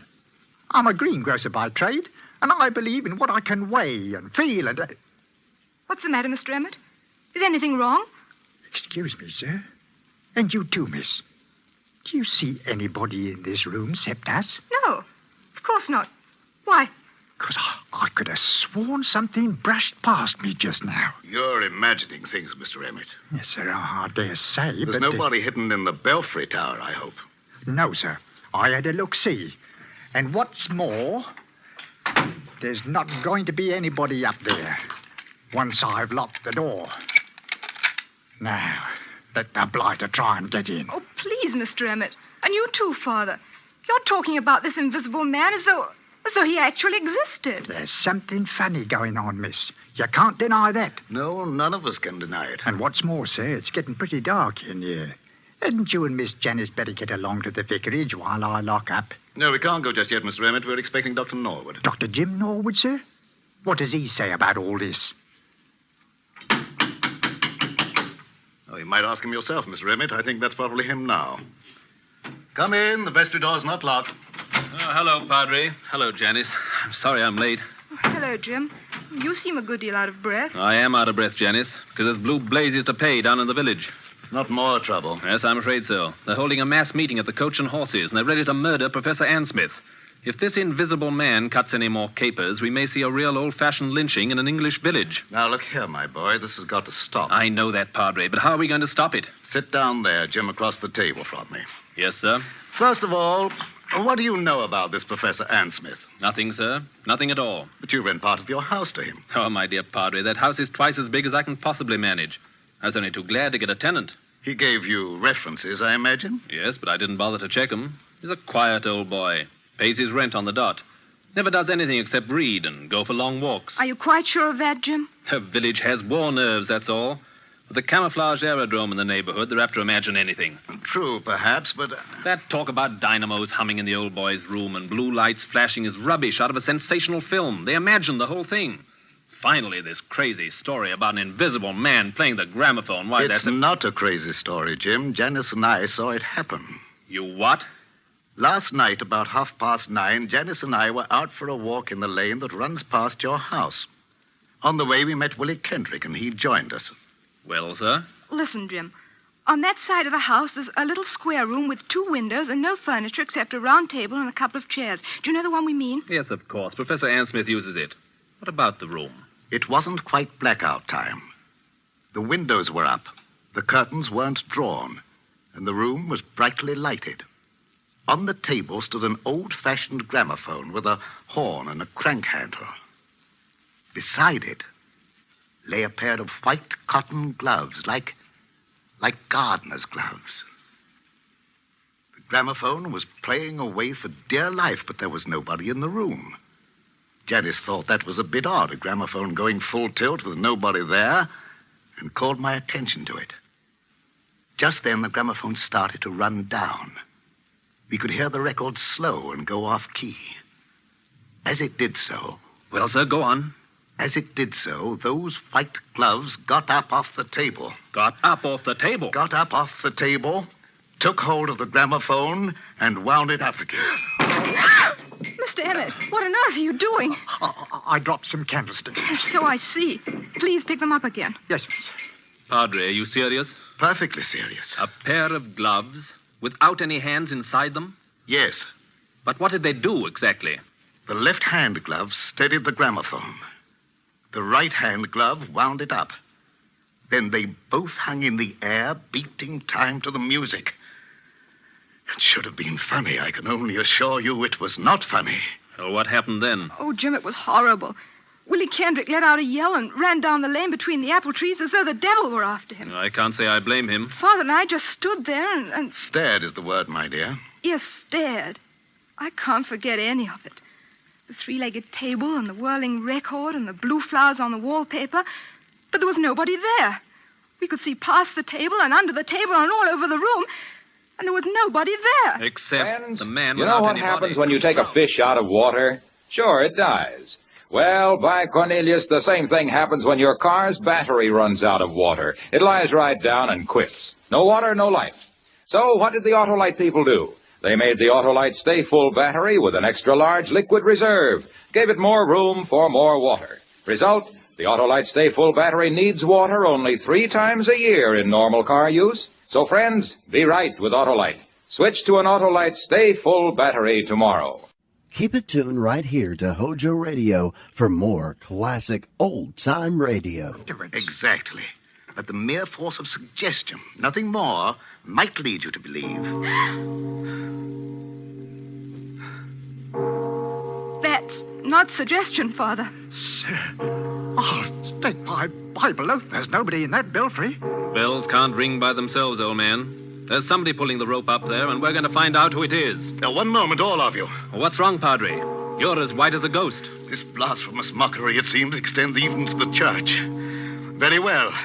You will stay with Janice, my boy. Emmett and I will collar this invisible man. Why can't I go, too? I don't believe in this, but I should prefer to have someone with Janice. You're not afraid, Mr. Emmett? If it's alive, sir, I'm not afraid of it. And if it's dead, well, you're not afraid of it. The tower door's open, sir. I'm ready. Don't do it, Father. Don't go. You can't help them, Janice. Sit down here. Take it easy. Jim Norwood, what's wrong with you? Wrong with me? You've got an odd look, too. And the light's fading. And the surplices look like ghosts. And in another minute, that bell would drive me mad. Suppose he has got in. Who? The invisible man. Oh, don't talk rot.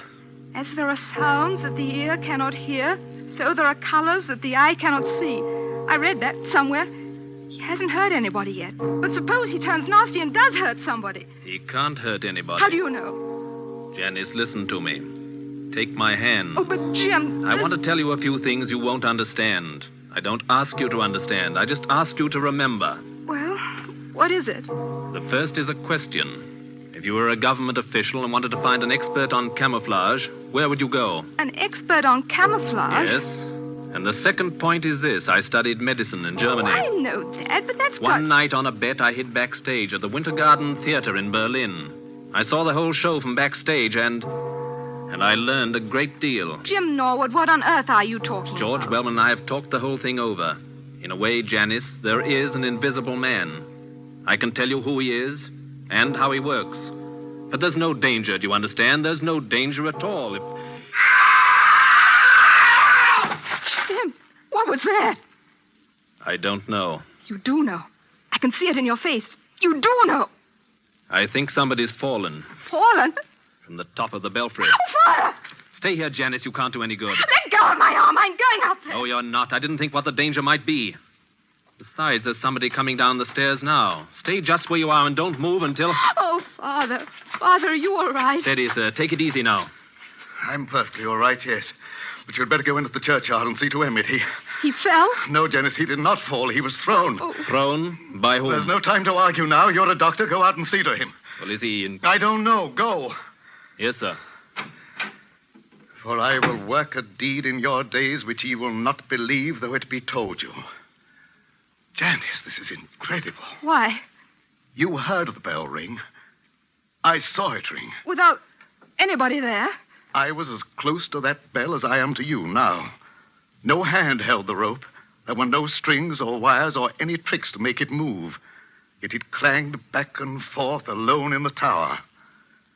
And I thought I heard someone laugh. Laugh? Oh, don't take that too seriously. We were both overwrought, and the noise of the bell was deafening. What about Mr. Emmett? Emmett yelled some words I couldn't hear and lunged for the bell. Then something caught him. Something caught him and gave him a sledgehammer blow in the back. That belfry's nothing but open arches. You heard him scream. I saw his face just before he went over.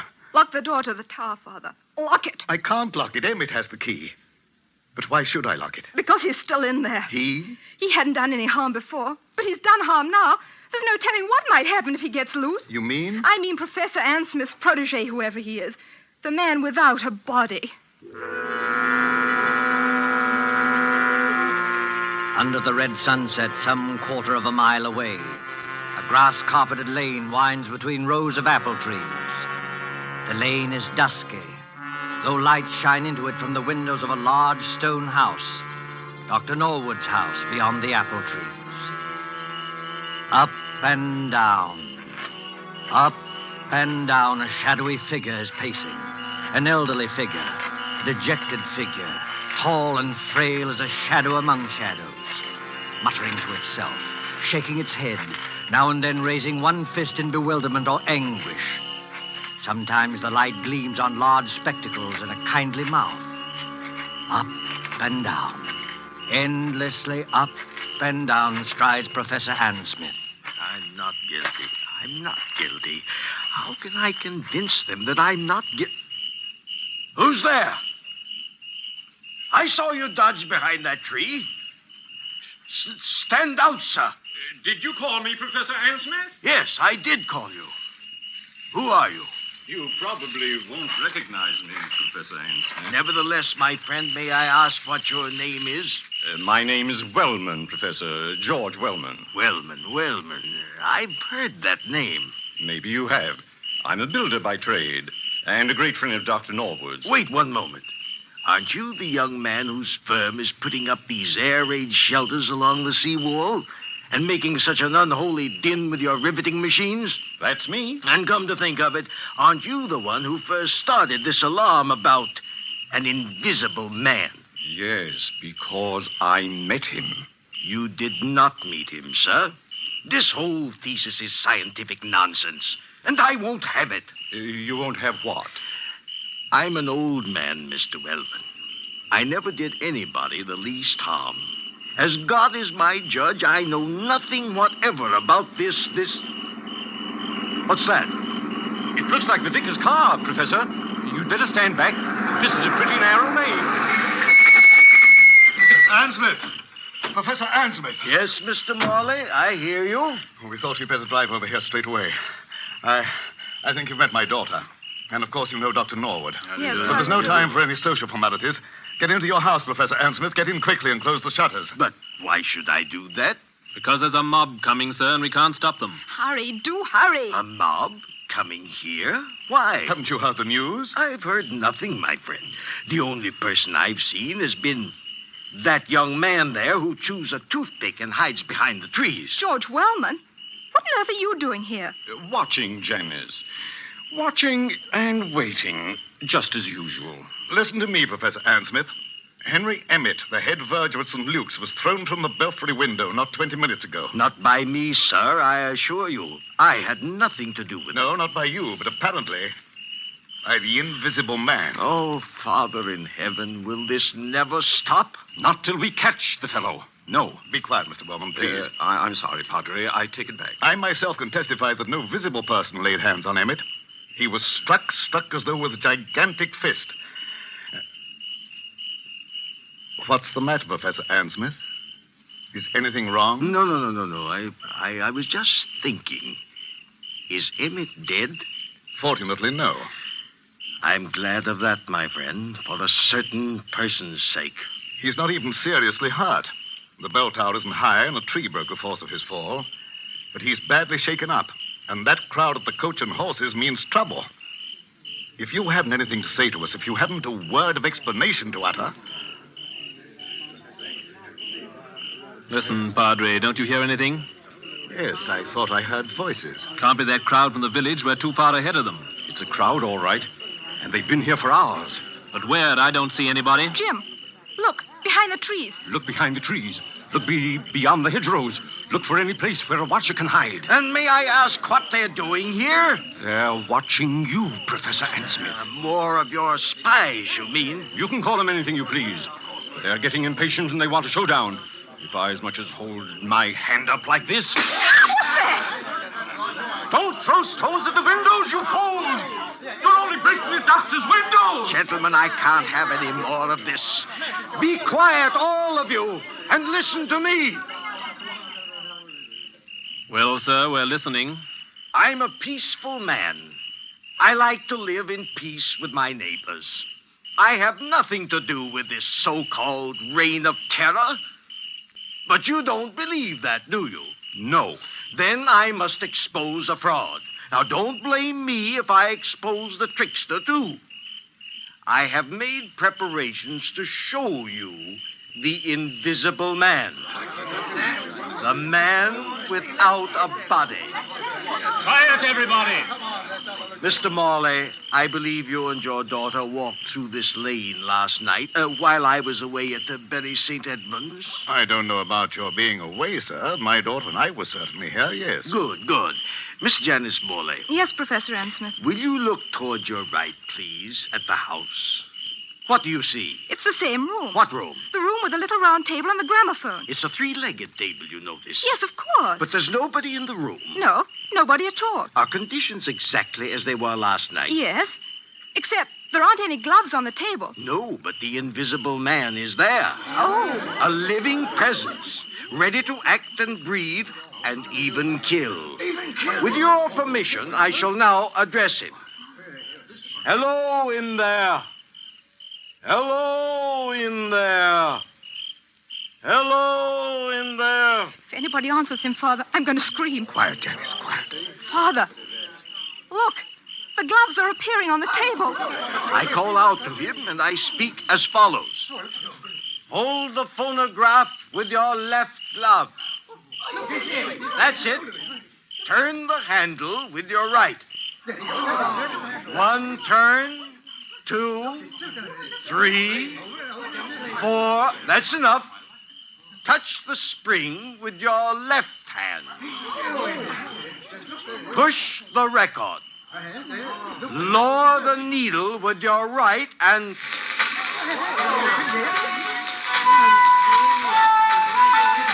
Ladies and gentlemen, the Invisible Man.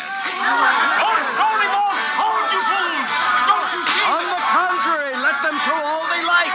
Aim at the table, my friend. Aim at the table. Why at the table? Because then they'll see the trick. I don't follow you. What trick? The trick of the looking glasses. There. You see now, my friend? I think I do.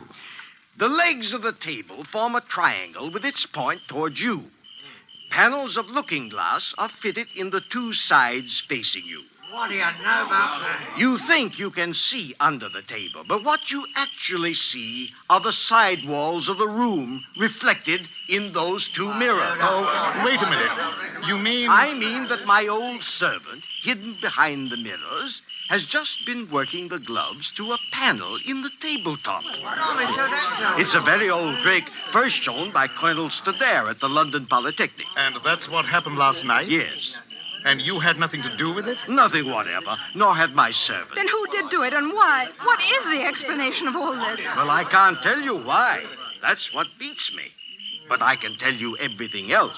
This invisible man who's been scaring us all silly? My dear young lady, there's no invisible man. There never has been.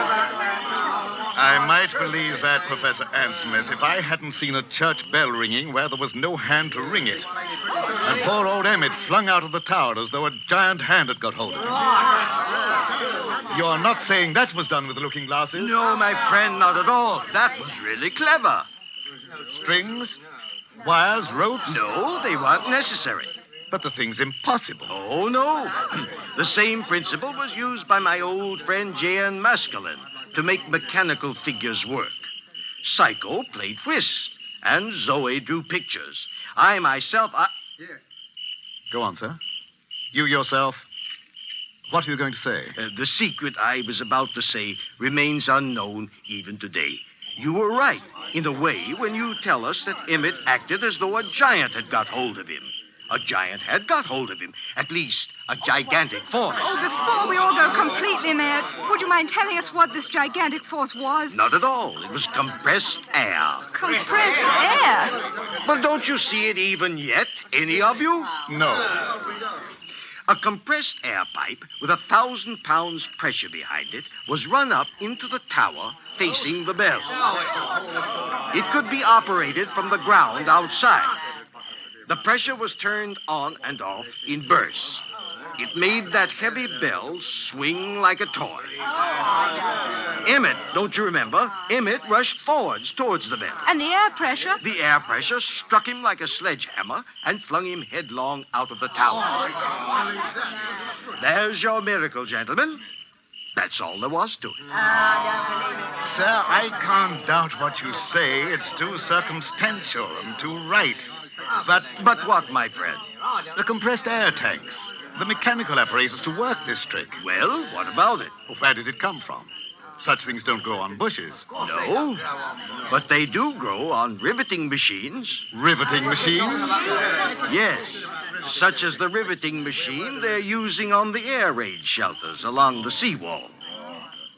Would you care to tell us, Dr. James Norwood, why you and your friend Wellman have been playing all these tricks?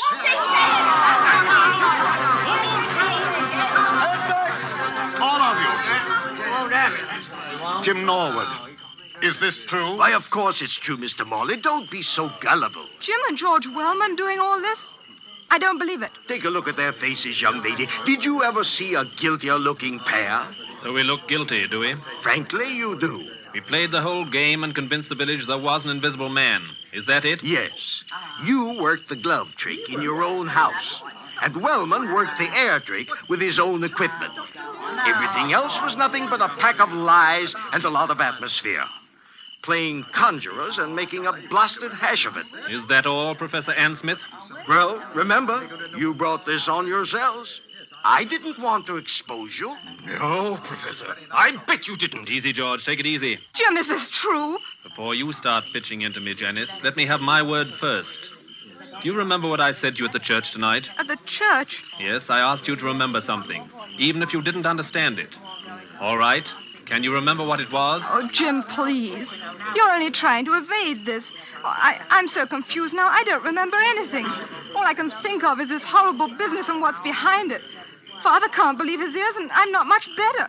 We've practically idolized you. All we want you to do is answer a straight question. Jim, are these accusations true? Yes, they are true. Doubtless he had a good reason, Janice. Doubtless he had a good reason. Yes, we had a good reason. The very best reason in the world. You had a good reason for scaring people half to death and trying to kill poor old Henry Emmett? We didn't mean any harm against Emmett. That was an accident. But you dare to defend yourselves now? Yes, just that. Before we go home, Father, shall we apologize to Professor Ann Smith? I hope he'll try to think better of English hospitality. Good, Janice, good. I hope he will, too. You hope he will. Listen, Janice, before you act on any belief, you have to be absolutely sure in your own mind. George and I had to prove something, and now I'm glad to say we have proved it. Oh, I can't stand this any longer. If you have anything to say, go on and say it straight out. What was it you had to prove? We had to prove to our own satisfaction that this pretended American who calls himself Professor Ann Smith... Pretended American? Who calls himself Professor Ann Smith? We had to prove that this pretended American was no other than Karl Heinrich von Keist, the celebrated stage magician from the Winter Garden Theater in Berlin. What? Whose real job is to find the camouflage aerodrome near Bury St. Edmunds. No. He explained his own tricks very nicely, George. We'll swear out a warrant in the morning.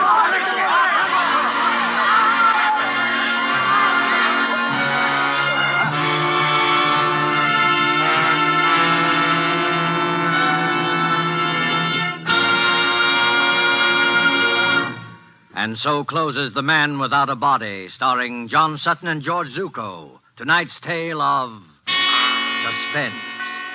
This is your narrator, the Man in Black, who conveys to you Columbia's invitation to spend this half hour in suspense with us again next Tuesday, when the distinguished actress, Miss Agnes Moorehead, will be heard in one of her many brilliant characterizations. Starring with Miss Moorehead will be Miss Ellen Drew, who as Carol Linden tells the amazing story of Uncle Henry's Rosebush. The producer of these broadcasts is William Spear, with Ted Bliss, the director, Bernard Herrmann and Lucian Mahowick, conductor and composer, and John Dixon Carr, the author, collaborated on tonight's Suspense. Being a Lux girl, Jean depended on a quick beauty pickup. A refreshing Lux soap beauty bath did the trick, she told me. But now that their beauty soap is in big new bath size, a Lux soap bath is more luxurious than ever. Well, I can't imagine a nicer bath soap, John. Wonderful creamy lather, even in hard water. And a lovely, delicate fragrance that lasts and lasts. The Lux soap perfume is an exclusive blend, you know. It combines lily of the valley, lilac, carnation, and other delicate flower fragrances. I'm sure every woman who tries the big new bath-size Lux toilet soap will love it. Yes, that generous satin smooth bath cake is a good item to put at the head of your shopping list. Why not try the new bath-size Lux toilet soap tomorrow? It's another fine product of Lever Brothers Company. HOJO Radio. We're your old-time radio headquarters. Stay tuned.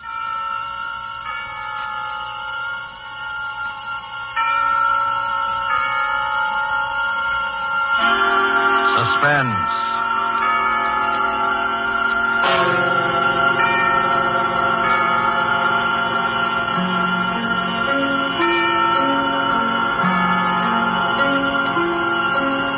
This is the Man in Black, here again to introduce Columbia's program, Suspense.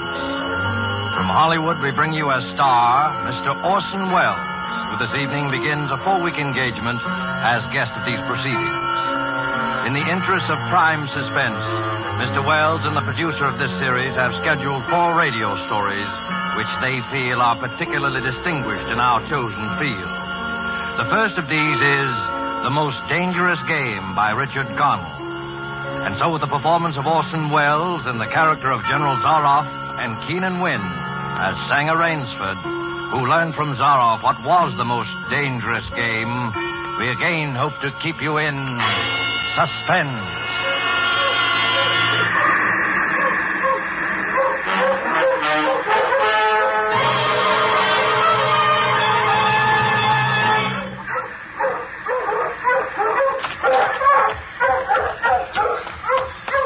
Much time.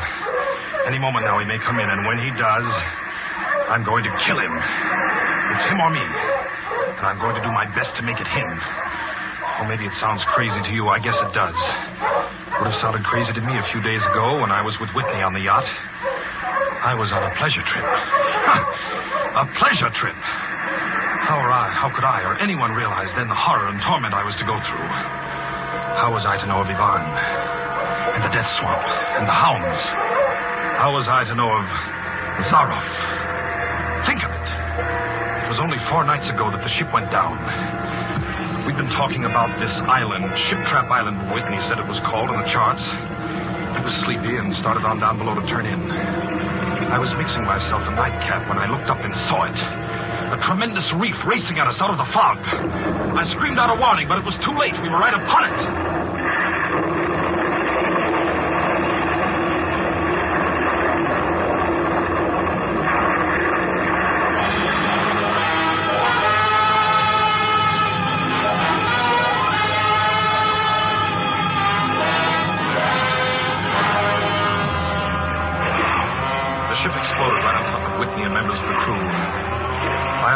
Standing safe out on the prow, but the force of the explosion hurled me into the blood-warm waters.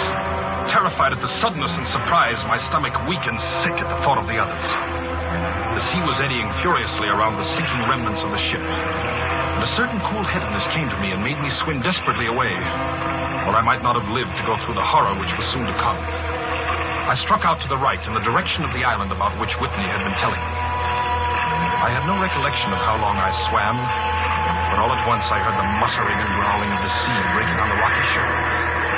With my remaining strength, I dragged myself from the swirling waters. All in, gasping, my hands raw, I at last reached a flat place at the top. I flung myself down at the jungle edge and tumbled headlong into the deepest sleep of my life. When I awoke, I was in a strange place, having no idea how I had got there.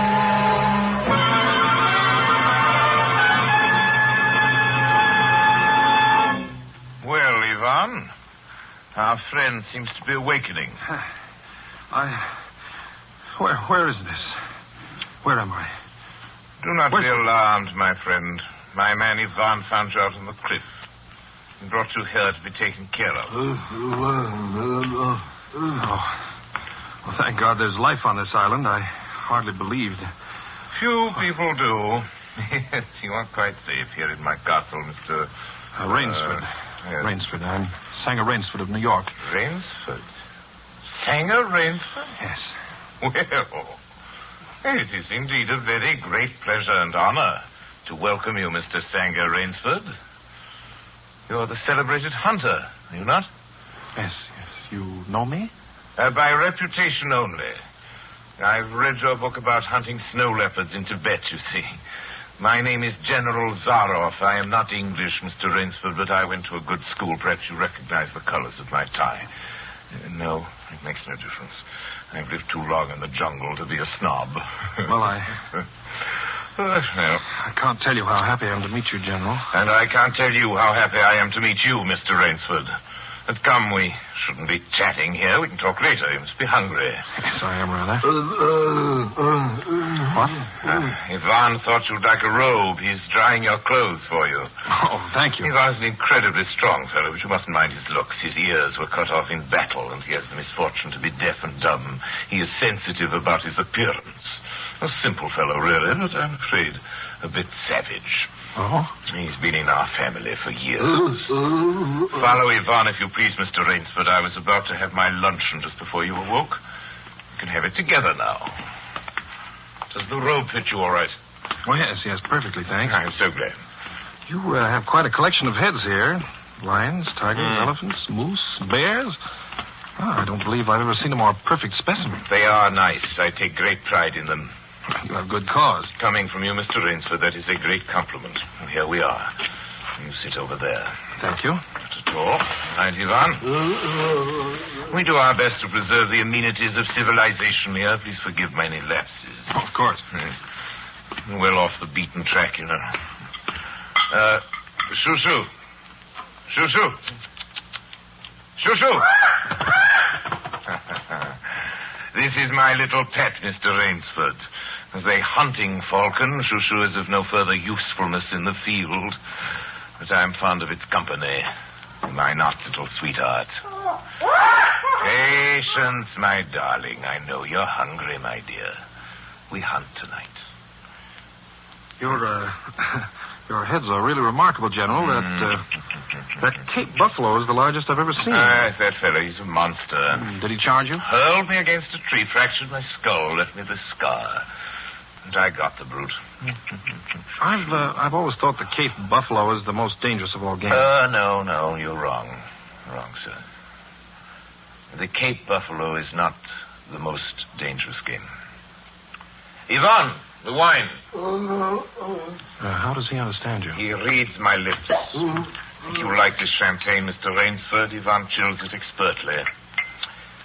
No, the Cape Buffalo is not the most dangerous game. Here in my preserve on this island, I hunt more dangerous game. Oh, what? Is there big game on this island? The biggest. Oh, really? Oh, it isn't here naturally, of course. I have to stock the island. What have you imported, General? Jaguars? Jaguars. I hope you like filet mignon, Mr. Rainsford. I do very much, thank you. Is it jaguars, General? No. Hunting jaguars ceased to interest me some years ago. I exhausted their possibilities, you see. No thrill left in jaguars, you understand? No real danger. I live for danger, Mr. Rainsford. We will have some capital hunting, you and I.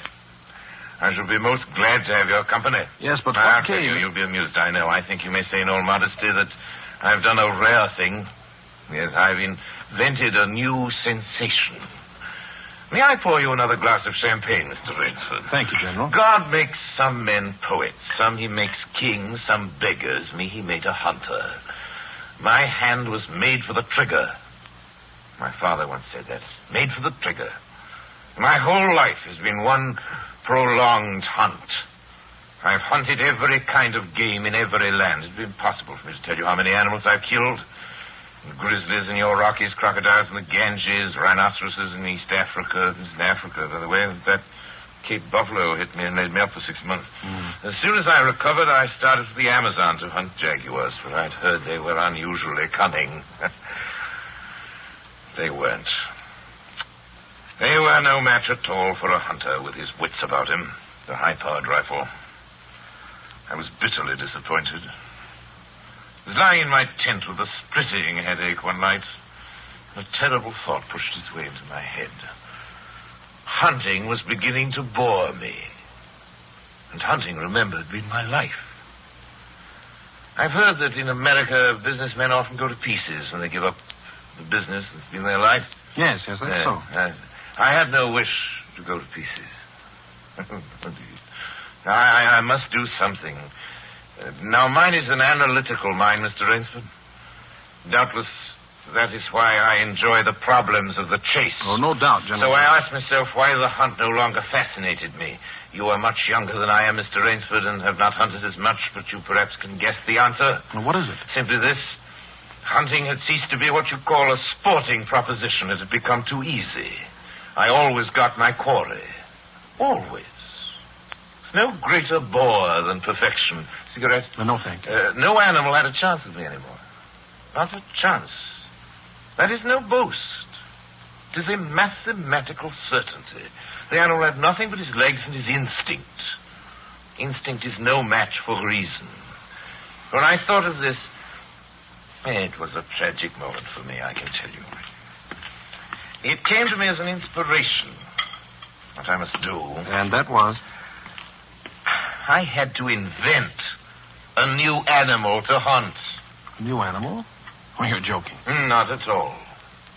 I never joke about hunting. I needed a new animal. I found one.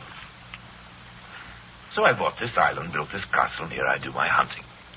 The island's perfect for my purposes. There are jungles with a maze of trails in them, hills, swamps. Yes, but the animal, General Zaroff. It supplies me with the most exciting hunting in the world. No other hunting compares with it for an instant. Every day I hunt. I never grow bored now. For I have a quarry with which I can match my wits. Yes, but you still haven't... I wanted the ideal animal to hunt, so I said, what are the attributes of an ideal quarry?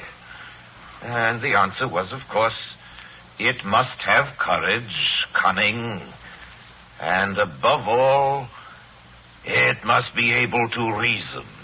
Well, no animal can reason. My dear fellow, there is one that can. One? But you can't mean... And why not? Well, I can't believe you're serious, General Zaroff. You're just joking. Joking? I'm quite serious. Speaking about hunting. Hunting? You're speaking about murder. Oh, dear me, that unpleasant word. I think I can show you that your scruples are quite ill-founded. Yes? I hunt the scum of the earth. Sailors from tramp ships, lascars, Japs, mongrels, a thoroughbred horse, a hound is worth more than a score of them. But these are men. Precisely, that is why I use them. It gives me pleasure. They can reason after a fashion, so they are dangerous. But where do you get them? We visit my training school. It's in the cellar. I have about a dozen pupils down there now. They're from the Spanish bark San Lucar that had the bad luck to go with the rocks up there. A very inferior lot, I regret to say. Poor specimens, more accustomed to the deck than to the jungle. Have a glass? No. It's a game, you see. It's a sort of game. I suggest to one of them that we go hunting. I give him a supply of food and an excellent hunting knife. I give him 3 hours start. I am to follow, armed only with a pistol of the smallest caliber and range. If my quarry eludes me for 3 whole days, he wins the game. If I find him, he loses. Suppose he refuses to be hunted. Oh, I give him his choice, of course. He need not play that game if he does not wish to. If he does not wish to hunt, I turn him over to Ivan. Ivan once had the honor of serving as official knouter to my old king, and he has his own ideas of sport. Invariably, Mr. Rainsford, invariably they choose the hunt. And if they win? To date, I have not lost. I do not wish you to think me a braggart, Mr. Rainsford. Many of them afford only the most elementary sort of problem, I assure you. Occasionally I strike a Tartar. Shoo remembers the Tartar, don't you, darling? Yes, he almost did win. I eventually had to use the hounds. See? Wait a moment. I'll open the window. Hello, boys!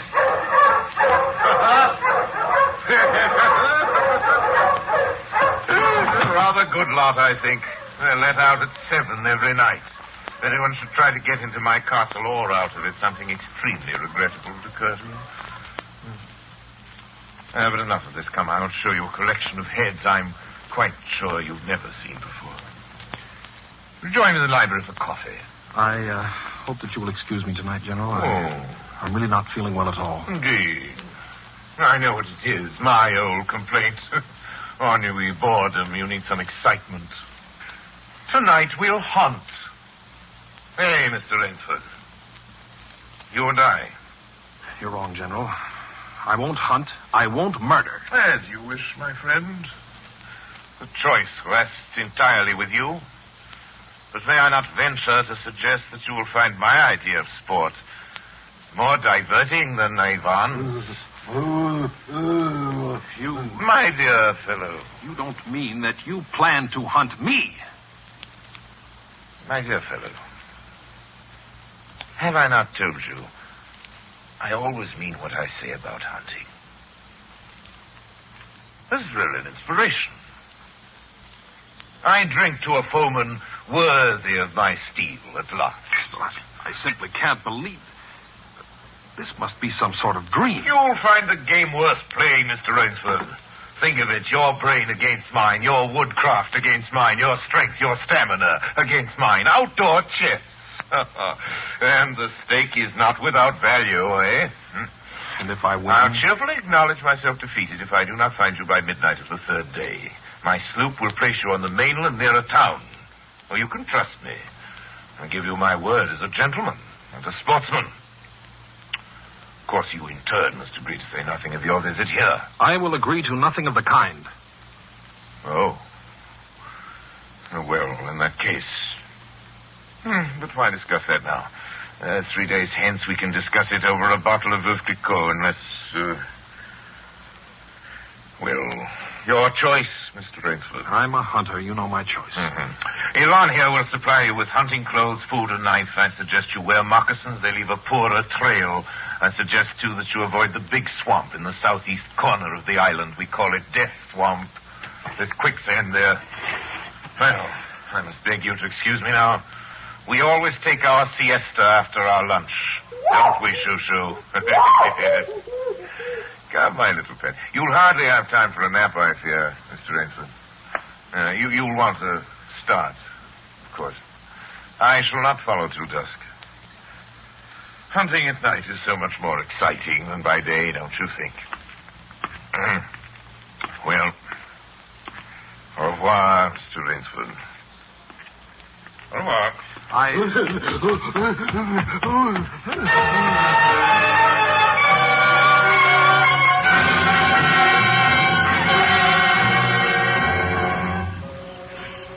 I'd fought my way through the bush for 2 hours, repeating to myself over and over again, I must keep my nerve. I must keep my nerve. My whole idea at first was to put distance between myself and General Zaroff. And to this end, I had plunged along through the thicket, spurred on by the sharp growls of something very much like panic. Now I had got a grip on myself. I'd stopped. I was taking stock of the situation. I saw that straight flight was futile. Inevitably, it would bring me face to face with the sea. Well, I'll give him a trail, I muttered. And I struck off from the rude path I had been following and into the trackless wilderness. I made a series of intricate loops. I doubled back on my trail again and again, recalling all the lore of the fox hunt, all the dodges of the fox. Night found me exhausted, my hands and face lashed by the branches on a thickly wooded ridge. My need for rest was imperative, and I thought, I played the fox, now I must play the cat of the fable. A big tree with a thick trunk and outspread branches was nearby, and taking care not to leave the slightest mark, I climbed up and stretched out on one of the broad limbs. Rest brought me new confidence and almost a feeling of security. Even so expert a hunter as General Zaroff cannot face me here, I assured myself. An apprehensive night crawled slowly by, my mind keenly alert for any sound, any warning. Towards the dawn, an instinct I never knew existed, like an animal must possess, impelled me to look far off in the distance in a westerly direction. Sure enough, following the trail with the sureness of a bloodhound came General Zaroff. Nothing escaped those searching black eyes. No crushed blade of grass, no bent twig, no mark, no matter how fine in the moss. My heart pounding furiously, I slid down quickly from the tree and struck off again into the woods. I knew I had to do something desperate. I knew that I had little time in which to do it. 300 yards from my hiding place, I stopped where a huge dead tree leaned precariously on a smaller living one. Throwing off my sack of food, I took my knife from its sheath and began to work with all my energy. The job was finished at last, and I threw myself down behind a fallen log 300 feet away. I did not have to wait long.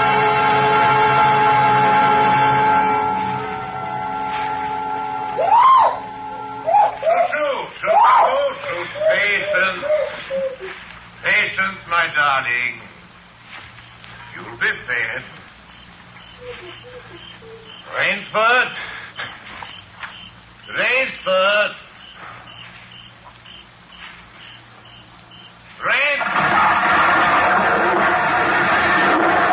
Got him. Well, Rainsford. If you are within sound of my voice, as I suppose you are, let me congratulate you. Not many men know how to make a maline man-catcher. Luckily for me, I too have hunted in Malacca. You are proving interesting, Mr. Rainsford. Very interesting. The tree brushed my shoulders. I jumped back. I'm going to have a wound rest. It's only slight. But I shall be back, Mr. Rainsford. I shall be back.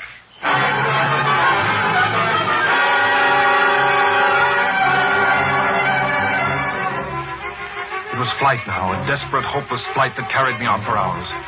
I don't know where I got the strength. I kept telling myself over and over again that I must keep my nerve. That I was competing with a monster, a super huntsman. Dusk came, then darkness, and still I managed to press on. The ground grew softer under my moccasins. The vegetation grew ranker, denser. Insects bit at me savagely. Suddenly, as I stepped forward, my foot sank into the ooze. I tried to wrench it back, but the muck sucked viciously at my foot like a giant leech. With a violent effort, I tore my foot loose. I knew where I was then. Death Swamp and its quicksand. But the softness of the earth had given me an idea. I stepped back from the quicksand a dozen feet or so and began to dig. When the pit was above my shoulders, I climbed out and from some hard saplings cut stakes and sharpened them to fine points. These stakes I planted in the bottom of the pit with the points sticking upwards. As fast as I could, I wove a rough carpet of weeds and branches and with it covered the mouth of the pit. Then, wet with sweat and aching with tiredness, I crouched behind the stump of a lightning-charmed tree. Oh, I knew Zaroff was coming. I could hear the paddling sound of his feet in the salter. Zaroff was coming, and coming fast. He was not feeling his way along foot by foot. Crouching there, I could neither see him nor see the pit. I lived a year and a minute, frozen, every muscle tensed.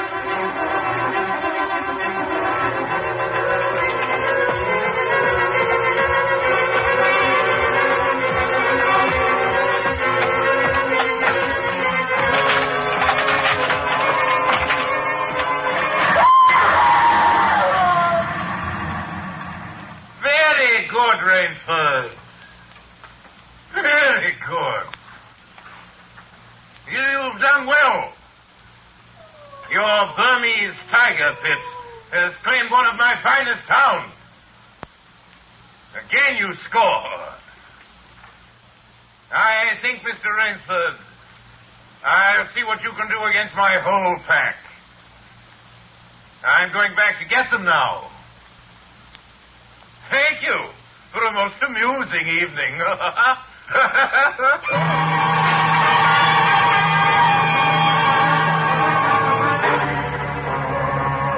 At daybreak, lying near the swamp, I was awakened by a sound that made me know I had new things to learn about fear. It was a distant sound, faint and wavering, but I knew it. It was the baying of a pack of hounds. I could do one of two things. I could stay where I was and wait. That was suicide. I could flee. That was postponing the inevitable. I had put my very last hope into that tiger pit. For a moment, I stood there thinking. All at once, an idea that held a wild chance came to me, and tightening my belt, I headed away from the swamp. The baying of the hounds drew nearer. They would be on me any minute now. My mind worked frantically. I thought of a native trick I had learned in Uganda. I caught hold of a springy young sapling, and to it fastened my hunting knife with the blade pointing down the trail. With a bit of wild grapevine, I tied back the sapling. Then I ran for my life. I raised their terrifying voices as they heard them and felt the fresh scent. I knew then how an animal at bay feels. At last I had to stop to get my breath. The baying of the hounds stopped just as suddenly. And with it, my heart stopped too. They must have reached the knife. Excitedly, I shinnied up a tree and looked back. My pursuers had stopped all right, but the hope that had been in my brain when I climbed died. For in the shallow valley, I saw that General Zaroff was still on his feet, but Ivan was not. Apparently, he had come along to hold the hounds. The knife, driven by the recoil of the springing tree, had splintered through his chest. I'd hardly tumbled to the ground when the pack took up the cry again. Nerve, nerve, nerve, nerve, I panted as I dashed along. A blue gap showed between the trees dead ahead. The hounds were almost on top of me. I forced myself on towards that gap. I reached it. It was the shore of the sea. Across the cove, I could see the gloomy gray stone of the castle. 20 feet below me, the sea rumbled and hissed. I hesitated. I heard the hounds. Then I leaped far out into the sea.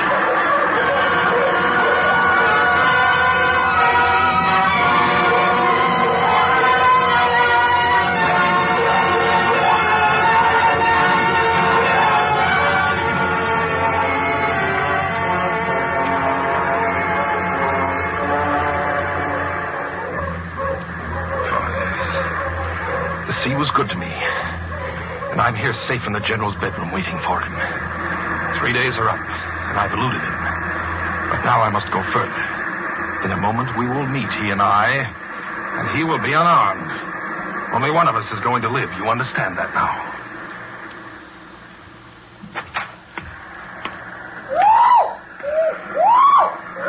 Quiet, Shushu. Shushu! You must be patient, dear. You must forgive me. You're hungry, I know. Shushu. Rainsford. General. Rainsford. How on earth did you get it? Swam. I found it easier and quicker than walking through the jungle. I congratulate you. Extraordinary. You've won the game. Oh, no, General. I'm still a beast at bay here. Get ready, General Zaroff. Swords? Yes, 2 of them. I see. Oh, very good. Very good, Rainsford. One of us, then, is to furnish a repast for the hounds. The other will sleep in this very excellent bed. Excellent. On guard, Rainsford.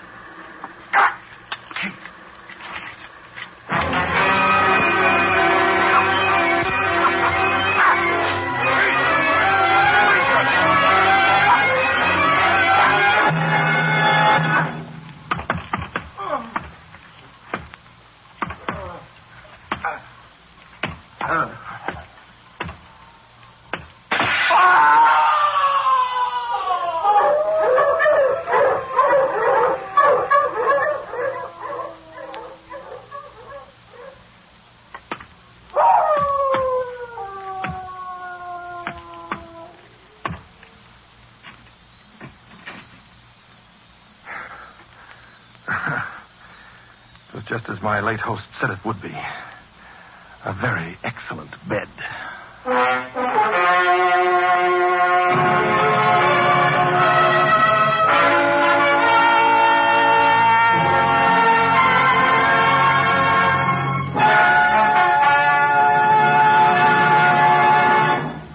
And so closes The Most Dangerous Game by Richard Connell, starring Orson Welles.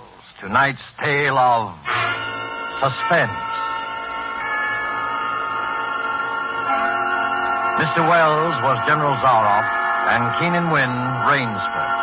This is your narrator, the man in black, who conveys to you Columbia's invitation to spend this half hour in suspense next week, same time, when Orson Welles will again be our star in Sir Arthur Conan Doyle's story, The Lost Special. The producer of Suspense is William Spear, who tonight also directed the broadcast, and who, with Bernard Herrmann, the conductor, Lucien Morawick, composed the original score, and Private Jacques Anson Fink, the radio author, collaborated on tonight's Suspense. The instant coffee with a famous flavor. That's Instant Maxwell House, the happiest combination in coffee. Wonderful, good to the last drop flavor, combined with the convenience and thrift of coffee made instantly in the cup.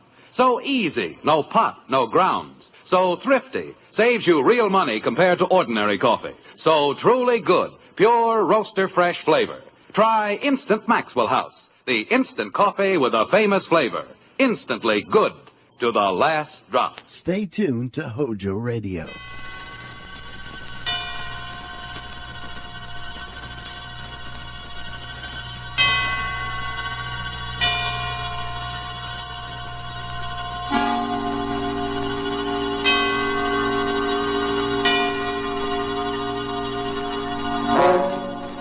Suspense.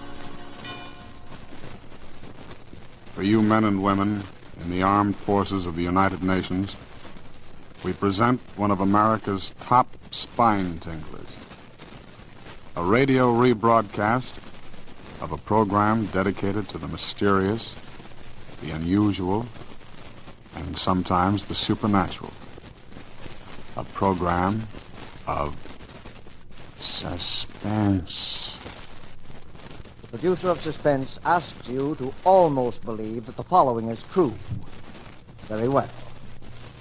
Standing beside me, surrounded by two guards, is a man who in a few short hours is to be put to death in the electric chair. His last request to the warden was that he be allowed to speak on this program and reveal what he calls some startling information. The warden naturally turned to us, and we at once complied, anxious at all times to do anything, however strange, that will hold our listeners in suspense.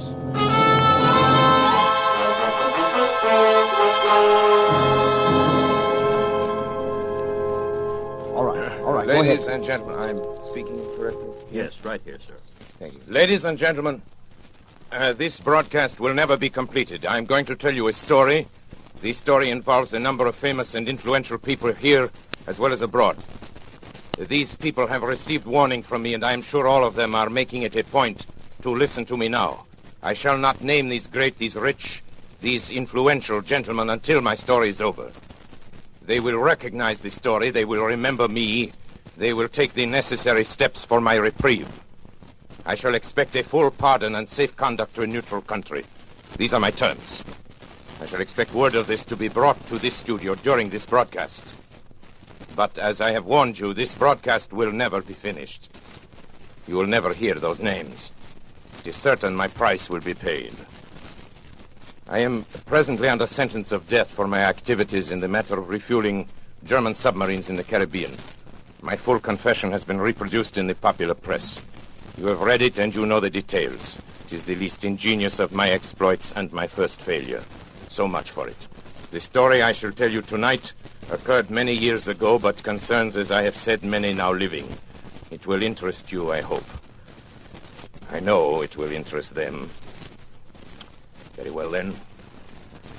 On the 3rd of June, 1925, in Liverpool, a man who gave his name as Monsieur Louis Caratel asked to see Mr. James Bland, the superintendent of the London and West Coast Railway. He was a small man, this Caratel, middle-aged, darkened, with a stoop so pronounced that it suggested some deformity of the spine. He was accompanied by a friend, a man of imposing physique who, from his swarthy complexion, was probably either a Spaniard or a South American. It turned out later that his name was Gomez.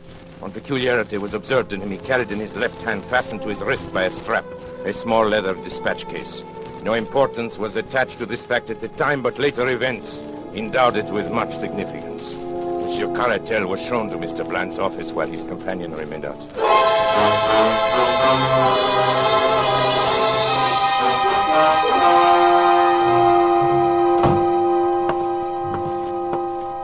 How do you do, monsieur? My name is Louis Caratel. Yes, sir. What can I do for you? I have just arrived from Central America this afternoon. It is extremely urgent that I reach Paris without a moment's delay. Paris, eh? That's too bad. Just missed the London Express. I am not interested in the London Express. Could you provide me with a special train? Yes, I think that could be arranged. Oh? It's quite an expensive proposition. Money is of a small importance, monsieur. Time is everything. If you can arrange a special for me in a hurry, you may make your own terms. Very well. Mr. Hood, will you step over here a moment, please? Yes, Mr. Bland. Mr. Hood, here's our traffic manager, Mr. Carrickhill. Mr. Carrickhill. Hood, I want you to arrange a special for him. He's going to Paris. How's the line? Can you fix him up in a hurry? Why, yes, I believe so, Mr. Bland. The line is clear through Manchester, and engine 247 at the Rochdale is on the tracks now. It could be ready, say, in 15 minutes. Good. Who's available for the trip? Engineer Smith, sir. And I can put James McPherson on as conductor. Well, there you are, Mr. Carrickhill. Simple as that. Attend to everything right away, will you, Hood? Yes, sir. These men, Mrs. Smith and, McPherson? McPherson, are they trustworthy? Oh, yes. Of course. McPherson's been with the company for years, and I'm sure Smith, although new, is an expert engineer. Bien. Thank you, monsieur. I am deeply indebted. You have been most considerate.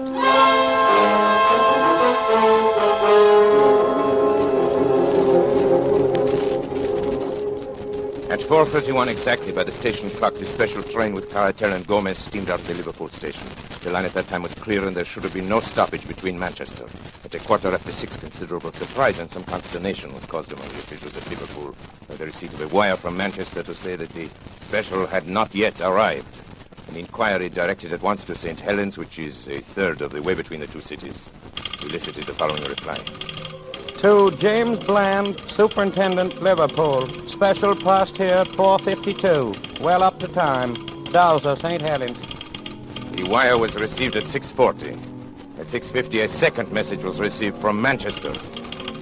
No sign of special as advised by you. And then, 10 minutes later, a third, more bewildering. Presume some mistake is proposed running of special. Local train from St. Helens, timed to follow it, has just arrived and has seen nothing of it. Kindly wire advices. Manchester. The matter was assuming a most amazing aspect. Although in some respects the last telegram was a relief to the authorities at Liverpool. If an accident had occurred to the special, it seemed hardly possible that the local train could have passed down the same line without observing it. And yet, what was the alternative? Where could the train be?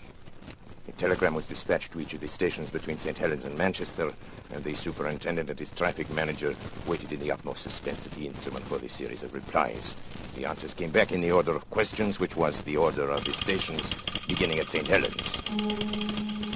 Special passed here 5 o'clock. Collins Green. Special passed here 5:06. Earlstown. Special passed here 5:10. Newton. Special passed here 5:20. Kenyon Junction.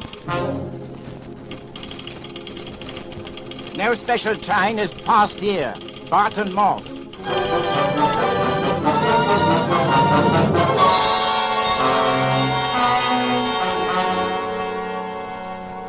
Hood, this is unique in my 30 years of experience. I can't understand it, Mr. Bland.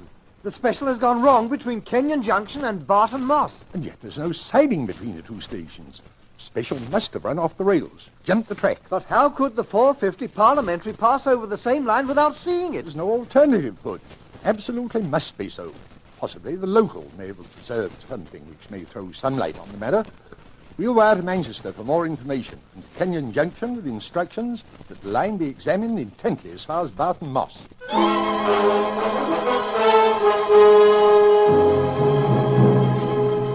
The answer from Manchester came within a few minutes. No news of missing special. Driver and guard of local train positive no accident between Kenyon Junction and Barton Moss.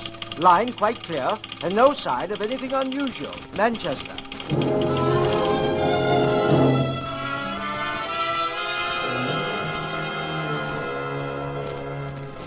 This is lunacy, Hood. Does a train vanish into thin air in England in broad daylight? The thing's preposterous. An engine, a tender, car, 5 human beings, and all lost on a straight line of railway. It's impossible.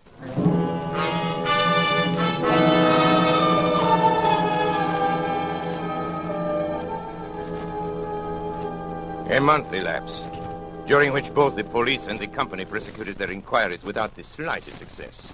Mr. Bland, at the end of this period, offered his resignation. It was accepted. The affair remained unsolved. A reward was offered and a pardon promised in case of crime, but they were both unclaimed.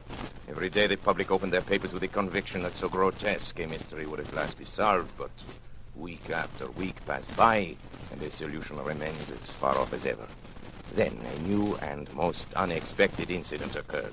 This was nothing less than the receipt by Mrs. McPherson of a letter from her husband, James McPherson, who had been conductor of the missing train.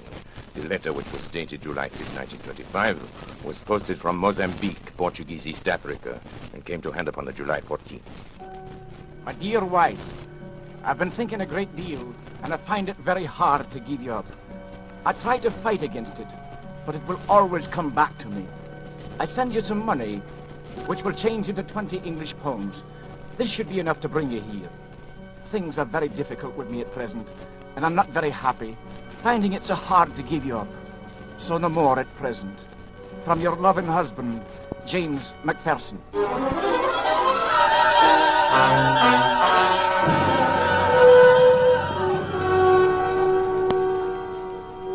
For a time, it was confidently anticipated that the letter would lead to the clearing up of the whole incident. As directed, Mrs. McPherson sailed to Portuguese East Africa. She stayed in Mozambique for some time, but heard nothing from the missing man. Finally, she returned to Liverpool, and so the matter stood. And has continued to stand right up to the present moment. Incredible as it may seem, nothing has transpired during those 18 years which has shed the least light upon the extraordinary disappearance of the special train which contained Monsieur Caratel and his companion, Mr. Gomez, and McPherson, the conductor, Smith, the engineer, the fireman named Slater. And now, after all this time, I shall clear up the entire affair. And unless I hear from those so highly respectable gentlemen who were my employers and who are completely implicated in the crime, unless I hear from them before I'm finished, their names will be revealed on this broadcast. Take final warning, gentlemen. You know I mean what I say. If you are smart, you are at this moment arranging my reprieve. I must remind you, time is short. You have just 6 minutes. Now, for the interest of my other listeners, I shall resume the story of the lost special. In a word, there was a famous trial in Paris in the year 1925, perhaps you recall it, in connection with a monstrous scandal in politics and finance. How monstrous that scandal was can never be known except by such confidential agents as myself. At stake were the honor and careers of many of the chief men of Europe and the United States. A secret committee was formed to manage the business. Some subscribed to the committee who hardly understood what were its objects, but others understood very well. They can rely upon it that I have not forgotten their names. You think I could forget your names, gentlemen? You pillars of the community, great, rich, respected, honorable men. Do you remember that day in May 1925? The fashionable country club, remember? And the golf game that was played there that spring morning? Ladies and gentlemen, that was the strangest golf game ever played in the history of the world. Oh, Rat, look at that drive. I've been playing badly all morning. You topped it, Senator. Perhaps you're a little nervous. I beg your pardon? May I join your game? Well, I'm not sure. Not sure of what? Of me? I promise you, gentlemen, you can be very sure of me. I'm the man you're supposed to meet. The distinguished congressman here can vouch for me. Yeah, he's the one, all right. Yes. This is Delerniak. Mr. Delerniak, may I present... My name is not really Delerniak, gentlemen, but I am sure that bothers you no less than it does me. Besides, there is no need for introductions. I know everyone present by sight and by reputation. My drive, I believe. Thank you. Not so good. 200 and, about 50 yards. I hope I'm not going to continue in this way. You're sure we can talk safely here, Frank? Please set your mind at ease. We shan't be overheard in the middle of a golf course. There is no convenient hiding place here for dictaphones, even in the rough, where I notice you're playing the greater part of your game, Senator. You must be nervous this morning. I know, but I don't like it. I don't like it at all. Well, it's not the superlative course you are accustomed to on your own enormous California estate, sir, but it's going to have to serve our particular purpose. Oh, by the way, let me compliment you on the way you have had your syndicate of newspapers handle the recent strike situation. And the editorial which appeared under your own signature this morning. Yes, well calculated to stir up trouble with the labor. Let's get on with our business. Yes, Mr. de Lagnac... At your service, sir. And may I suggest we continue our game? I know the absence of caddies is an inconvenience. Mr. de Lagnac, certainly. In June, a month from now in Paris, there will be a most important trial. Ah, yes. During its progress... pardon me, are you referring to the Serinsky trial? Yes. You know about it, then? Well, certain interesting details. I know something about it. It's my business, after all, to keep myself informed about these matters. It is not for nothing that I am known as the most... Let me continue, please. This trial, Yes. I'm speaking in the utmost confidence, you understand. This trial could, if certain evidence were introduced, could have a very serious effect upon the prestige and standing of some most important men. I'm sure In fact, it could even... You're shivering, Senator. You find it cold out here? No. Get on with it, Frank. Get to the point. For heaven's sake, please. The evidence which one man could bring to the trial could ruin these men. Without it, the trial will collapse for want of facts. But if this one man arrives in Paris, Quite evidently, you do not wish him to arrive in Paris. No. Gentlemen, you have come to the man. This sounds indeed like the sort of thing which no one in the world can manage with such skill and success as myself. I must admit, however, that my services come rather high. Well, it's only natural, since there is only the one... money makes no difference. We have formed a group, a committee, and we have the command of an unlimited amount of money. Absolutely unlimited, you We hear. will name people and places now. Who is the gentleman whose appearance in Paris would cause such regrettable embarrassment? His name is Caratal, Louis Caratal. He knows everything. He has papers, documents, all I the understand. evidence. Where is this Monsieur Caratal at Well, present? he's sailing from somewhere in Central America within the next few days. That much we know. Good. Central America. I have an excellent man down there in Central America. This Caratal, you know anything about him, his personal habits? No, very little. He's a small man, dark. He has a bodyguard, a great big bruiser named Lopez Let me Gomez see, or from something. Central America, that would be the Americano Tropicano. No, those are my Liner. ships. Trips all commence at Liverpool, I believe. That's where the ships dock, and our famous trial is to begin in 3 weeks. That would mean that Monsieur Caratal would go directly to London, and I imagine that once there he would be heavily guarded, since it can be no surprise to him that you gentlemen are not without connections in the British capital. That's good, clean You see, thinking. this is not so simple as some of my other exploits. A simple assassination. There's your ball, sir. You're playing a Dunlop 38, aren't you? Huh? Oh, yes, to be sure, yes. Quite. As I said, a simple assassination, the usual clumsy job, will not do here. The documents might, after all, be found. The bodyguard might survive somehow, and then we have accomplished nothing, not so? Yes. Are you going to play? Yes, of course. Topped it again, I'm afraid. Shall we proceed? I already have 3 plans in my head, gentlemen. I have a plan for nailing him at the Central American port from which he embarks. I have a plan for his disposal aboard the ship. But in each of these cases, I, de Lagnac, will be unable to be present, so there is the chance of failure. I will think of a 3rd plan, gentlemen. I shall sail immediately to Liverpool. On my way there, sitting on the deck in the May sunshine, I shall conceive my 3rd plan. It must be something special. Something very special. There I am. Is this your famous water hazard? Well, I think a number 7 iron will do it.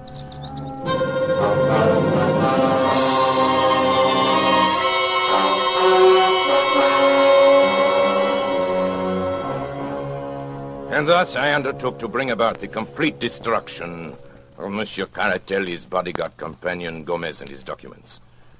Plan 1 was already out the window, as I found out the next day.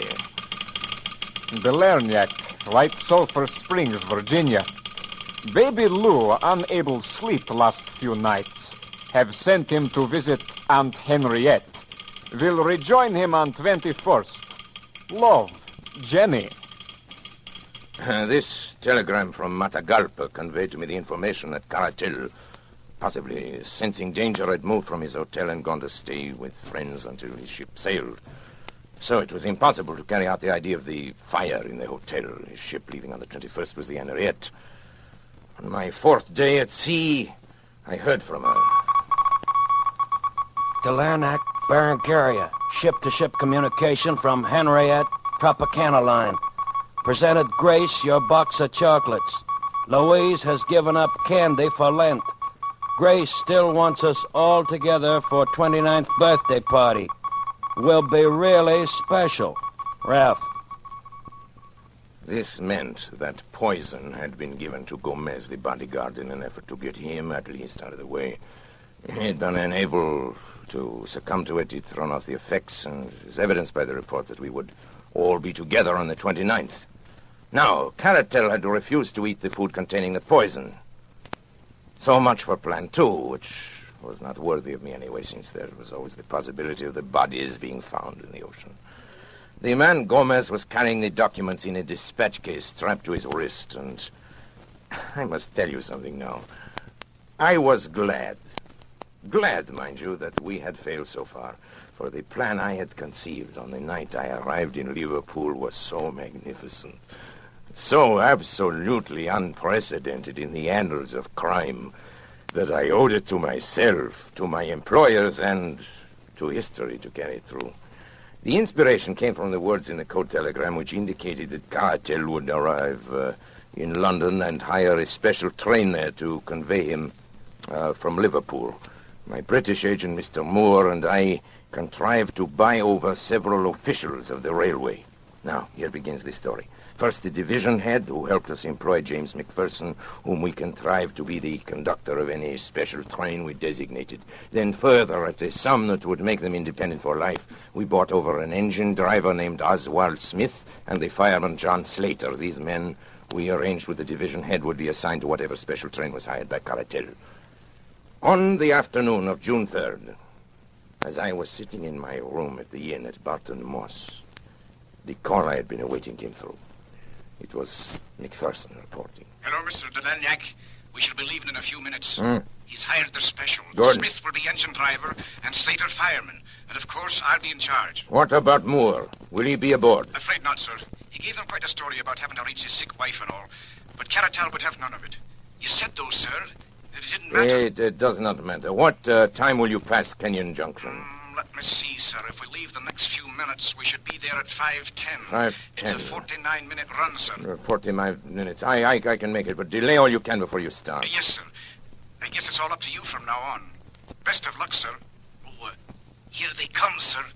Goodbye.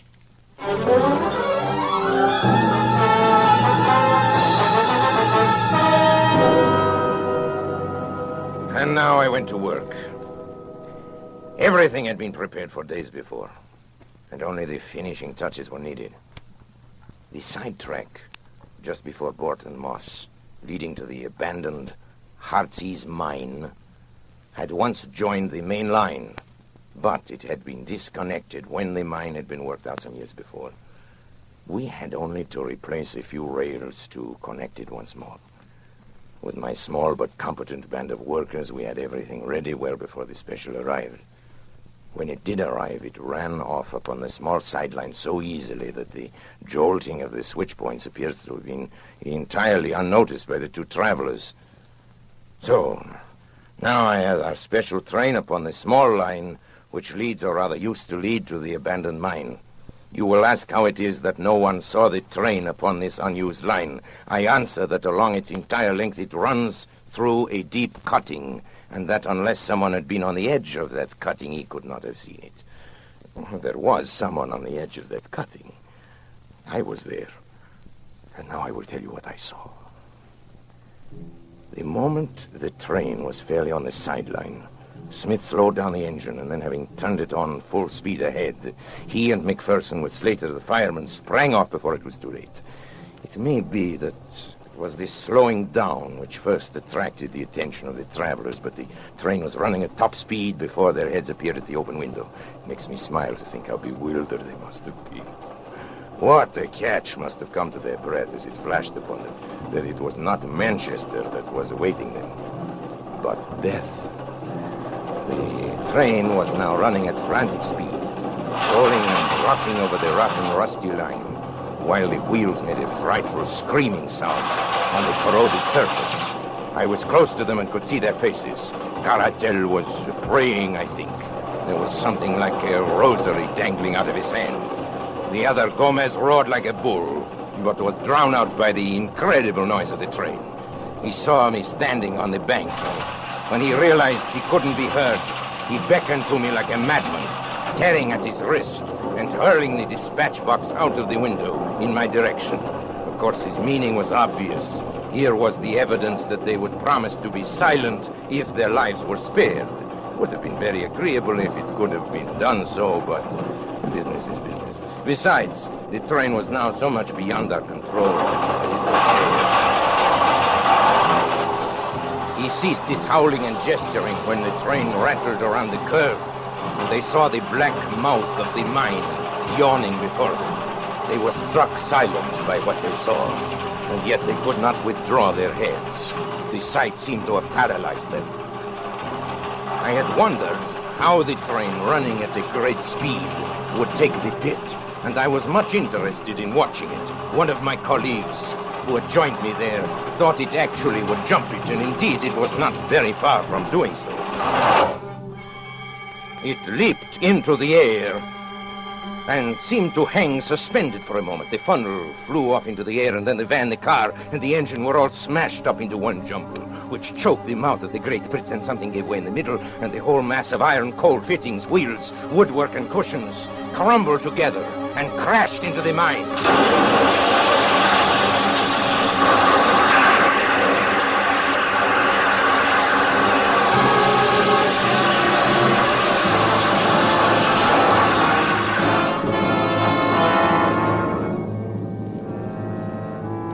Was perfect. The deep muddy water standing in the bottom of the pit 200 feet below responded to the intense heat of the engine boilers. It hissed loudly and blew great bubbles of black mire into the air. At the same time, the walls of the pit, loosened by the impact of the train as it struck the opposite side, gave way, and a mighty avalanche of rock and dirt thundered down upon the wreckage of the train as it settled with a low, hissing sigh. Was covered forever by the mud and mire, the vapor hanging in the air shredded off into thin, small wisps, and all was quiet again in the Heartsease mine. And now, having carried out our plan so successfully, it remained only to leave no trace behind us. Our little band of workers at the other end had already ripped up the rails and disconnected the sideline, replacing everything as it had been before. We were equally busy at the mine. The lines which led to it were torn up and taken away. Then, without flurry but without delay, we all made our way out of the country, most of us to Paris, my English agent to Manchester, and Macpherson to East Africa. Word in passing about Macpherson, who was foolish enough to write to his wife and tell her to meet him in Mozambique. And naturally, we took steps to ensure that this meeting would never come about. I have sometimes thought it would be a kindness to write to Mrs. Macpherson and to assure her that there is no impediment to her marrying again. But of the lost special, let the English papers of that date tell how thoroughly we had done our work and how completely we had thrown the cleverest of their detectives off our track. You will remember that Gomez threw his bag of papers out of the window, and I need not say that I secured that bag and brought them to my employers. It may interest my employers now, however, to learn that out of that bag I took one or two little papers as a souvenir of that occasion. I had no wish to read the information obtained by these papers, but it is now, it's less than a minute before my broadcast is over. And I have received no word. It is the final hour. I see at the other end of the studio the engineer waving his hands at me that my time is almost up. Well, I gave you warning. You had your chance, gentlemen. Very well. Now I reveal your names. And the first name I reveal is that of Charles Horton. Ladies and gentlemen, they're trying murder. I want you to hear these names quickly. I know you will avenge me. The names are...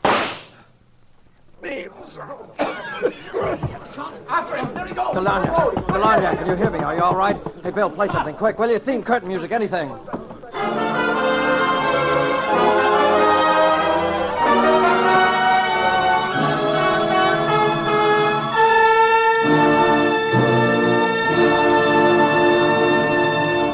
And so closes the Lost Special by Sir Arthur Conan Doyle, starring Orson Welles. Tonight's tale of Suspense. This rebroadcast of Suspense was produced in the United States of America.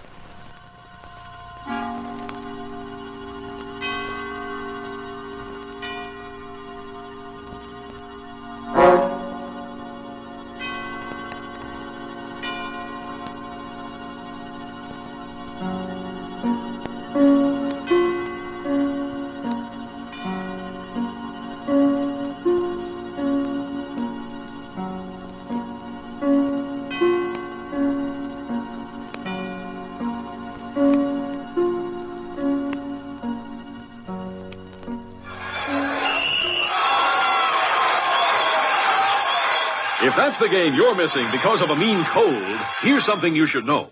Every second someone takes it for the miseries of a cold. Millions more take bromoquinine. Every second someone takes it for the miseries of a cold. Bromoquinine. More people have taken more bromoquinine cold tablets for more complete relief than any other cold tablet ever sold. You could take aspirin or other single-action cold remedies all day and not get bromoquinine's more complete relief, even for virus colds. Bromoquinine works to relieve stuffy nose, body aches, fever, irregularity, the blues, and headache. More complete relief, because bromoquinine is the only cold tablet sold with wonder-working quinine and 5 other medicines, health fortified with vitamin C. Remember, every second someone takes it for the miseries of a cold. Millions more take bromoquinine. Get bromoquinine brand cold tablet. HOJO Radio, where the classics come alive.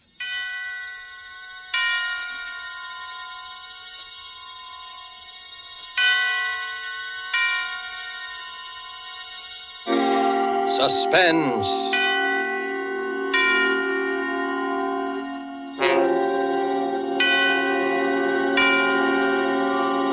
This is the Man in Black, here to introduce Columbia's program, Suspense. Heading our Hollywood cast tonight is the distinguished American actor, the star of the Broadway suspense drama Angel Street, who has recently returned to this coast to resume his film career, Mr. Vincent Price.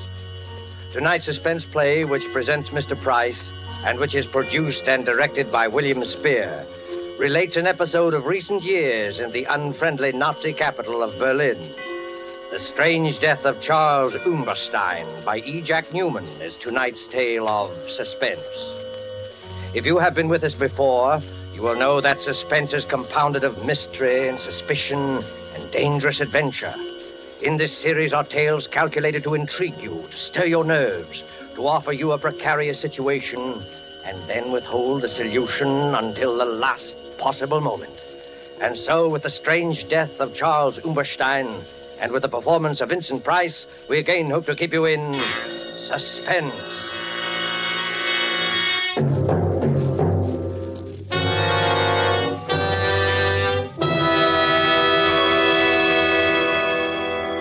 I was infuriated to think I had been trapped.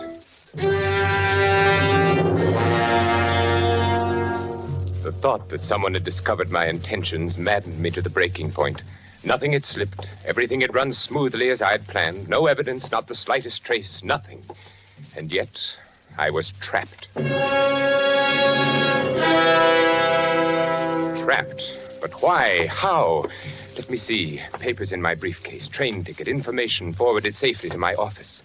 And he knew. How? But he did know.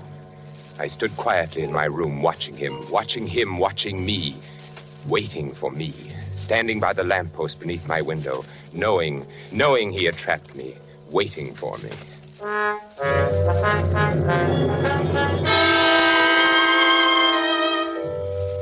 I recognized him almost immediately. Captain von Hind. Once before I had seen him briefly in Herr Miller's office.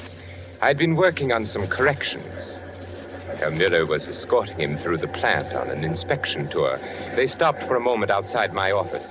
I glanced up as Herr Miller gestured my way through the partially open door. Aha, Herr Hauptmann. Das ist unser neuer Architekt. So, ist Ihr neuer Architekt. Well, here it was. They were talking about me. My heart stopped. He was explaining how I had been recommended by the Fuhrer himself for my qualification. They continued on their tour. Herr Miller explained later when I went to his office. Aha, Umberstein, there you are. Herr Miller, you sent for me? Yes, Umberstein. This morning, when Captain von Hind and myself passed by your office, I knew it was you. You knew it was me? Yeah. Captain von Hind is head of Gestapo intelligence in this area. He was conducting a routine inspection this morning, and it was he who suggested that What? Well, since your recommendations were by the Führer himself... Yes? Your work here has been excellent. I knew you were the man when I passed by today. My work? Huh? Oh, no, of course, not that. Why, you have become one of our best men. Oh, thank you, Herr Miller. No, this is it. Yes, Herr Miller. Through various posts, we are releasing more prints on munitions areas in this country and other countries. Huh?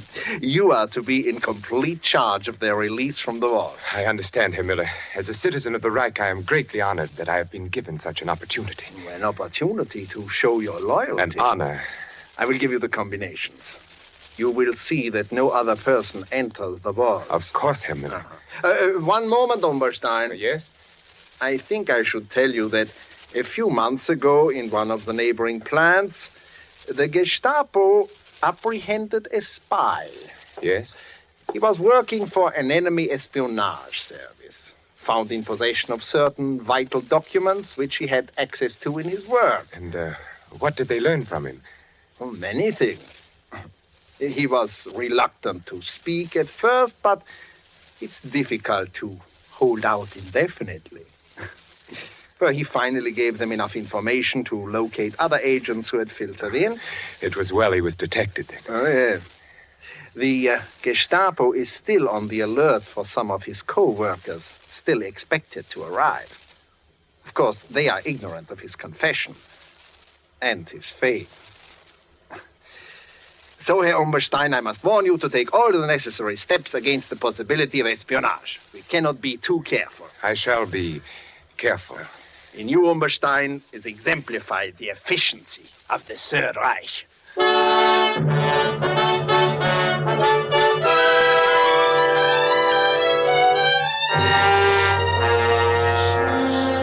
I closed my suitcase and looked down on the street. I watched him standing there. I kept asking myself, how could he know? This Captain von Hind, how could he know? The plan was perfect, the best yet, and yet I was discovered, trapped. It was a late Saturday afternoon, and the silence of the day hung heavy in the room. Outside it was cold, very cold, but in my room it was warm, stuffy. The radiator hissed and spewed as though it were the judge of the events to come. I was almost angry at it.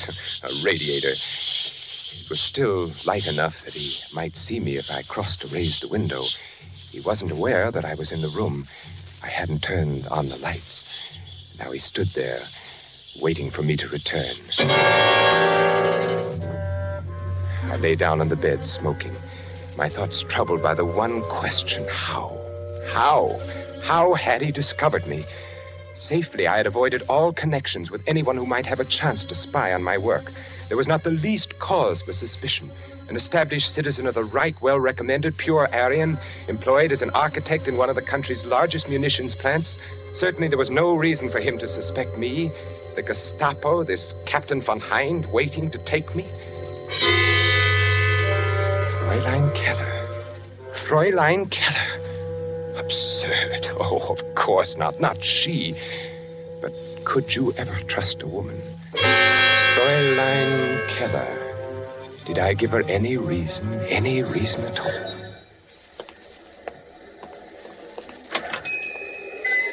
Good morning, Fräulein. Oh, good morning. My name is Charles Umberstein, and I am to be at the munitions factory near here. I wish to take a room. Oh?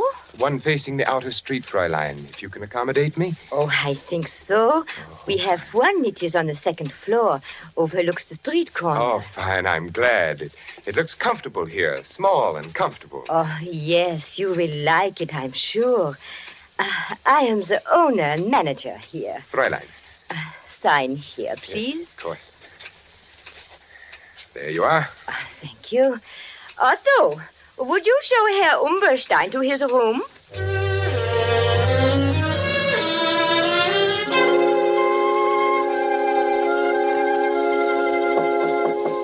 Yes? Yes, who is it? It's I, Fräulein Keller. Oh, just a moment. Yes, Fräulein?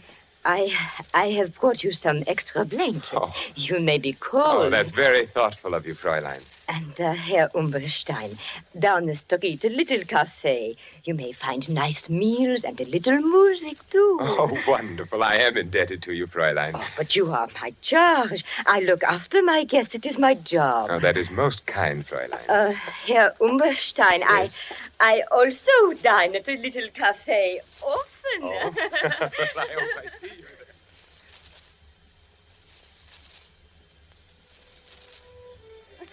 Here's to you, Fräulein, for your wonderful hospitality. Oh, to you, Herr Umberstein. Fräulein, it's growing late. I must be off. I have a great many things to do tomorrow. Oh, and so do I.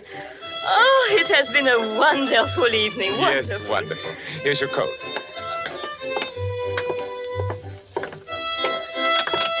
It's growing colder now, isn't it? Yes, the winter will be here soon. Too soon. Yes, but I won't be... You won't be? Oh, nothing, Fräulein, nothing. You will be here long. Certainly, Fräulein, certainly. I was just, wishing. Wishing? For what? No, I had done it. I'd started to thinking perhaps she could... For what? Oh, nothing, Fräulein, nothing important. Only the hopes of every man. They become so near sometimes. They're almost reality. So? What else could I do? I had to lead her thoughts away somehow. She took the lead. You mean a woman? Yes. Yes, Fräulein. You. Oh, but we have known each other for such a short time. Only 2 weeks. That's true, but I've been aware of you for a longer time, though I've just met you. Oh, Herr Umberstein, Charles. Oh, Charles?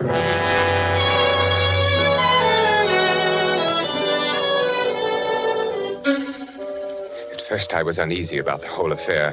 Then after a while, I did grow rather fond of her. She was so accommodating, and we dined together each evening, and I played my role to the letter. Never once did she mention my work. Oh. Fräulein Keller, what are you doing in my room? Well, I was... You've been looking through my papers. Why? I was looking for something. But what right have you? What are you looking for? I was looking for a letter. A letter? What letter? One that you haven't got. I thought perhaps you might have it. Now, out with it. A letter from a woman. Very well, Charles, if you must know, I suspect you of nothing filthy. She was actually looking for a letter from some woman. Any woman. She didn't trust me. She didn't trust her Charles.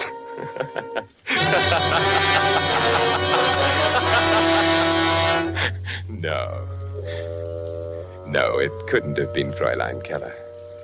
Who then could it have been? I walked over to the window and looked down at the figure who so patiently kept his vigil there. Captain von Heinz, waiting.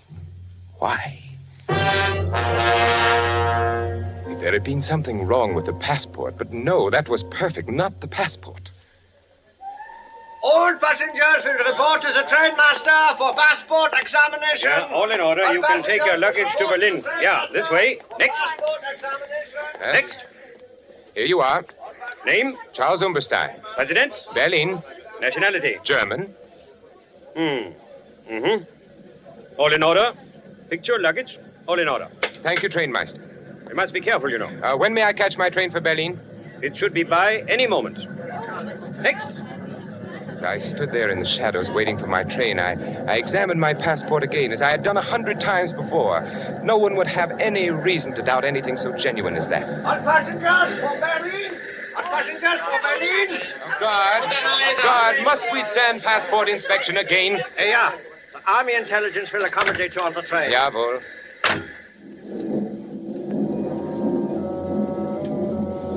At 3 stops, my passport was inspected. A good test?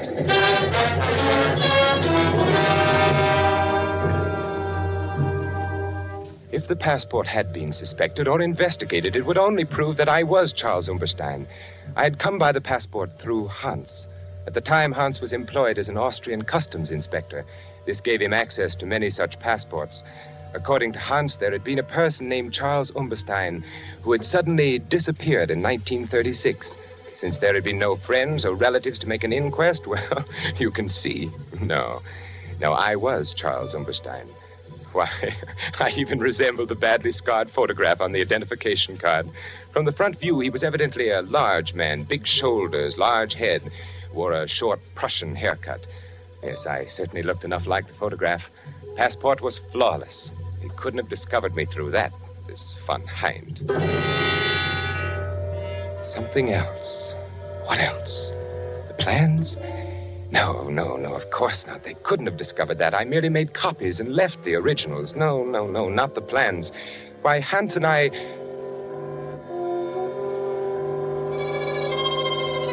Hans. Oh, no, not Hans. Never. We'd worked so well together. Oh, no, not Hans. A strange, silent boy, perhaps, but surely... That night in 1936, when he gave me the passport, he was our man in Austria, but strange things happen even to the most loyal. All set, Charles. Then I will not see you again, Hans. Until I arrive, eh? I will be attached to an Army Ordnance Division in the city. You will receive additional information on the first day of each month. From you? Yes. There's a hotel not far from the factory.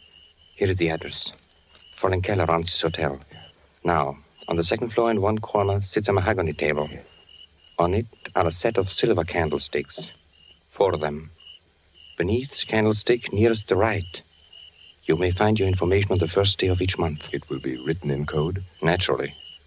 Be very careful when you pick it up. I see. And make no effort to contact me in any other way. And can I leave anything I might learn in the same place? Is it safe? Yes. Now, remember, sooner or later we are bound to be introduced, you and I. My duties with the Ordnance Division will, of course... So near and yet so far kind of thing, eh? Yeah, very far. Once inside the city, I'm Oberleutnant Hans Neumann of Army Ordnance, understand? I am Herr Charles Umberstein, architect. Right. Well, time grows short. I must go. Everything checked. Your passport? Perfect. I even resemble the photograph. Look, Hans, don't you think so? Yes, not bad. Very considerate of Umberstein to have looked this way. Tickets? Right here, through to Berlin. I report to Franz Miller in the munitions factory, produce my credentials. He's been expecting me. I haggle a little about the salary, then I accept. At first opportunity, become acquainted with MB plans. And I will see that you are highly recommended from a reliable source. Just as a matter of curiosity, Hans, who will recommend me? Oh, you needn't worry, Herr Umberstein. It'll be good, I assure you. Then goodbye, Hans. Oberleutnant Neumann, if you please. Oberleutnant Hans Neumann. Well, then, my Herr Charles Umberstein, auf Wiedersehen. Wiedersehen. Heil Hitler. Heil Hitler.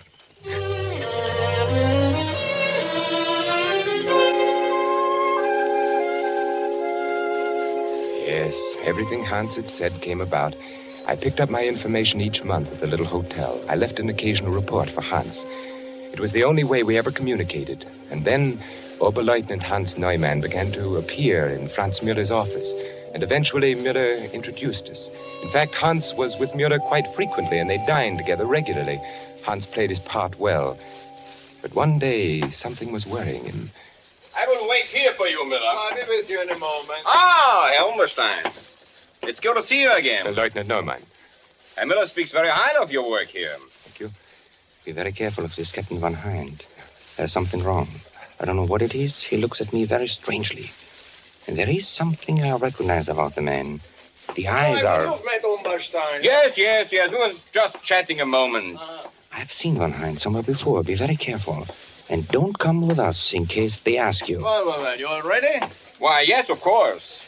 Umberstein, would you care to join us at luncheon? No, thank you. I have some work to do. Always working. Yes. Well, then, let's go, Hans, yeah? Yeah, certainly.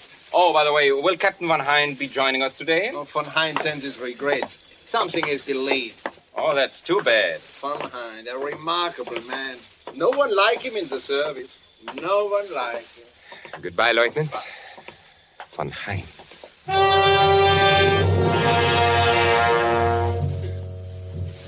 such a brief warning. Curt and sinister. Hans was frightened. He would never have taken the chance to speak to me if he had not been frightened. Something that he recognized about von Hind.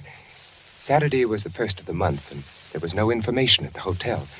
Hans didn't appear again to lunch with Herr Müller. Something was wrong. Something had happened to Hans. Today I found out. We will enjoy ourselves today, Umberstein. Yes. We should lunch together more often, you and I. I like good company when I eat. Good food, good company, good digestion, Herr Müller. And this is a wonderful restaurant that we are going to. You know, they serve Norwegian smoked salmon that is exquisite. And cheap, too. Nothing like these new foods we are getting from Norway. I've heard of Norwegian salmon. And this is the best. You and Oberleutnant Neumann dine here often, don't you? Hans Neumann, yeah. We came here often, yeah. Hans Neumann will not come here for a long, long time again, I'm afraid. I don't understand. Yeah, you don't. You remember Captain von Hind? Oh, yes, the Gestapo man who was inspecting our factory a few weeks ago. Yeah, a most efficient man. He has apparently been observing Hans Neumann for some time. Oh? Oberleutnant Neumann is being detained by Captain von Hind, no? Was he... He was a spy. Spy? How do you know? Von Hind arrests only spies. And von Hind never makes a mistake. The man is incredible. Was there something suspicious about Hans? There's something suspicious about everyone to von Hind. He himself asked me to cultivate Oberleutnant Neumann so that he could better observe his action. Yes, I noticed that you two lunch together very often. We lunch together at this very same restaurant you and I are going to now. That made it easy for von Hind. Easy? Well, to study the man in leisure. Von Hind always wants to be certain of his quarry. And where is Hans now? Who knows? Who knows what happens when Captain von Hind takes a man? Don't you admire such efficiency, Umberstein? Well, of course. Yeah, well, the captain did indicate that there were others to be rounded up, too. Well, here we are. Oh, look, you see them in the window? Norwegian salmon. Oh, they are beautiful, so red, so delicious. Are you hungry, Umberstein? What? Oh, yes. Oh, they do look delicious.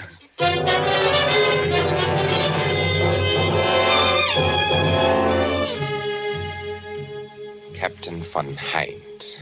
I looked at him out of the window again. I could see his breath now. It was growing very cold. He was well-dressed in a neatly tailored overcoat and dark hat. It was too dark to tell the exact color. The only thing I was sure of were the hands and the gloves on the hands. Heavy, thick, powerfully mounted prongs encased in a gray, tightly fitting material. Style, lines running across the back. I noticed when he lifted them to light a cigarette. What beautiful weapons. His back was to me. I couldn't help but admire the fine breadth of his shoulders and the thick, closely barbered neck. He stood quietly by the lamppost, smoking, watching his breath and the smoke battle for existence in the icy air. Once when he turned to look up at my window, the single eyeglass he wore caught the reflection of the light. I wondered how much he weighed. Carefully, I retraced each step over again in my mind. I couldn't find the flaw that made me a marked man. The absurdly easy way I had gone through Mueller's office carrying an innocent-looking bundle of blueprints, then to the vault, the superstition of copies. No one could suspect what I had done. No one had any reason to. Why then was I trapped? Of course he was after me, waiting down there. I wondered why he didn't come up and wait in my room. Surely he didn't know I was in the room. Perhaps he had searched my room one day while I was out. But what could he find? Nothing, absolutely nothing. A passport proving I was Charles Umberstein. A monogrammed suitcase bearing the initials C.U. A few letters and old papers. Nothing at all. I had never talked. I had never known anyone else in service except Hans. Franz Müller was too stupid to suspect anything. Fräulein Keller, no. The passport, perfect. Only one other way. Only one other way could he possibly know?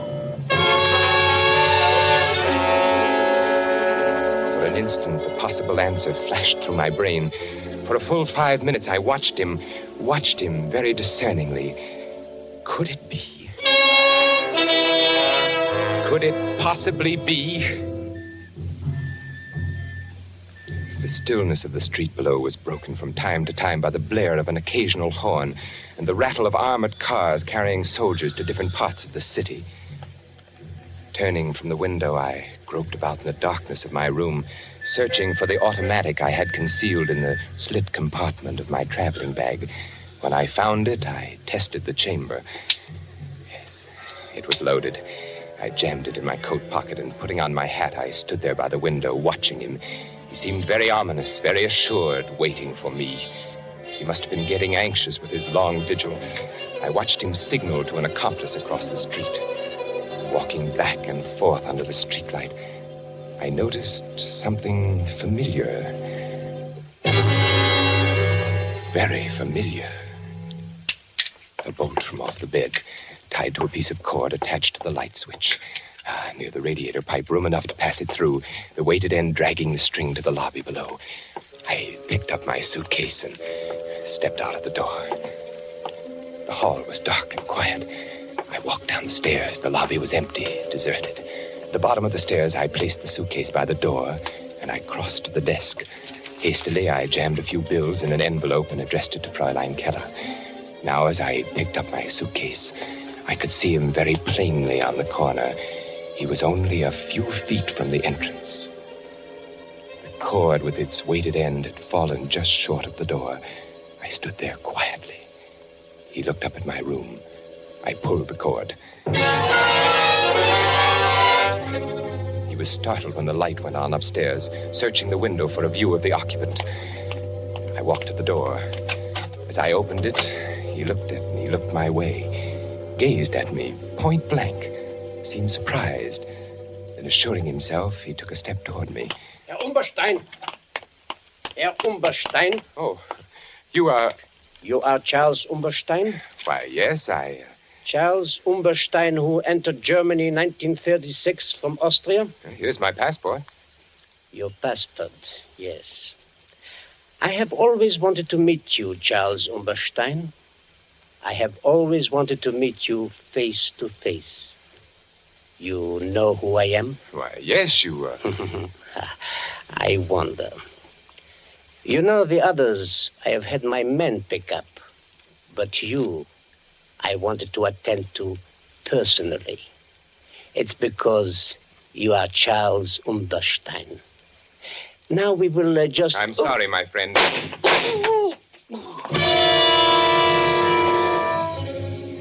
He sat down hard on the curb. He looked up at me, mumbled strangely, then fell over with his head in the gutter. His hat fell off, and I saw that his hair was closely cropped. There were other people on the streets. I ran till I was out of breath.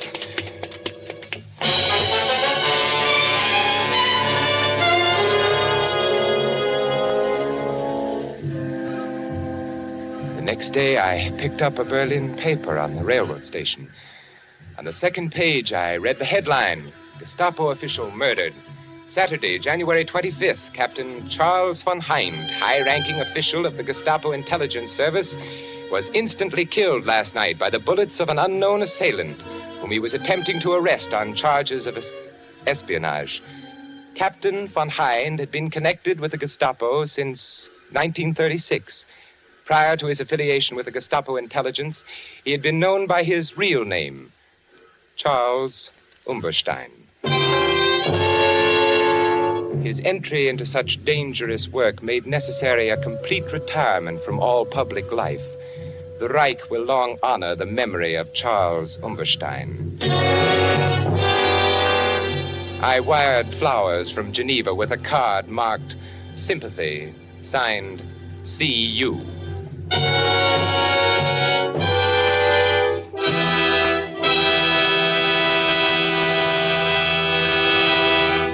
And so closes The Strange Death of Charles Umberstein by E. Jack Newman, starring Vincent Price. Tonight's tale of Suspense. Vincent Price will soon be seen in the 20th Century Fox production, Song of Bernadette. The producer and director of Suspense is William Spear. Music was composed by Lucian Morawick and conducted by Lud Gluskin. This is the Man in Black, who would like to draw your attention to the new day and time for Suspense, beginning next week, when Cary Grant will be our star.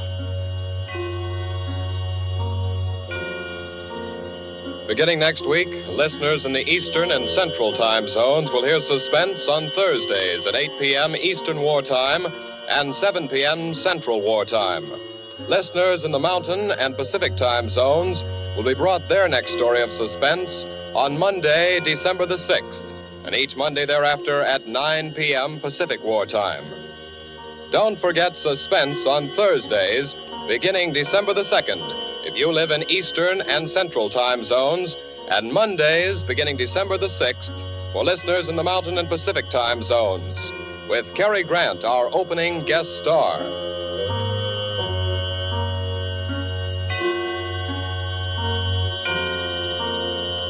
This is CBS, the Columbia Broadcasting System. On every street in every city, there are cars right now that need Johnson's Car New. Cars that look dull and dingy because their owners still think it's expensive or hard work to clean and wax polish them. Now, before Johnson Chemists developed the sensational Car New, this was true. But today, with Car New, you can both clean and wax polish your car in one easy operation. 2 jobs at one and the same time, in half the time it used to take. Every housewife knows how Johnson's self-polishing Glow Coat has taken the labor out of floor polishing. And soon, every car owner will know how Car New has taken both the hard work and the high cost out of car polishing. Car New is a liquid. You simply apply it with a cloth, massaging the finish gently. It dries to a white powder, wipe off the powder, and you'll say with thousands of other car owners from coast to coast, your car looks like new when you use Car New. Buy a can right away from your regular wax dealer, auto supply store, or service station. Keep it tuned right here to HOJO Radio for more classic old-time radio.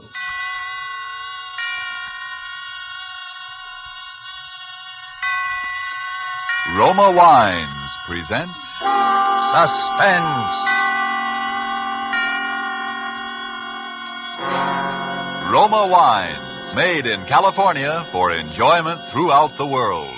Salud. Your health, senor. Roma Wines toast the world. The wine for your table is Roma Wine, made in California for enjoyment throughout the world. This is the Man in Black, here for the Roma Wine Company of Fresno, California, to introduce this weekly half hour of Suspense. Tonight from Hollywood, Roma Wines bring you Miss Fay Bainter, Mr. Ralph Morgan, and Mr. Dane Clark in a suspense play dealing with a mother and a son and a lodger who kept an appointment with death. And so, with Life Ends at Midnight, and with the performances of Fay Bainter as Mrs. Bates, of Dane Clark as her son Walter, and of Ralph Morgan as Mr. Chalmers, we again hope to keep you in suspense.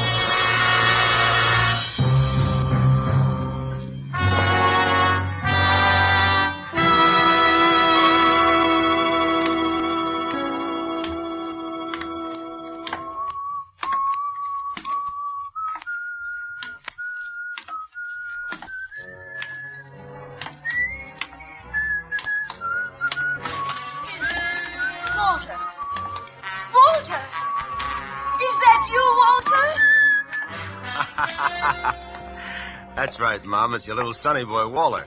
You still remember my whistle, eh? Oh, yes, But I didn't know Never know when I'll turn up, eh, Mom? What's the matter? Do we have to stand here in the hall? Oh, no. Come in. It's just... Come in, Walter. Well, it's the same old crummy joint.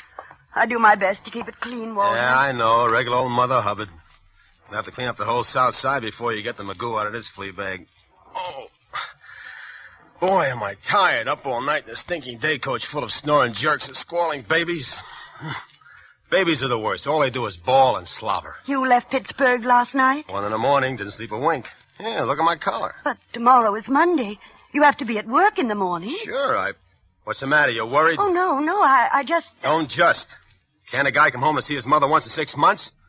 That's a mother for you. You break your back, you sit up all night to see your mother for one day, and she tells you have to be at work in the morning. How do you like it? Walter, I'm sorry. I didn't miss you so. I just worried about... Yeah, I know. Well, don't worry so much. It makes me nervous. Here, sit at the table, dear. You must be starved. Oh, all right. Now it's like coming home. Oh, my baby. I'm so glad to see you. You did come just to see me, didn't you? Who else? Hattie Lamar? Well, of course you came to see me. It's just that I always worry so about you, Forget it. Well, what's to eat? I was just making a chop for my lunch. That's all there seems to be in the house right now. That'll be enough for me. It'll be ready in a minute. Now tell me about yourself, your job. Never mind about me. How are you doing? Well, I try not to complain, Walter. Things are not easy. Prices high. Rent's going up all the time, even on this old house.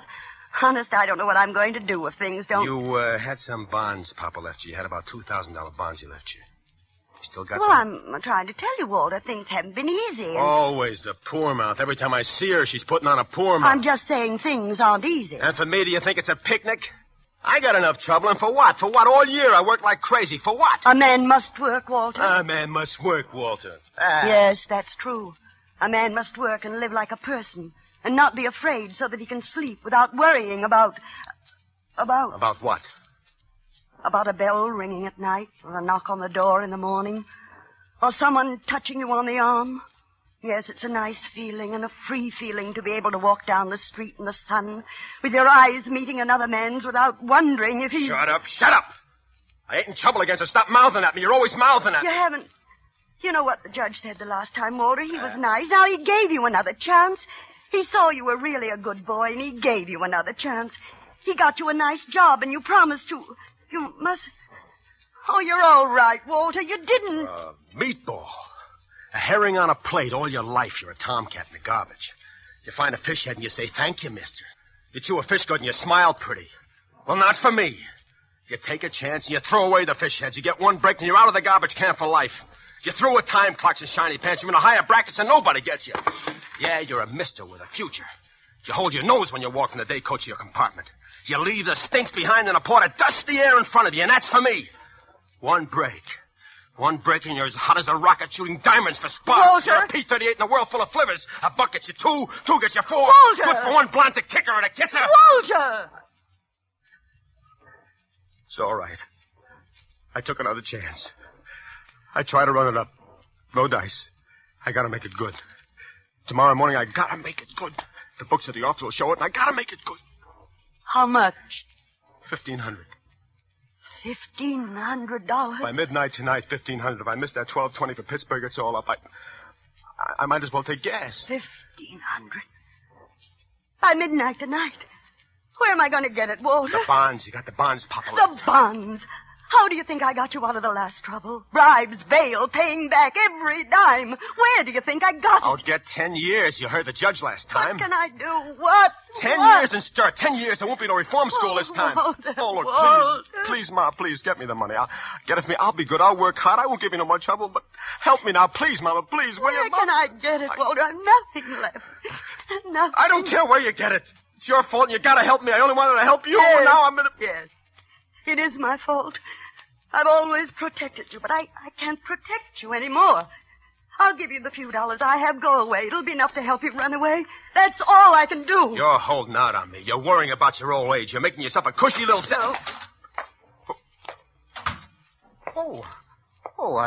I'm sorry. I hope I'm not intruding. Who's this? Oh, Mr. Chalmers. This is Mr. Chalmers, Walter. He has the back bedroom. This is my son, Walter, Mr. Chalmers. How do you do, Mr. Bates? I feel that I know you very well. Your mother and I sit here in the kitchen sometimes over a cup of tea, and she talks about you for hours and hours. Yes, I can see why Mother is so proud of you. How do you do, Mr. Bates? Yes, you're a fine-looking young man. Mrs. Bates, if you'll excuse me, I'm just going to the corner for my paper. I think that little man with the tiny mustache, you know who I mean, the insurance agent, I think he might call again to collect. Please tell him to go away. You will do that for me, Mrs. Bates. Yes, Mr. Chalmers. Thank you, Mrs. Bates. Tell him not to come back any more. I don't want to pay any more on the policy. You remember I told you my nephew was very sick in Spokane? Yes, Mr. Chalmers. Well, the poor young man passed away, yes. I was going to leave him a few dollars when I died. But now, well, I have no one left at all. And, well, $1 a week. You'll tell that to the little man with the tiny mustache? Yes, Mr. Chalmers. Thank you, Mrs. Bates. Good day, Mr. Bates. Walter, I have $40 in the house for the rent. You can take that. Drop me a card when you get settled someplace. Let me know where you are. I'll send you some more as soon as I can get it. Maybe later I'll be able to straighten it out. Maybe later I'll be able to speak to your boss. I'll promise to pay back every dime, but you must go away. You must. Tell me something about Mr. Chalmers. He interests me very strangely. Walter. Don't be so nervous, Ma. We got plenty of time. We got till midnight.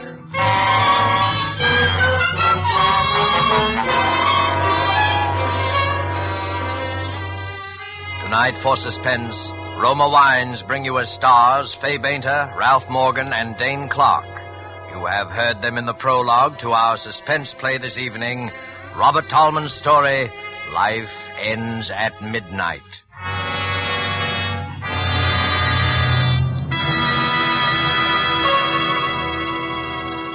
Before we return to the scene of our play, let us journey in fancy to Havana and sit at a table in the gay Restaurant Paris.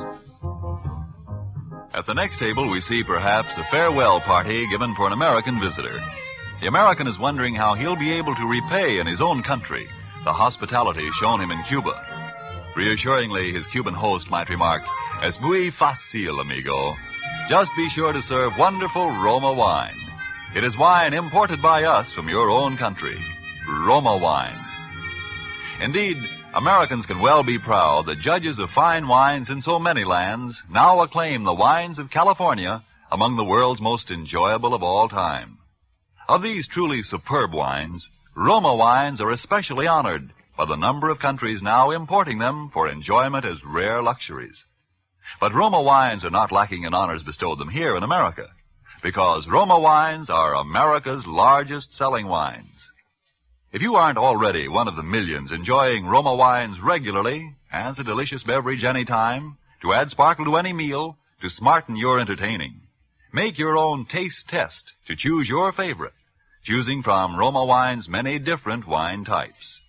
When you learn their modest cost here in America, with no import duty to pay, no expensive shipping charges to absorb, you'll know why we say Roma wines are for your daily enjoyment. I'll spell out the name for you. R-O-M-A, Roma wines, made in California for enjoyment throughout the world. And now it is with pleasure that we bring back to our soundstage Fay Bainter, Ralph Morgan, and Dane Clark in Life Ends at Midnight, a tale well calculated to keep you in suspense.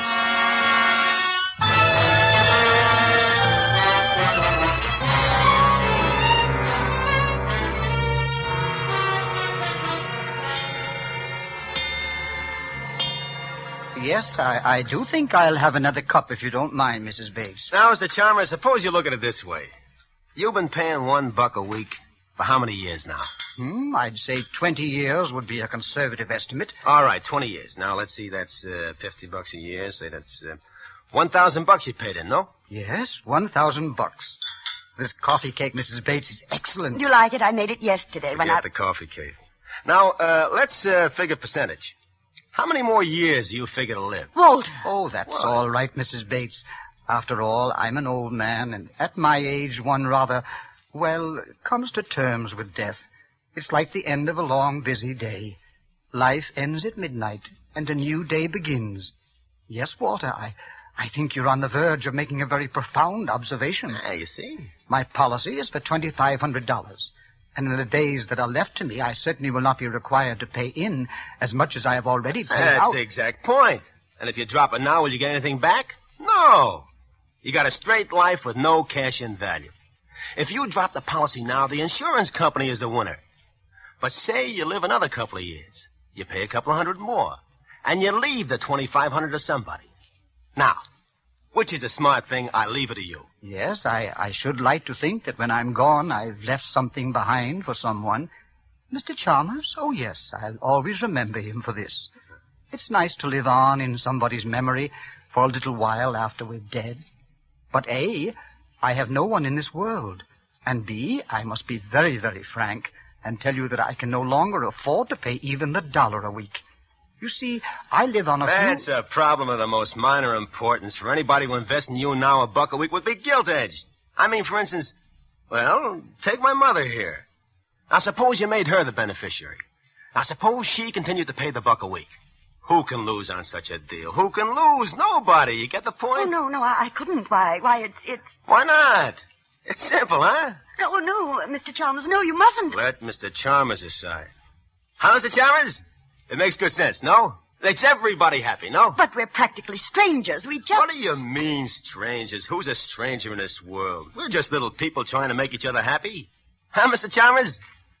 Now, Mr. Chalmers here can die feeling he didn't waste $1 a week for 20 years, and he'll know he'll live in your memory. That's what he wants. Now, why shouldn't he have it? Ain't every man entitled to at least live in somebody's memory? Yes, but Mr. Chalmers doesn't have to do that. I'll think about him anyway. I promise I will. He don't have... Let him say something. You're always mouthing. Now, what do you say, Mr. Chalmers? Oh, that must be the little man with the tiny mustache. I'll tell him I'm keeping the policy and changing the beneficiary. Oh, could you let me have the loan of $1, Mr. Bates?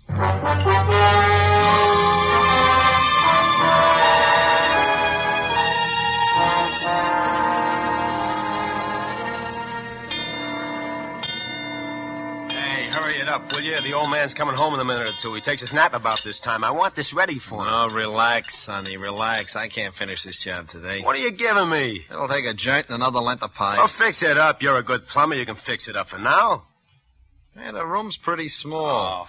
Why do you want the heater so close to the bed for him? Like I told you, he's got rheumatism. He needs plenty of heat. Well, I can run a rubber extension, but with gas, I don't like it. Okay, so with gas, you don't like it, but with gas, we gotta run this heater. The old man's got rheumatics. He can take plenty of gas. Huh? The heat, I mean. He needs plenty. What are you doing now?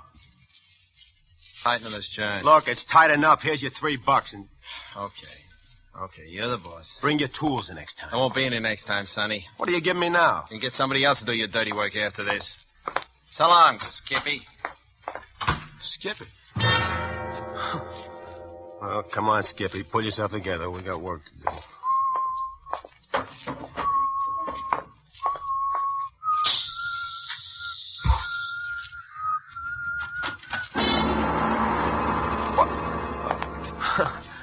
Hiya, Pop. Well, this is a pleasant surprise.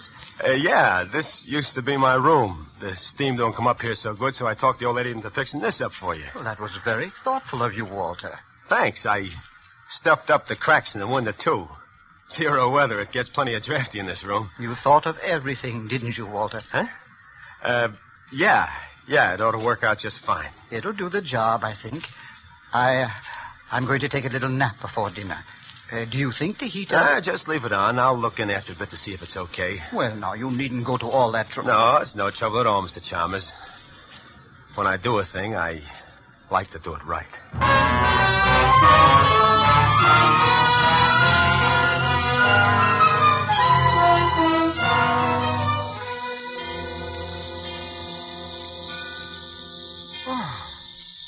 Well, who's there? Is that you, Walter? Yeah, go on back to sleep, Pop. I'm just turning the heater off. It's getting stuffy in here. Oh, you're a good, considerate boy, Walter. Oh, I'll skip it. Go on back to sleep.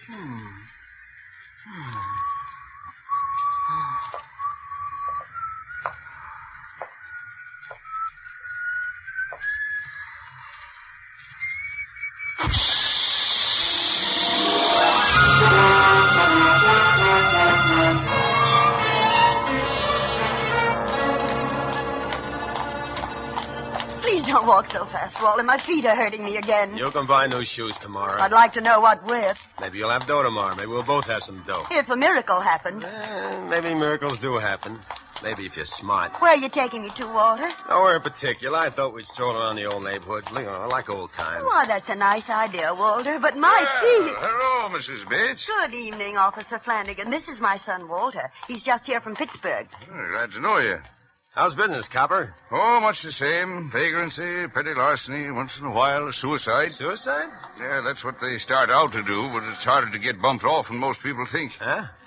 Case just last week over in the next precinct. Dame turned on the gas in her room and lay down on the bed. What happened? Nothing. They always bungle somewhere. Amateurs. Gas petered out. She forgot to put a quarter in the meter.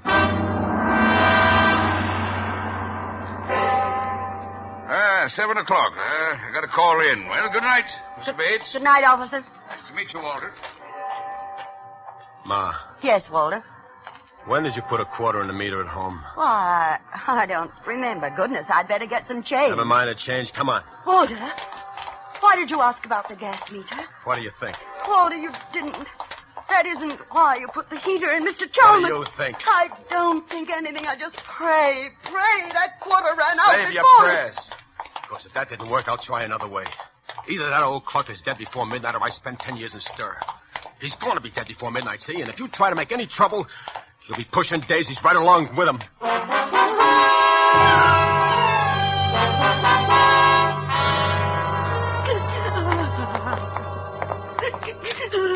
Stop sniveling. We're going in there now.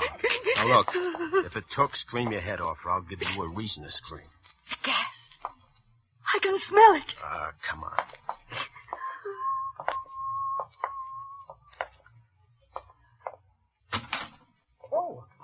Oh, well, good evening, Walter. Mrs. Bates.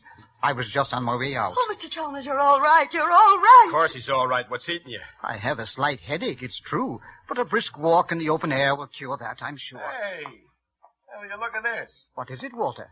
Well, this hose on a heater. Got unhitched. No wonder you got a headache. I thought I smelled gas. Boy, it's lucky for you Mom forgot to put a quarter in the meter. Providence works in strange ways, doesn't it, Walter? Well, I must be getting on. I'll be coming home rather late, Mrs. Bates, so I'll just let myself in. How late? Well, I thought I'd stop at the neighborhood picture house for dinner. That'll be around 9 o'clock. So I imagine I won't be home much before 11. Mr. Chalmers, there's something I wanted to... Yes, Mrs. Bates. Walter's a good boy at heart, you know, but he's been in some trouble lately, and... Is there anything I can do to help, Walter? Yeah, plenty. I'll tell you all about it when you get back. Come on, you better run along now, Mr. Chalmers. You don't want to be late for that picture. Yes, of course. Well, good night, Mrs. Bates. Mr. Chalmers, Good night, Mr. Chalmers. Yes, good night. Oh, Walter, Walter, no! No, my book, no! You were going to tell him, weren't you? Walter. You'd like to send me to the chair, wouldn't you?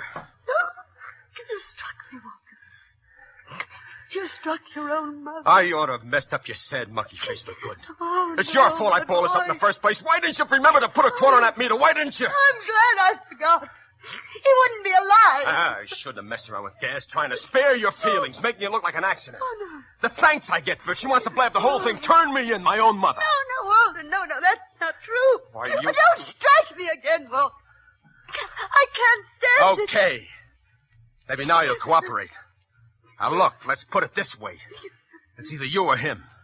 If it's you, I don't care whether they get me or not. Are you listening? Oh, yes, Walter. Okay, now, like I said, I got very little time to get this thing done. I ought to have done it neat and clean in the first place, like I said.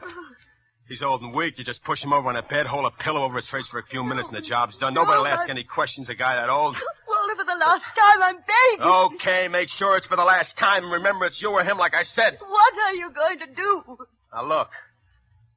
I'll be waiting in his room when he comes home. I'm shot anyway, so I'll lay down and get 40 winks. You wait up for him. Tell him I've left to catch a train. That's in case he suspects anything. When he comes to his room, I'll take care of the rest of it. How do you know I won't warn him? Because it's him or you, like I told you. I don't think you'll warn Mr. Chalmers. And don't try to stall him when he comes in. He's got to be dead by midnight. Or else.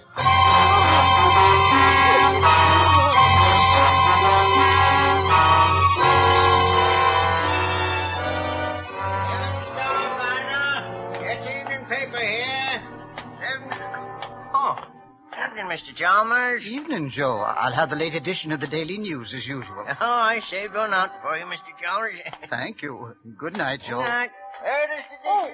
Oh, by the way, Joe, I almost forgot. Can you give me the change of $1? Oh, sure, Mr. Chalmers. Yes, here you are. 50, 75, 85, 90, and $1. Well, thank you. I just happened to think of something I need change for. A little good deed for a friend of mine.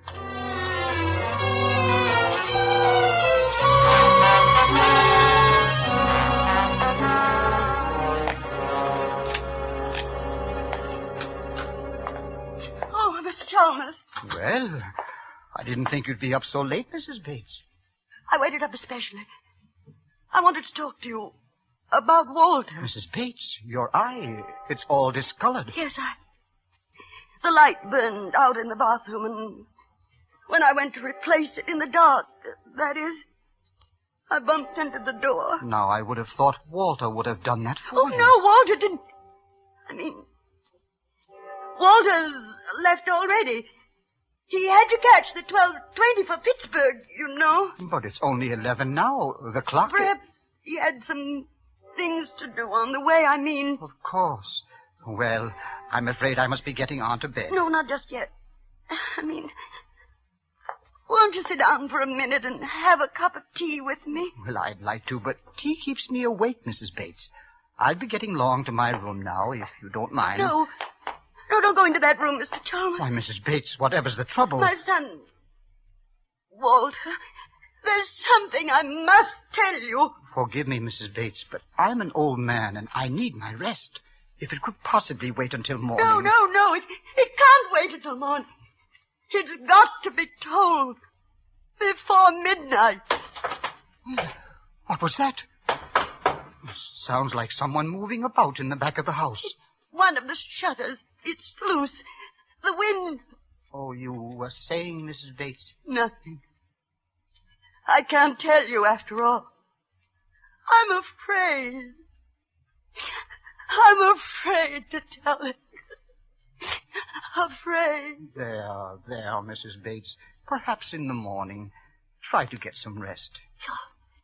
You're going in there now? I think that will be the best thing to do all the way around.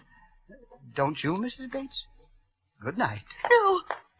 No, wait. Mrs. Bates, What is it, Mrs. Bates? That smell.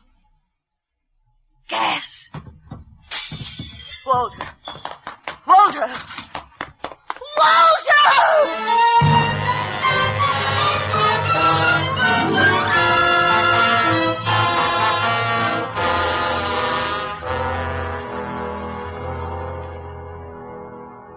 Why don't you lie down for a few minutes, Mrs. Bates?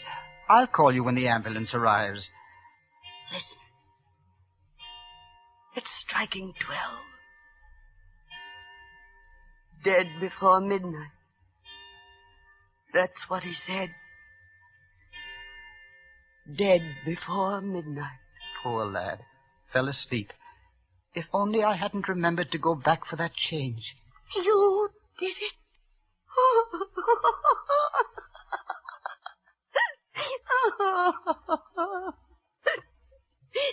You put the quarter in the meter. That's what turned on the gas that killed him.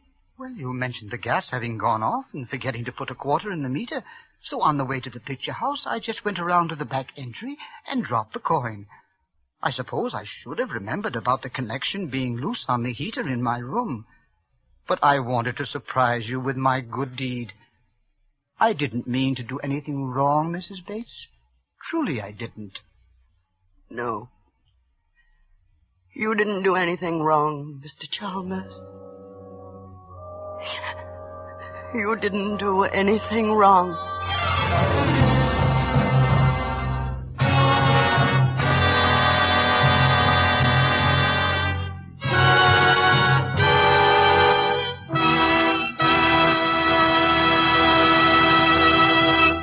And so closes Life Ends at Midnight, starring Fay Bainter, Ralph Morgan, and Dane Clark.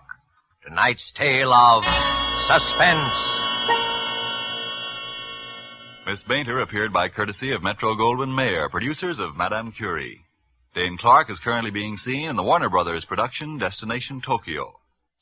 Before Ralph Morgan returns to our microphone, let me give you a suggestion. A suggestion you will find can add to the success of your next dinner party at home. At one end of the dining table, place a bottle of Roma wines, not sweet, not dry, Burgundy. At the other table end, place a bottle of Roma wines, delicately delicious Sauterne. Then, let each of your guests select the Roma wine to his liking. You'll know that whatever the individual choice of a guest, both of these Roma California wines will delight by their superb quality, the quality that has made Roma wines America's largest selling wines. Whichever of Roma wine's many different California wine types you choose at your dealers, the small purchase price he asks will surprise and delight you, while the superb quality of these good Roma wines will win your full accord with the judgment of wine experts of many lands that Roma wines are truly magnificent. Let me repeat the name. R-O-M-A, Roma wines, made in California for enjoyment throughout the world. This is Ralph Morgan. First, I'm sure I speak for all of us, Miss Bainter, Mr. Clark, and myself, in saying how much we've enjoyed appearing on Suspense this evening. We will all be listening, as we hope you will, next week when Miss Agnes Moorehead is your star in one of the most talked-about plays ever to be presented in this series, called Sorry, Wrong Number. And now one more word. Here's something our fighting men may never forget. The price of victory is sacrifice. You help bring the victory nearer when you make the sacrifices that make it possible for you to buy more war bonds. Thank you. Suspense is produced and directed by William Spear. Don't forget then next Monday for Agnes Moorehead in Suspense. Presented by Roma Wines, R-O-M-A, made in California for enjoyment throughout the world.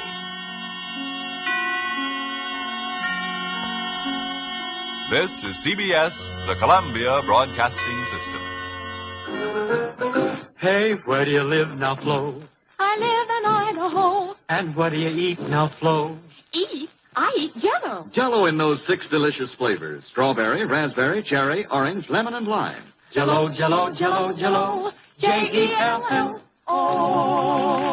Be sure to listen next week when our guest will be Bing Crosby. Until next Thursday, good night and good luck from the makers of Maxwell House, America's #1 preferred brand of coffee. HOJO Radio, where the classics come alive. Now, a tale well calculated to keep you in suspense. The events that are covered in this report began on the night of December the 28th, 1910, although I didn't know it at the time. But it was on that night that I opened my eyes to discover that I was lying behind some trash barrels in a dark London alleyway. Thunder was ripping the skies apart, and the sheets of rain that were pelting on my unprotected body had soaked me to the skin. My head was aching unbearably. As I automatically tried to rise, I found I was so dizzy that I had to hold on to the barrels for support. I reached up to feel of my head. My hair was a mass of clotted blood. In my numb mind, I could feel only one urge. I had to find a lighted building somewhere where someone could get me warm clothing and call a doctor. It seemed hours before finally I saw an office building in which a light was burning, and gratefully stumbled in its direction.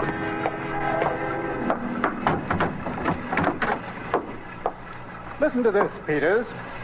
It's a report from the... Why, who are you? I beg your pardon, Great heavens, man. Come over here by the fire. Here, I'll give you a hand. Here, let me help. Good Lord. Look at that head. Peters. Yes, sir. You better call the doctor. Right, sir. Let's get some of these wet clothes off, eh? Yeah. Easy now. This is very kind of you. Now the trousers. That's it. Robbed, eh? I suppose so. Suppose? Yes. You see, I don't know. Oh, come, sir. You must know whether or not you had a pocketbook. There's nothing here now, certainly. There's nothing? Who are you, by the way? Huh? I say, let's have your name. My name is... My name? I don't know my name. I don't know. I must have fainted, because the next thing I knew, I was lying on the couch in the office, covered with warm blankets and slowly returning to consciousness. My benefactor and the doctor were talking in hushed voices near the bed. You say no identification on him, eh? Nothing except these.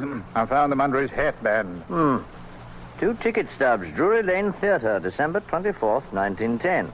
Have you checked there? Oh, there's no possible way to trace them. We'll have to call him something. Yeah. Drury, that's it. After the Drury Lane. And Terence after you, Inspector Terence Drury. Oh, very well. Well, how long do you suppose this condition will last? Amnesia? No way of knowing. I'd suggest a bit of rest and then some kind of absorbing work. Not strenuous, of course. Mustn't be allowed to brood, you see.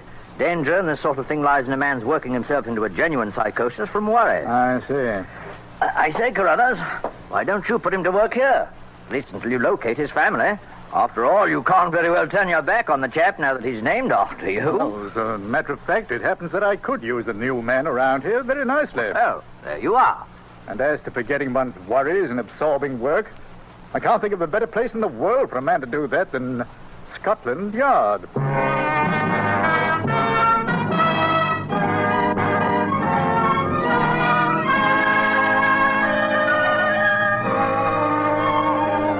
Amazing stroke of fate that brought me to the London office of Scotland Yard on that dreadful night of December 1910. For I'm sure that nowhere else could I have had more kindness and understanding. Of course, at first the strain was almost unbearable. I had absolutely no recollection of my past. Had no idea who the man was who lived the first 30 years of my life. Or was it 40? Or 20? I never knew. But Carruthers judged me to be about 30, so I came to regard that as my official age. And he was ingenious in providing interesting work for me. During the days that followed, I became so absorbed in the tide of fascinating cases that flowed across my desk that I had no time for thought or reflection on my plight. My own dossier at last reached what is called the inactive file and was gradually forgotten. In short, my present and my future became so interesting that I came to regard my past as a closed book. And so it was, as a full-fledged inspector, I reported one day in May of 1930 to Chief Inspector Carruthers. Oh, hello, Drury. Have a chair. Thanks. Cigar? Yes, I will, thank you. Havana, eh? Decently prosperous for a Scotland Yard man, Inspector. Sure you're not involved in a scandal of some sort? I'm sorry, old boy. Gift from my niece. Have a light.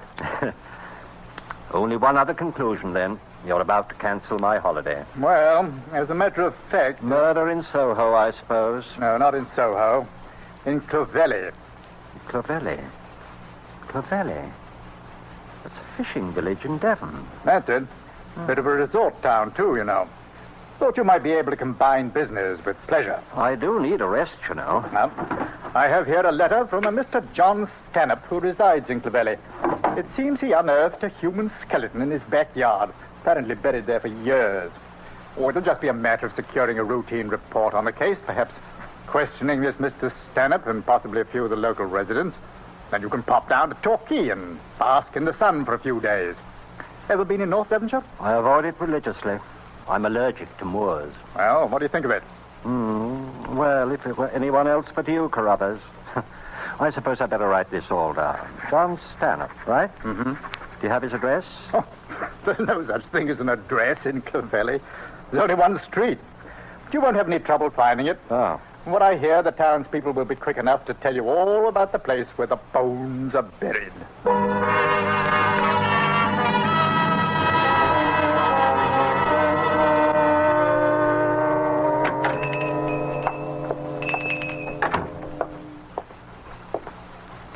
How do you do, sir?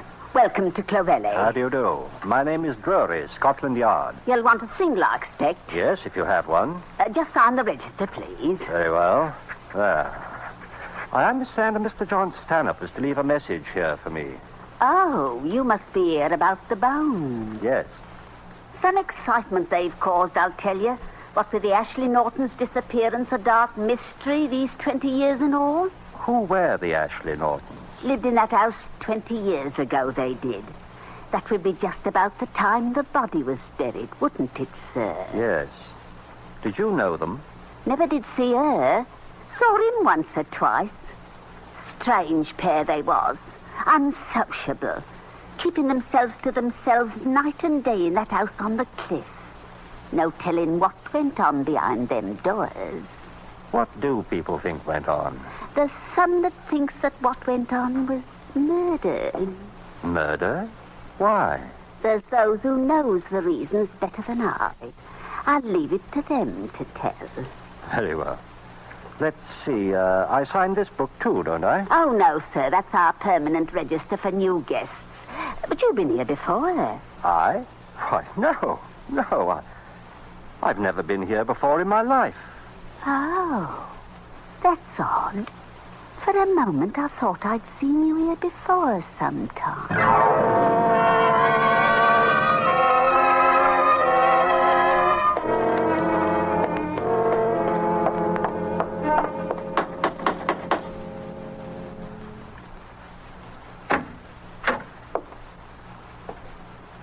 Mr. Stanhope? Yes? Inspector Drury, Scotland Yard. Oh, happy to see you, Inspector. Come in, please. Thank you. I must apologize for the condition of the place, Mr. Drury. The events of the past few days have been a bit upsetting, to say the least. I should think so. Like a spot of sherry? Why, thanks, yes. I had rather an enlightening conversation with Mrs. Tumley at the inn last night. Oh? Seems the townspeople are quite certain it was a case of murder involving some people named Ashley Norton. Yes, Roger Ashley Norton. His wife was named Sarah. Did you know them? Oh, no. I'd never met them. Very few people had. And you see, that was 20 years ago. The house originally belonged to my brother. He died in 1925, and I didn't come into the property until after that. I know it's natural to jump to the conclusion of murder when one uncovers human bones, but is there any reason to suspect a motive? Did anybody disappear suddenly? No one but the Ashley Nortons. I see. There's nothing to go on but gossip, and it's all highly circumstantial, of course. Ah. You see, my brother was renting this house to them furnished by the year, payable in advance. And so he rarely had occasion to call on them. But when the regular check failed to arrive on time, he paid them a visit. The house was vacant.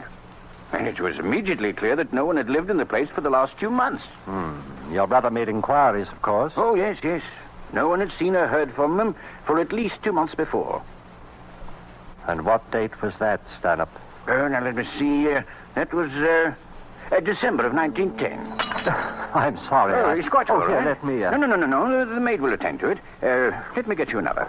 Not right now, thanks. Well, would you like to examine the garden? The garden? Yes. Where the bones were discovered. Oh, yes, of course. Out through the French windows. Here to the side, I take it. Yes. Here we are. Just over here, Inspector. See. And the tree stood about here, eh? The what? The holly tree. I must admit you're a jolly fine detective, sir. The gardener discovered the body while removing the dead holly tree, all right, but I wasn't aware that I mentioned the fact to Scotland Yard. It was in my room at the inn late that night that I first began my notes.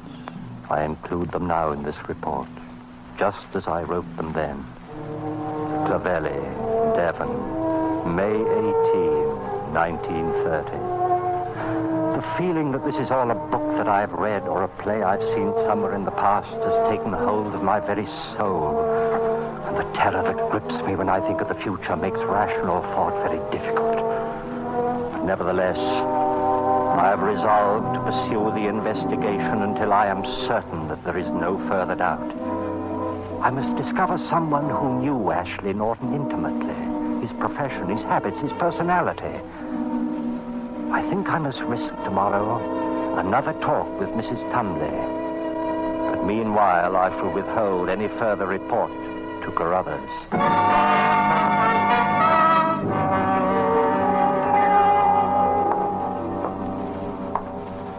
Now, Mrs. Tumley, you said yesterday that there were some people here in Clovelly who knew the Ashley Nortons rather well. Did I?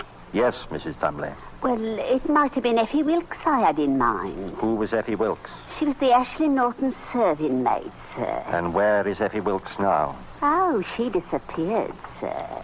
She disappeared? The same time they did, sir. And not a sight nor sound of her since. Not these 20 years. Who else? Who else knew the Ashley Nortons? Only t'other one I could think of would be Ben Sykes. Blind Ben, they call him now. But he could see then right enough. And where is he? Oh, he's hereabouts. Gone to Bideford with his nephew today. But he'll be back Wednesday if you'd care to speak with him, sir. Did he work for the Ashley Nortons? In a manner of speaking, sir. He helped out with the experiments. Experiments? Oh, yes, sir. Mr. Ashley Norton was quite a scientist. Or so he said. What did Ben Sykes have to do with these experiments? Oh, he got things for them, sir. What sort of things? Live things, sir.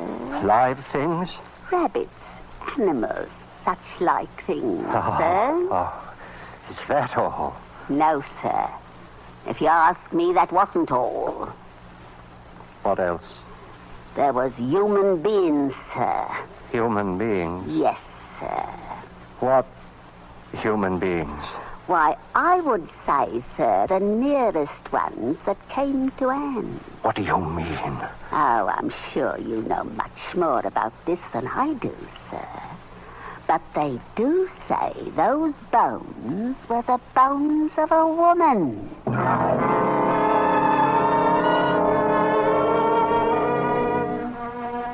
Carruthers wired today that he expects to locate the serving girl, Effie Wilkes, within a matter of hours. That means at least that she's alive. And it also means that our testimony will complete the case. And I can no longer deceive myself as to the outcome. I don't quite know why I sent Carruthers the information about Effie Wilkes, knowing as I do that I'm endangering myself by that action. Perhaps there's something of which I'm still just a little proud. I'm still primarily a detective. Well, I shall pursue this investigation impersonally and logically until the very last link in the chain. That link is Ben Sykes. Blind Ben.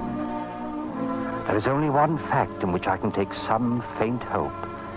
Ashley Norton was a scientist, presumably a doctor. And I can find no faintest memory in myself of any specialized scientific knowledge whatsoever. For Ben Sykes' nephew is going over to Bideford today to bring the old man home. I shall go along and talk to him on the ride back. So you're Ben Sykes? Aye, Blind Ben they call me. But eyes are none. I can keep up with the best of them. What's your business in Clovelly, sir? Come to ask you some questions about Mr. Ashley Norton. Haven't we met before, sir? Not that I remember, Ben. Your voice is, oh, well. What sort of questions, sir? Perhaps about the experiments. I'll say naught of the experiments, sir. They were the master's private business. Very well. Did you know Mrs. Ashley Norton? Sarah Ashley Norton? I did, sir. And no finer woman ever walked the earth. Did he love her? He loved her more than life itself, but... But what? Well, she helped him with his experiments. She was condemned hereabouts for that, but she helped him all through these long months until she went away. Hi there! Look out! We have got the road! Ida, is on the road!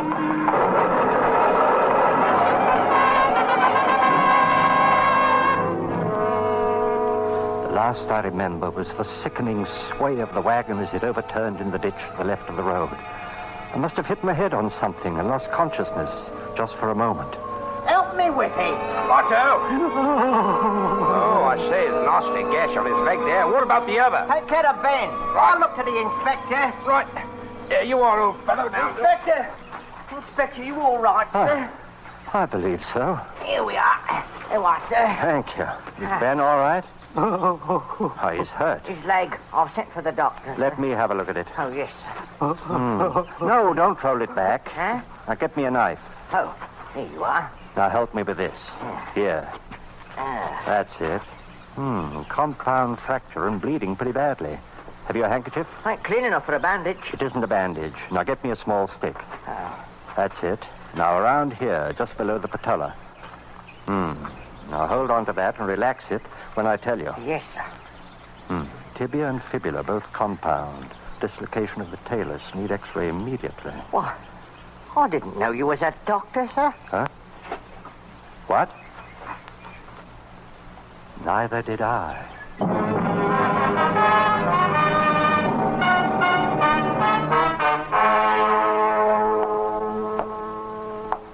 How do you feel, Ben?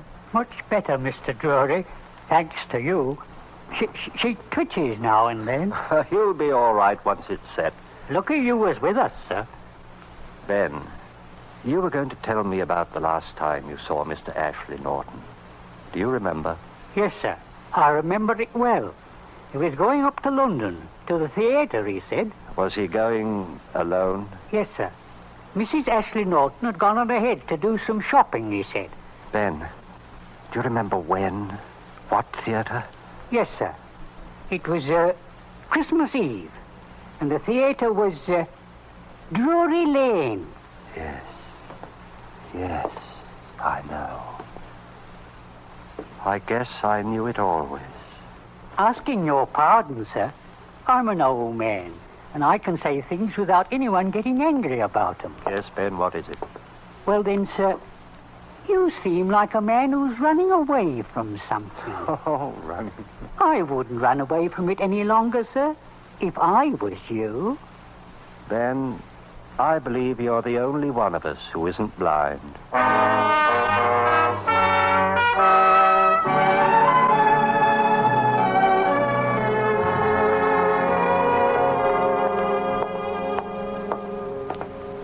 Hello, Drury. Well, welcome back.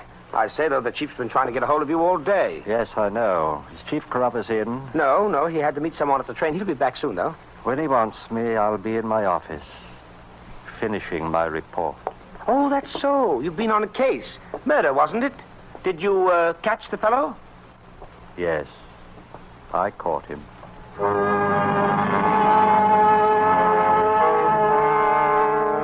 There's little now that needs to be added. Christmas Eve, Drury Lane Theatre. And Ashley Norton went alone, he said, because his wife Sarah had gone on ahead.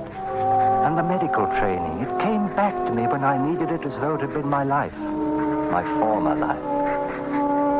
There can be only one conclusion to this report. Sarah Ashley Norton was murdered by her husband. The case is closed. Signed, Roger Ashley Norton, formerly Terence Drury.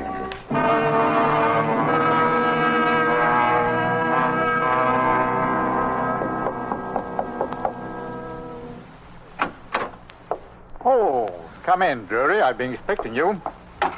Yes. Here's my report, sir. And there's time enough for that, but, you know, we finally traced the serving girl, Effie Wilkes. Yes. If you don't mind. And through her, we traced someone else. Does it really matter now? I think perhaps it does. You may show in the witness, Peters.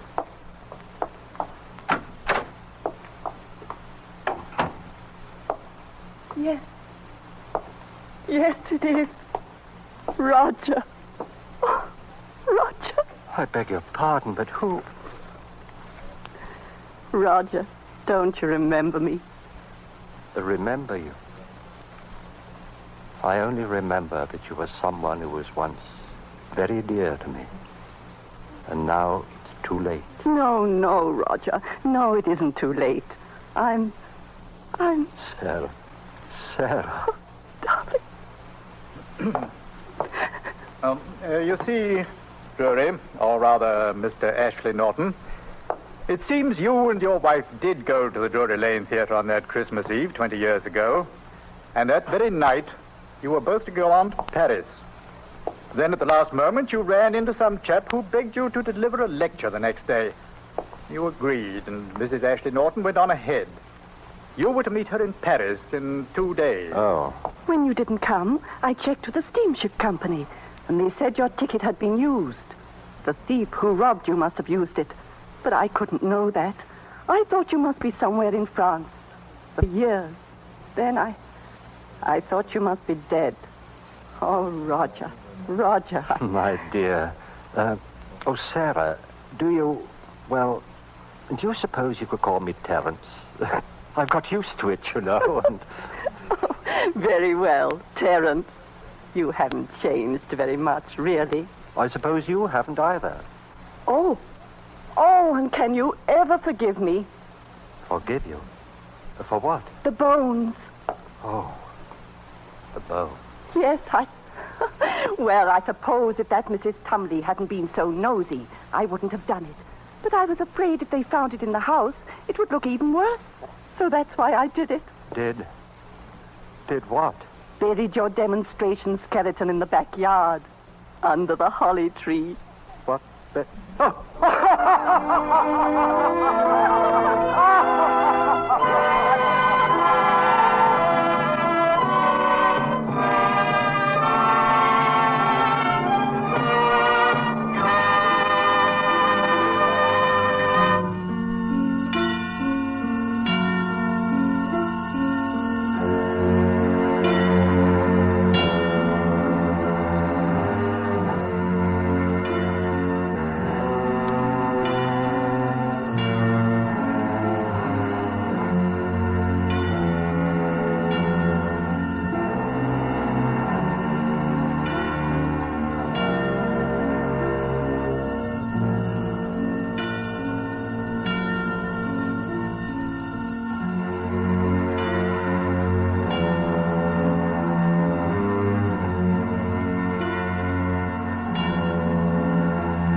We heard from had this to say. A laxative should be effective, gentle, close to natural acting. A medicine that can be used with complete confidence. Now, X-Lax has been popular with many doctors and millions of people over the years because chocolated X-Lax is effective. Overnight, it helps you toward your normal regularity. X-Lax is so gentle, so close to natural acting, there's no upset. That's why many doctors and millions of people use X-Lax with complete confidence. X-Lax, the laxative that helps you toward your normal regularity, gently, overnight.